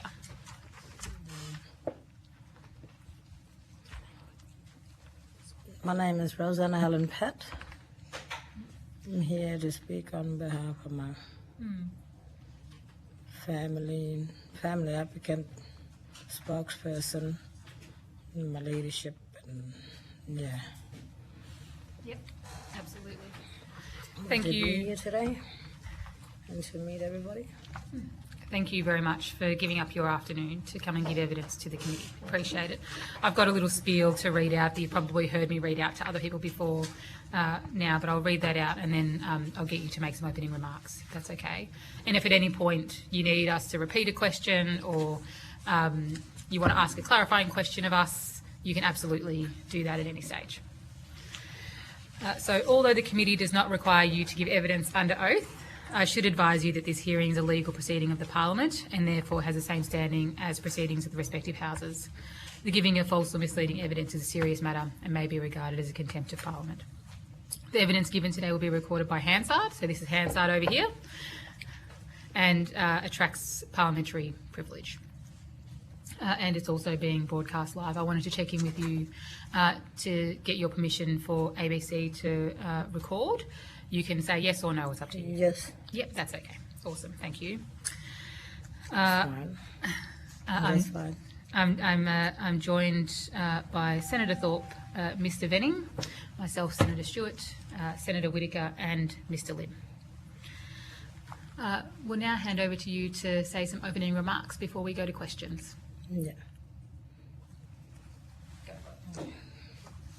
Thank you. Good morning for being here, everybody. I'm Rosanna Pat. I came from the Pilbara, Karratha. I'm an Injibandi Karriara person in between Karratha and Rowan and Headland.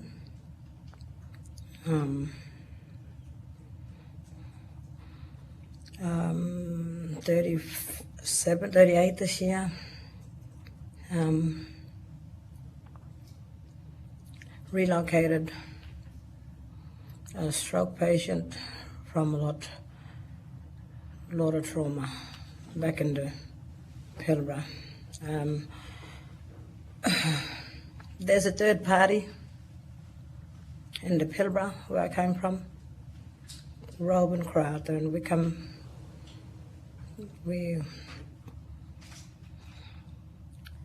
there's three group corporations. You can call them Injibandi, Karriara, all in that Pilbara area. This mining boom. I was a committee member with one of my family's corporation with my mum. Did some agreements with the corporation.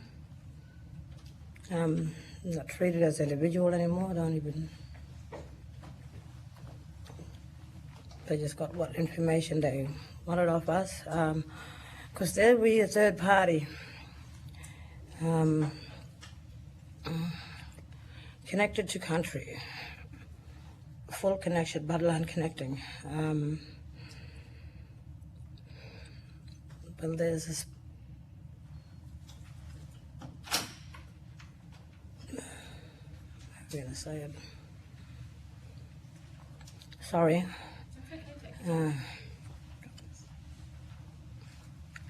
Well, within the community, there is a third party. There's three parties. We are the first party. We are the first party. We are the close connection to country. We're not being treated as individuals in the community. And there's two other parties. And my family are the ones who are being incarcerated and never been reached out to in the community.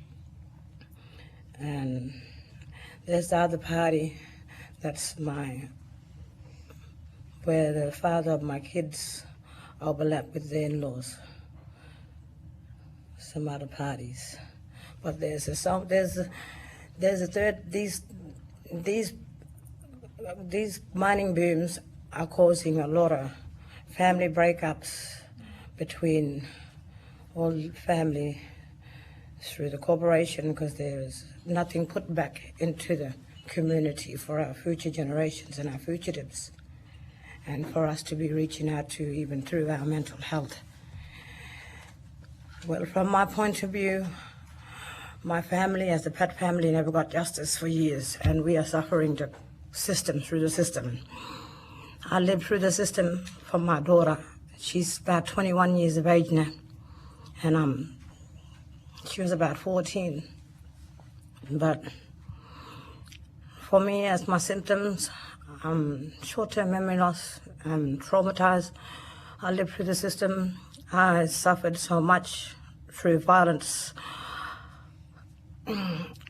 Through my partner, the father of my kids, he was accepted as an individual, but he wasn't in the same clan as me. But from the first party, that's the Inji party. The second party, you got Wiramara, and then you got the main bloodline connection. But we are the Manan, Inji party, Manan. We're the main Inji party, Manan, in the middle. And you just got the ones who just overlapping our country, the black corporates, and they're the ones who are causing all the conflicts, community politics, splitting us up from the individuals. We just want what we want for the future. My dad is still incarcerated, 16 years. After 44 years, we never got justice for death in custody for my first cousin, brother John Pat. And it's a shame that I have young generations and still gonna grow up, live this generational trauma. It pains, it hurts. And I relocated. I'm in Perth now. Been here for 3 years. I've been homeless. Through the system, through the mental health system, Commonwealth system, whatever you want to name it, it's all affecting in our community through the mining boom. And that's why I'm here. I'm taking this opportunity to speak as a leader, because my father is a born spiritual gifted leader. He wanted what's best for the community, provide for his people. But they incarcerated him. He's in jail for 16 years. He's still incarcerated. He's living under the NDIS system, mental health.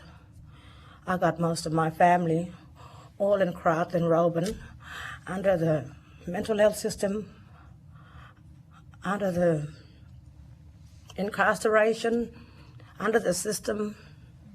And the other side of the parties are not suffering it because they're the ones who's taking everything from the family, and what we want was right in the community for our people, because you got the ones who sit behind the corporations, the black Africans, and they're the ones who, and the generational system through the government. There's a generational trauma system that we all traumatize. It affects us mentally. And I only just took a stroke last year, slight stroke, through all the pressure, from all the escape. I needed to escape from domestic violence. Cops never been reaching out to me, always reach out to the father of my kids, because his sister was a steering committee, and which is my first cousin. He's my first cousin, but they was in the family, and we was all in the family, but they took over my family and my family. Because there was Morawanga Maya, my sister, her name Macy Helen Pat. That's why I'm Rosanna Helen Pat. She established this for a library, not a corporation. But that's why we're all this it was a library for our future generations. But they seen so much in the corporation, and they made so much agreements, billion-dollar agreements ran through the mining boom. And it's affecting our system and our country and our culture and our people. And it's traumatizing. It's never been reaching out to, no changes. And that's why I relocate, to reach out here to where I am 3 years later, to seek and find, even still after years and years, my old auntie. We wanted some changes in Roban, Karratha. A lot of death tolls on the road. All this mining boom, nobody's been responsible for my family. A lot of loved ones we lost over the years. The system is through the mining boom, through the black corporates.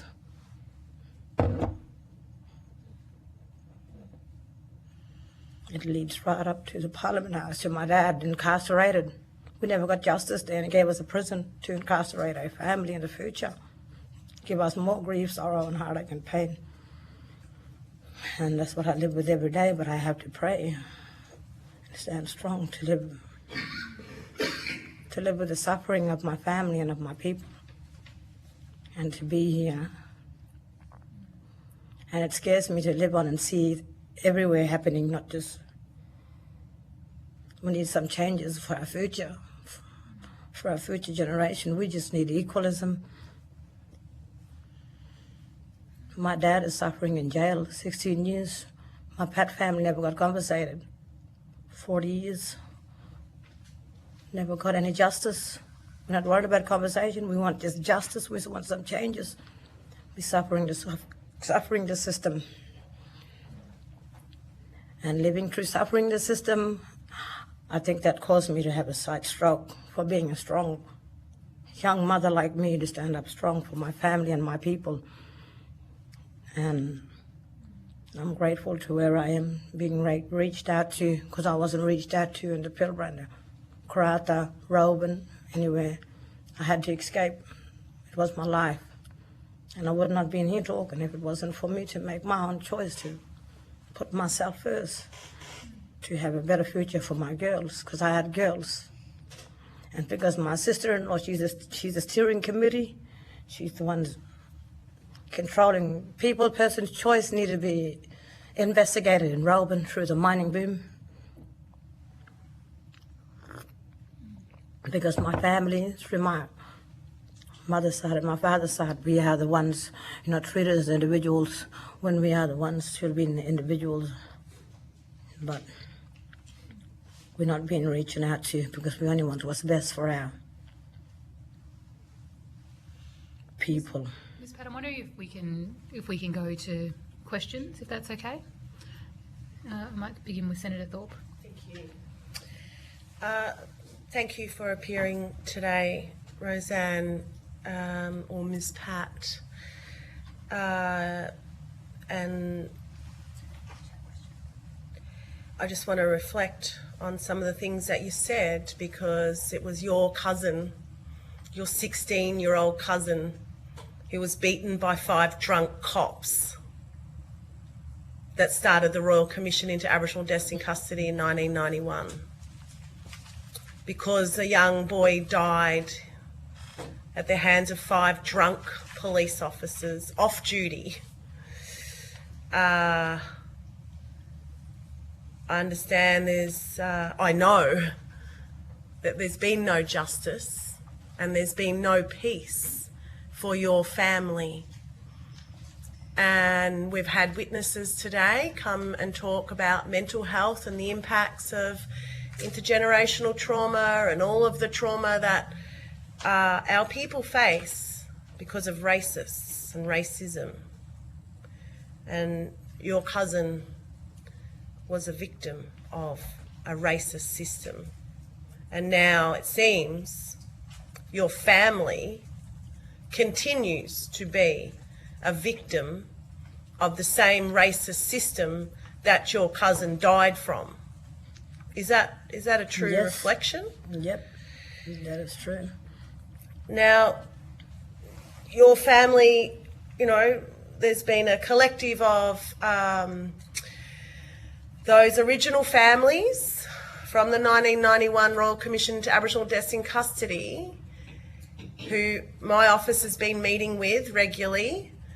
Can you just tell the committee what you want from the federal government for those families that I've tried to do for you, but I'm only a little independent black girl. I'm not the government, but you've got the government sitting here and the opposition. What is it that you want for your family that you can tell the rest of this committee? We just want justice, we want freedom, we want peace.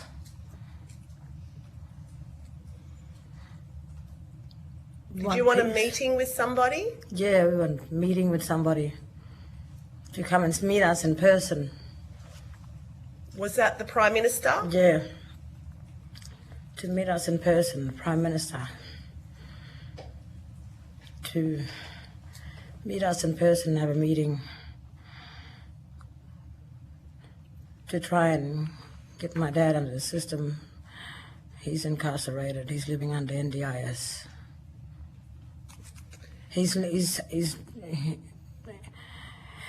They're stopping him from his own will because he's a born spiritual gifted leader connected to country, and he's the last elder in the community. So far so good. We have a big heart project that helps support our family and the community from the generational trauma till the outcome where we reach.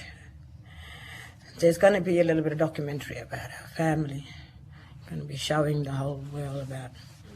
But we have a family contract, and the death in custody, with corruption there too. We used to sign the contract, but I'm struggling poor. Can I ask, with your father still grieving the death of your cousin, what supports? Does he get any supports? Got no support. In the prisons? No What support. does he get in the prisons? No support. He's only been drugged up, needled. Is he sick? Not sick. He was only incarcerated 2009 after my brother died in a car accident, my sibling. 2009 he was incarcerated, and then he's still under the system. He goes back into prison on Monday or just for a review. It's been happening for the last 16 years. That's why they know through the system that they're trying to do to mentally, that's why affect us. Through the not having dad there, and well, it's a generational trauma. And not only that, it's just because, the brother death in custody, Royal Commissioner, everybody, that's why community politics everywhere. Can I ask also, I went to the community.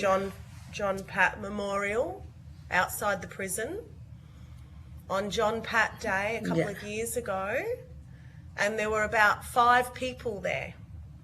Can we make some... On John Pat Day, and there's a plaque there that says that the city of Fremantle supports the full implementation of the Royal Commission into Aboriginal Deaths in Custody. Do you think that they really support the implementation of those recommendations? And if they don't, then what are the cops like in WA towards our people?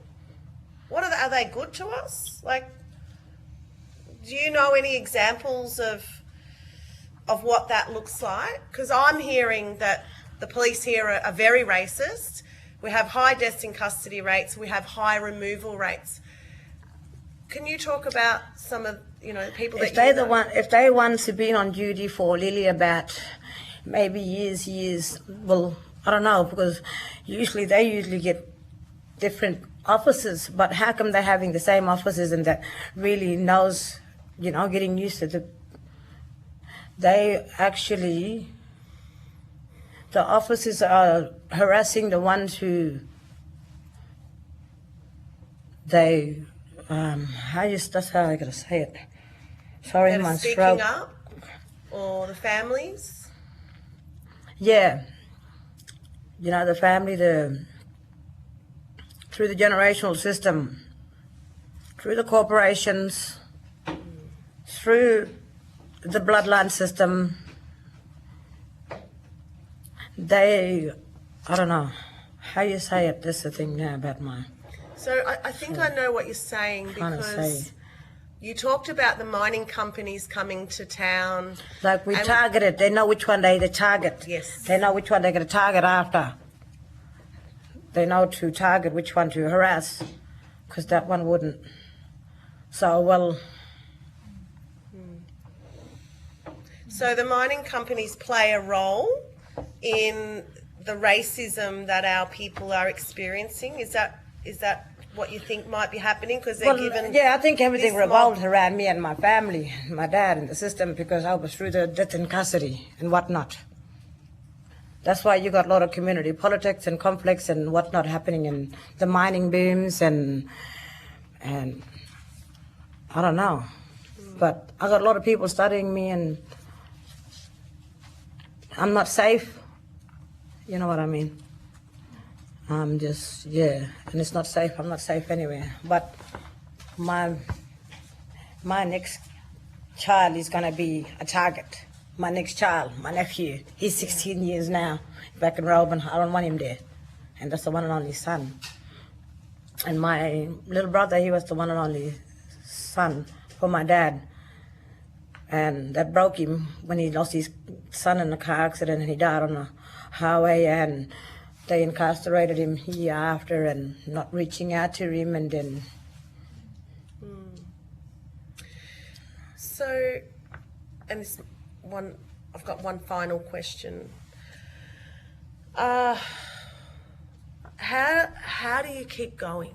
How do you keep going with everything that you've been doing and your family's been doing since the Royal Commission in 1991? You've been fighting for justice, fighting for answers. 5 drunk police officers, they went back to work. They didn't get anything. So given your cousin's death was at the hands of racist drunk cops more than 40 years ago, how do you keep going when your family's targeted the way they are? I don't know, it's traumatizing, but only pray, I think. Only pray every day. Have faith in the good Lord. What can we do? We want some changes. We want justice. Because I suffer every day. I see my family. I don't want to live with it because, that's why I left them. I packed up. I got that opportunity to pack up because I saw my family suffering to hear speak for them. Boys suffer. And because my dad is still in jail. And we just want justice. We just want peace. We just want peace. We just want to be treated as a human being too. We're all human. We are being treated like dogs. Because money conquers evil. That's why we don't treat it as individuals. That's why we don't get any corporation money, any royalty. Thank you. My aunt, she been 4 years. She started. So, but for where we are, we did a good outcome. but we never been reaching out to, and it's still the same. And I'm willing to pack up and go home, but I walked away that much that the police corrupted in Rowan and Karratha and Wickham. I walked away from everything I love, from everybody I love, from my loved ones, from my family, from everything. To come here to live to see, and I'll go everywhere. That's how much I go everywhere, traveling to study the system and see what's been happening, because I'm a witness to, from my brother, death in custody years ago. That's why we got this, me and Carmen got this First Nation sovereign people death in custody, trying to get this business starting. And I'm doing everything for our future generations, because I want what I want. I grew up with my community, protectors, leaders, teachers, on country, fair, sharing, caring, lovers, garden. But now it's 1 minute you was blessed, and now everything you lost. I grew up in Carnarvon. My grandmother, she grew me in Carnarvon. I only was allowed to go back to Rowan for holidays. I had very strict grandparents. Who prepared me. I wondered why my grandmother prepared me about the future for Rowan. I lived there in Carnarvon until I was about 15, 16, but allowed to go back and forth visiting holidays. My grandparents prepared me for Rowan and for my family. There's one of the strongest family bloodline connection part of the country. We're the richest soil. We're the engine of the world, I believe so. And that's everything to me back there is passionate to me, my country. Everything what's happening with black corporates, my country, they hurt the country, they're hurting us too. Thank you, Ms. Pat. I'm going to now pass the call to Mr. Venning to ask a couple of questions. Thanks, Ms. Pat, for joining us this afternoon. It's fantastic to have you here.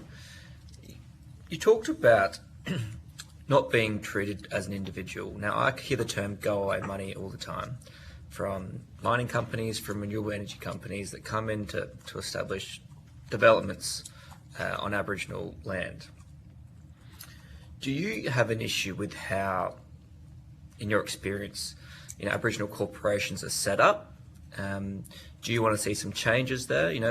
Yeah. What I hear is that, the money goes to the steering committee and often doesn't trickle down to the people living in the community. And often the members of the steering committee might not live in the community. They might live in Perth or in my case, in Adelaide. Do you have any experience around that? And do you have any recommendations for us? No.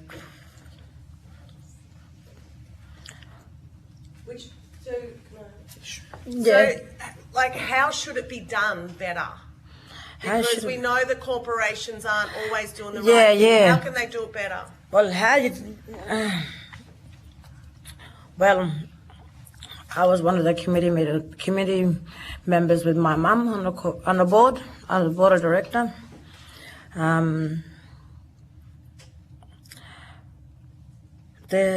are we gonna? Can you repeat that? I just forgot now. Sorry. So, if you want it to be fair, if the mining company wants to come and do business on your country, and they've got to deal with all of these people, how do you think that should be done? That should be done through family bloodline, the whole family, the whole extended should be involved. Instead of, what are they doing now? Instead of I don't know what you call it. Are they just picking the rainbow circles, like Well,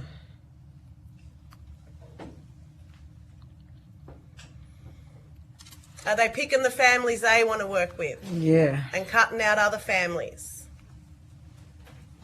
Because that's Well, happening around the country. Sister. Yeah. Sorry. Mainly my in-laws are overlapping. Yeah. Thank you. And I'll now hand the call to Ellie. What do you got? Thank you, Chair. Thank you, Ms. Pat, for your time today. I think there are two things that have really stood out to me about what you've told us today. And the first is about how difficult it is, especially in regional and more remote parts of WA. So you've talked about Roebourne in particular.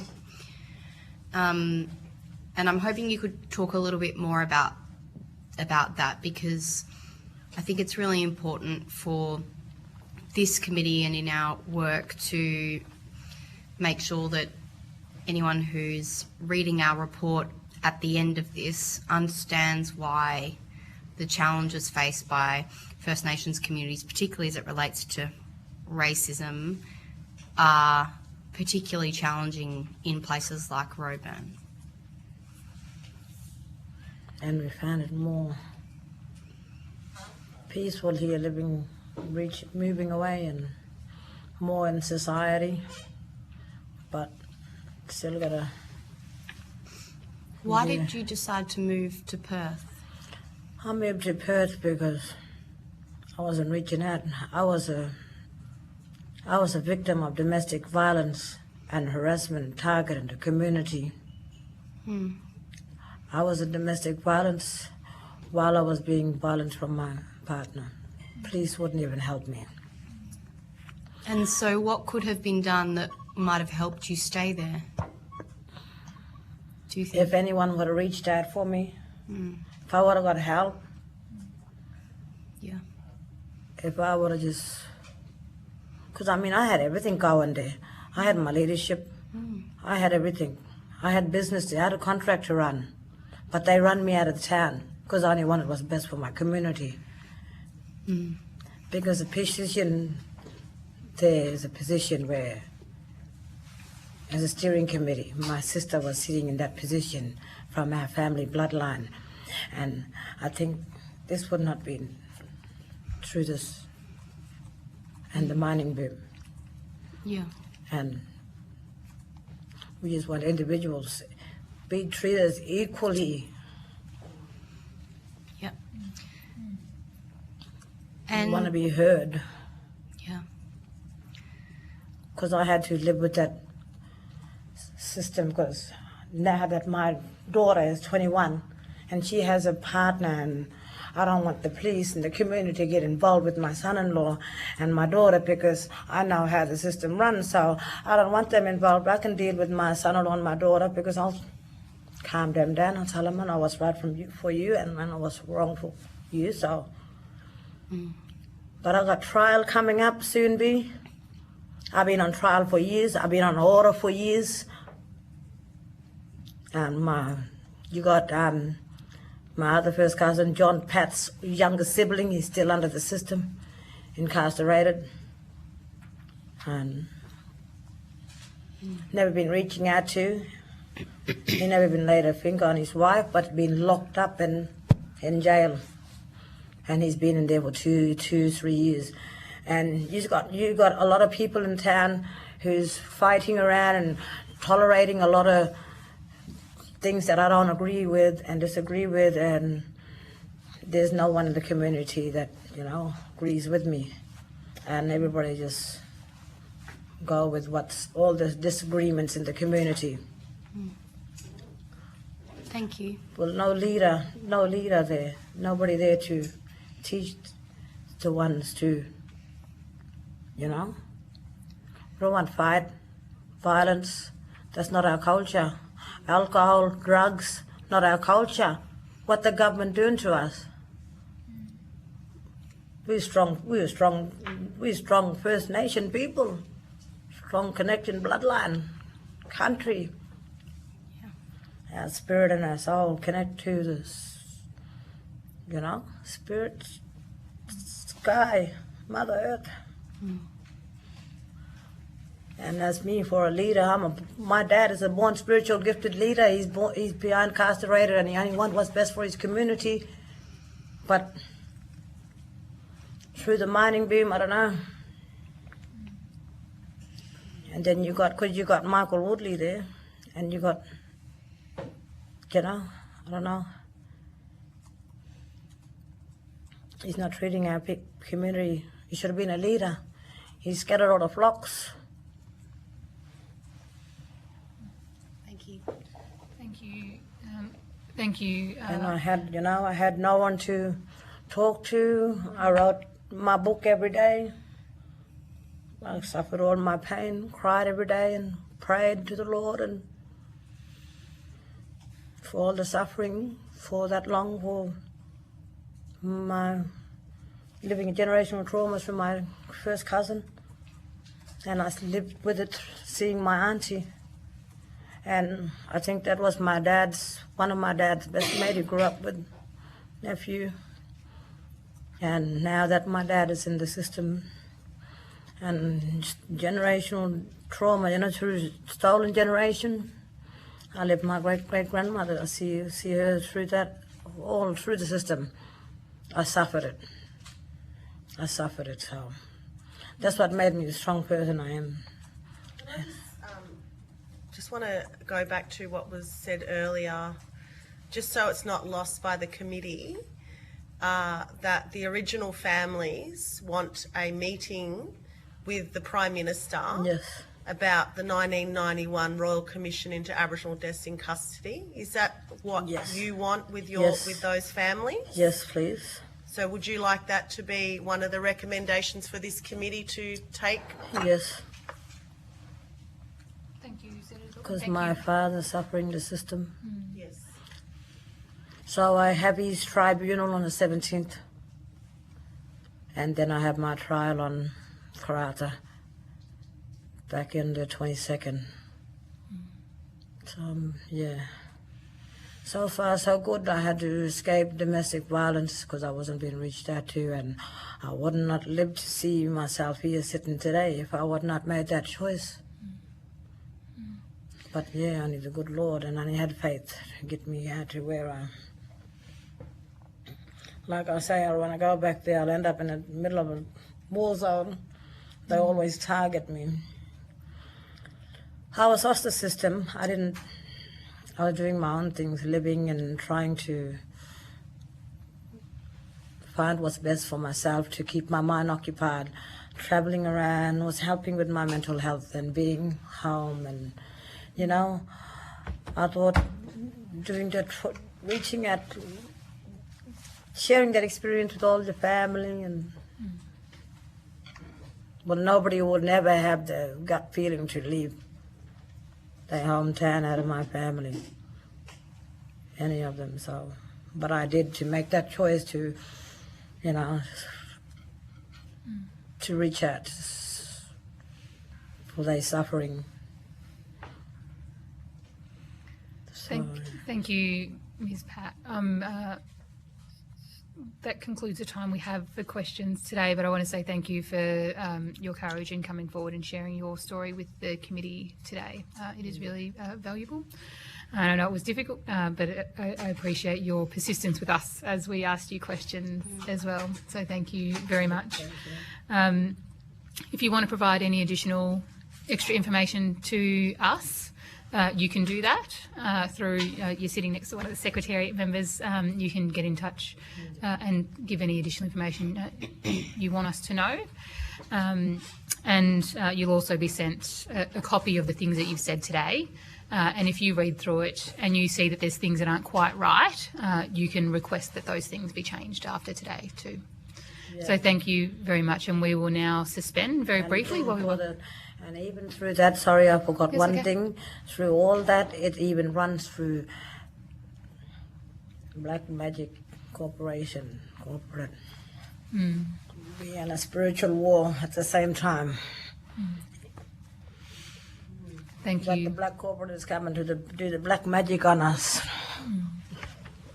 Thank you very much. We'll now take a very brief suspension while we welcome our next witnesses.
I now call on representatives from Legal Aid WA to give evidence. For the Hansard record, would you please state your full name and the capacity in which you appear? Michelle Sims. I'm a human rights lawyer at Legal Aid WA and I represent the First Nations staff network from Legal Aid. Excellent. Although the committee does not require you to give evidence under oath, I should advise you that this hearing is a legal proceeding of the Parliament and therefore has the same standing as proceedings of the respective houses. The giving of false or misleading evidence is a serious matter and may be regarded as a contempt of Parliament. The evidence given today will be recorded by Hansard and attracts parliamentary privilege and is being broadcast live. I wanted to get your permission for ABC to be recording this afternoon. Thank you very much. I'm joined by Senator Thorpe, Mr Venning, who will come back shortly, Senator Whittaker and myself as Chair, Senator Stewart. I now invite you to make a brief opening statement.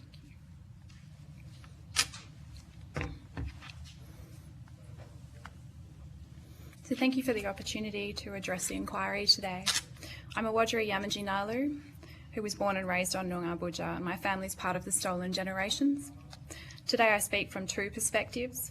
As a youth human rights lawyer representing the First Nations staff network at Legal Aid Western Australia, who is committed to equal access to justice, but also as a mother of three whose child was present at the alleged attempted bombing on the 26th of January. So I come to you as someone who understands how quickly fear can become deeply personal. On January 26, I was working from home because I have the benefit of working at an organisation that allows us to swap that public holiday. And my 17-year-old and their best friend were in the crowd of the Invasion Day rally. I was grateful to my colleagues who were in the Perth office, who in all of the panic and chaos offered to try and locate my child and ensure their safety. Thankfully, that didn't need to be done, and my child contacted me quite confused, without any clear communication as to why they had been rushed away from the rally. They actually thought they'd been targeted by racism of the police from being moved on. And it was me, their mother, who had to explain to them that they were in danger and what had just happened. No parent should have to wonder whether their child will come home safe. That kind of fear does not disappear when the immediate danger has passed. It lingers. It changes the way you see the world. It reminds us that racism, hatred and violence are not abstract concepts and that they have real consequences for families, communities and children. This experience is not limited to this one event or myself personally. Too often our young people are put in danger due to racism, and in some instances they do not come home safely. Too often we see racial violence directed at our community on social media, perpetrating a myth that that the behaviour is acceptable. This inquiry is about more than just documenting the acts of racism. It is about confronting the systems, attitudes and failures that allow discrimination and hate to persist. Aboriginal and Torres Strait Islander people have carried the burden of racism in ways that affect every aspect of our lives, from education to healthcare and policing, employment and access to justice. We owe it to our children and to future generations to create a society where they can grow up free from hatred, prejudice and fear. And that requires courage, accountability and a genuine commitment to human rights and self-determination. I see strength growing within our First Nations communities and also at the same time a level of inappropriate behaviour directed towards First Nations people. I hope that this inquiry is not simply a record of truth, but one that will act upon it, because justice demands nothing else. Our future generations deserve to be safer in our communities. Thank you very much, and we'll proceed to questions. Thank you for sharing your story. We'll begin with Senator Whittaker. Thank you, Chair. Thank you for appearing before us today. Your submission talks to rising rates of incarceration of First Nations people as a direct consequence of systemic racism. Could you talk to us a little bit more about that and how you see racism in policing, bail decisions and sentencing, and how that translates into those rising incarceration rates? Yes, it's quite a complicated, interconnected issue. the first instance, we find that First Nations peoples are often targeted more for a crime than someone else would be. I can recall a particular incident where I had a client who was mentally unwell, who was arrested. He was gardening in someone's front yard, and I understand completely that if he was not a young Aboriginal man, that he would have been given mental health assistance instead of arrested. And this is the sort of thing that we see too often, it appears. And it's not all police, I need to be very clear about that. But there seems to be a prejudice and a fear that perhaps Aboriginal people need to be managed rather than supported. Obviously, when we look at incarceration rates, there's lots of interacting factors with things like bail. Aboriginal people are much less likely to get parole. They are less likely to get bail. That comes down to things like accommodation and means, whether that's the ability to come up with a financial surety, whether that's homelessness when we have a serious housing crisis in Western Australia. So there's many different things that are interacting that cause those problems. You've talked about a couple of specific points in the justice system where that racism might occur from arrest through to bail and sentencing. Is there a particular point in that pipeline where you think the systemic racism is most consequential? Not particularly, no. I think it's systemic, and it's just, you know, we're talking about a structure that was not made by Aboriginal people. It was imposed upon us, and I think that really goes to the crux of it. It doesn't recognise culture, it doesn't recognise strength. It's very much a deficit-based system, and yeah, along the way, unfortunately, it leads to higher incarceration rates for Aboriginal people. Our last witness, I think, spoke quite powerfully about the intergenerational impacts that incarceration has on families, you know, both when it's happened in previous generations, but also if it's children or grandchildren or nieces and nephews, and how that impacts on all of the family. And so I wonder if you could talk a little bit about some of those intergenerational effects that you perhaps might see in your work. Yes.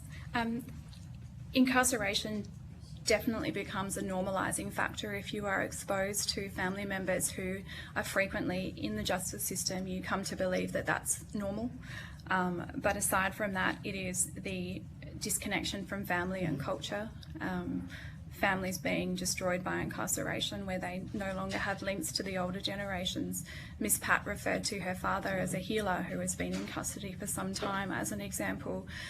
Those old people are so important to our community, and when you remove them from young people that need to learn from them, then it creates a very big void in our families. And that's before we look at trauma, intergenerational trauma, aside from incarceration, and how that impacts on Aboriginal people. And also there's the mental health element. What happens to an Aboriginal person when they're removed from country, when they're left in custody for a long period of time? Damages songlines. It causes disability in people that might have otherwise been well. These are, of course, challenges that exist across the country, but there's no doubt that they're significant here in Western Australia. What are the specific challenges that you think exist in the WA justice system, and why do you think it is that it's particularly a challenge here? I think one of the biggest challenges for Western Australia is we are so large and we have so many different groups within the state. We have one juvenile detention facility that's down here in Perth, which removes children from country too frequently and begins that process of trauma and incarceration, unfortunately. I think we have challenges with servicing our remote courts to provide therapeutic jurisprudence.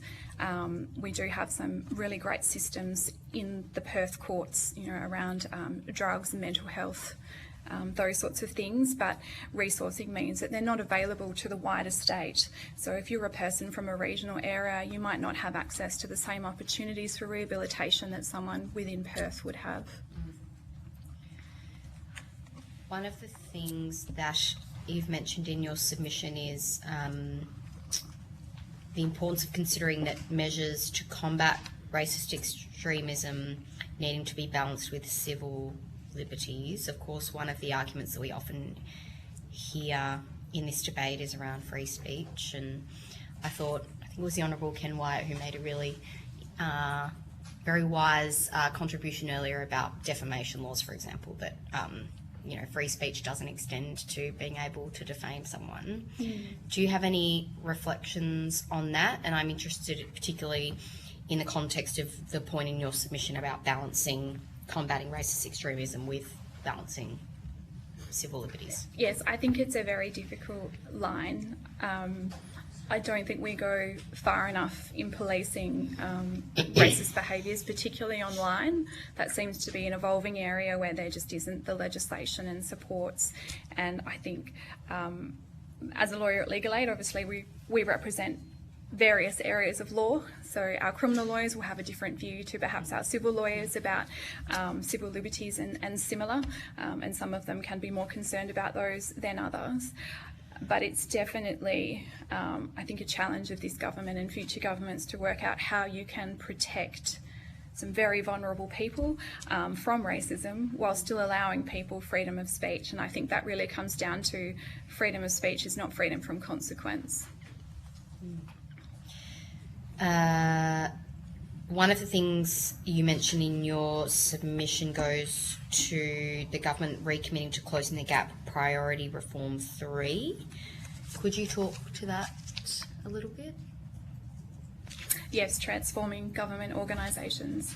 Yes, I think it's imperative when we're looking at racism that we look at changing the conversation about Aboriginal people and how we're included in conversations and opportunities for decision making.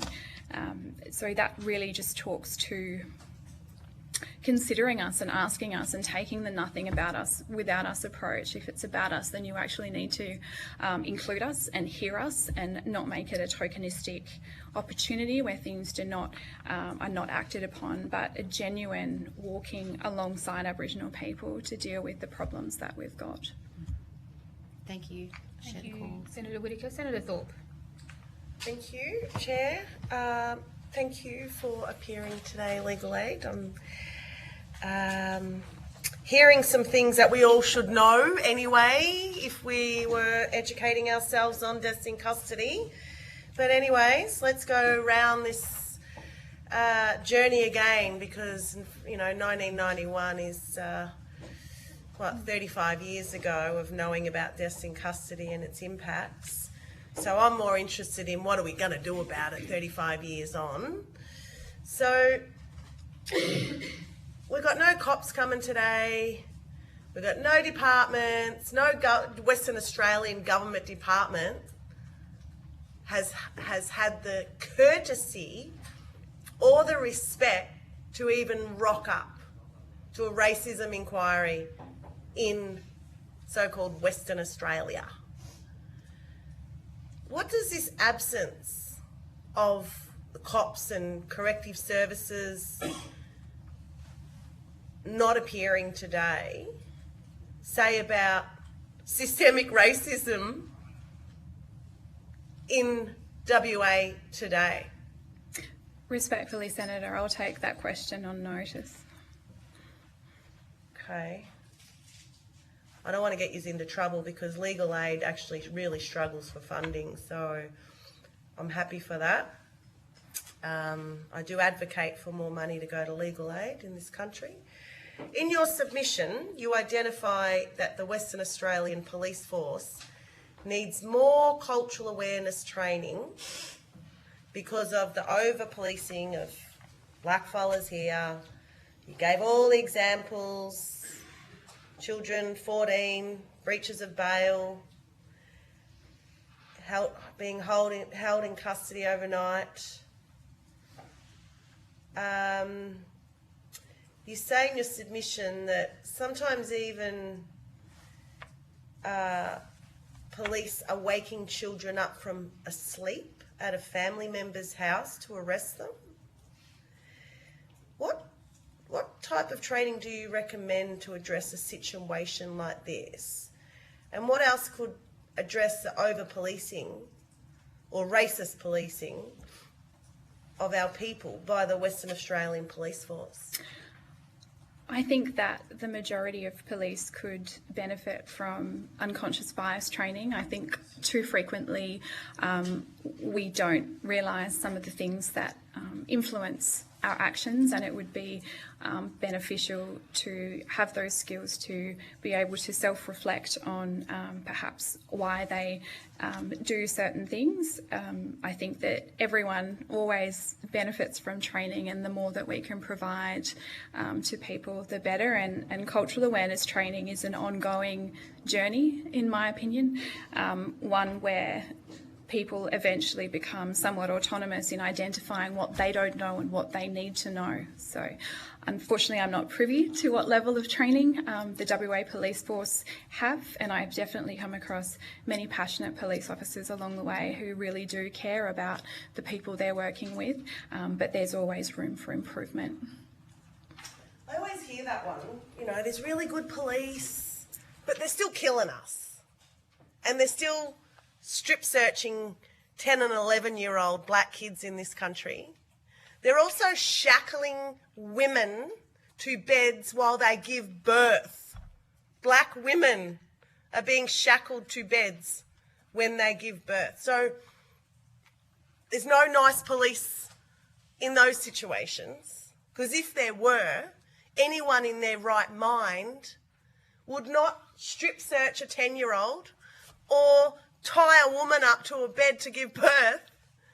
So what should the good cops do to the bad cops?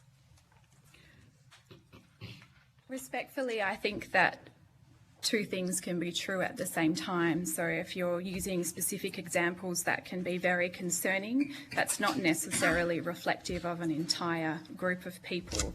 And I think it's also worth acknowledging that often they are working within the restraints and guidelines of their particular tasks, and therefore if there is an act like you're suggesting of shackling women during childbirth, then that probably needs to be addressed at a procedural level, not necessarily one cop doing something else to another, but investigating whether those things are appropriate and how they can be improved. Do you think cops follow procedure when they deal with our people?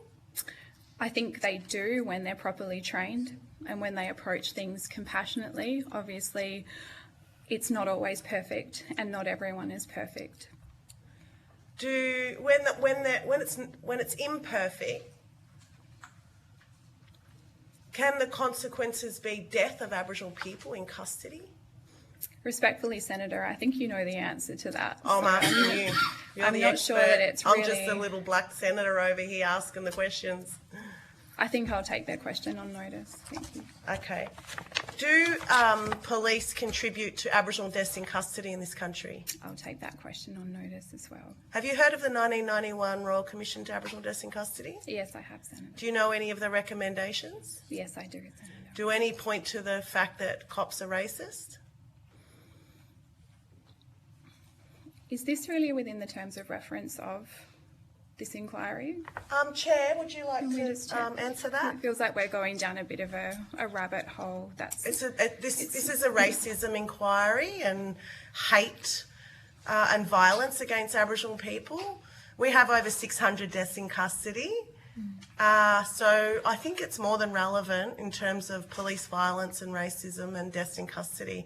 We just had an earlier witness talk about that. So I'd like you to answer the question, please. I'll take it on notice. Okay. So you call out the state and federal Labor government's insufficient investment in early intervention and justice reinvestment. Is that right?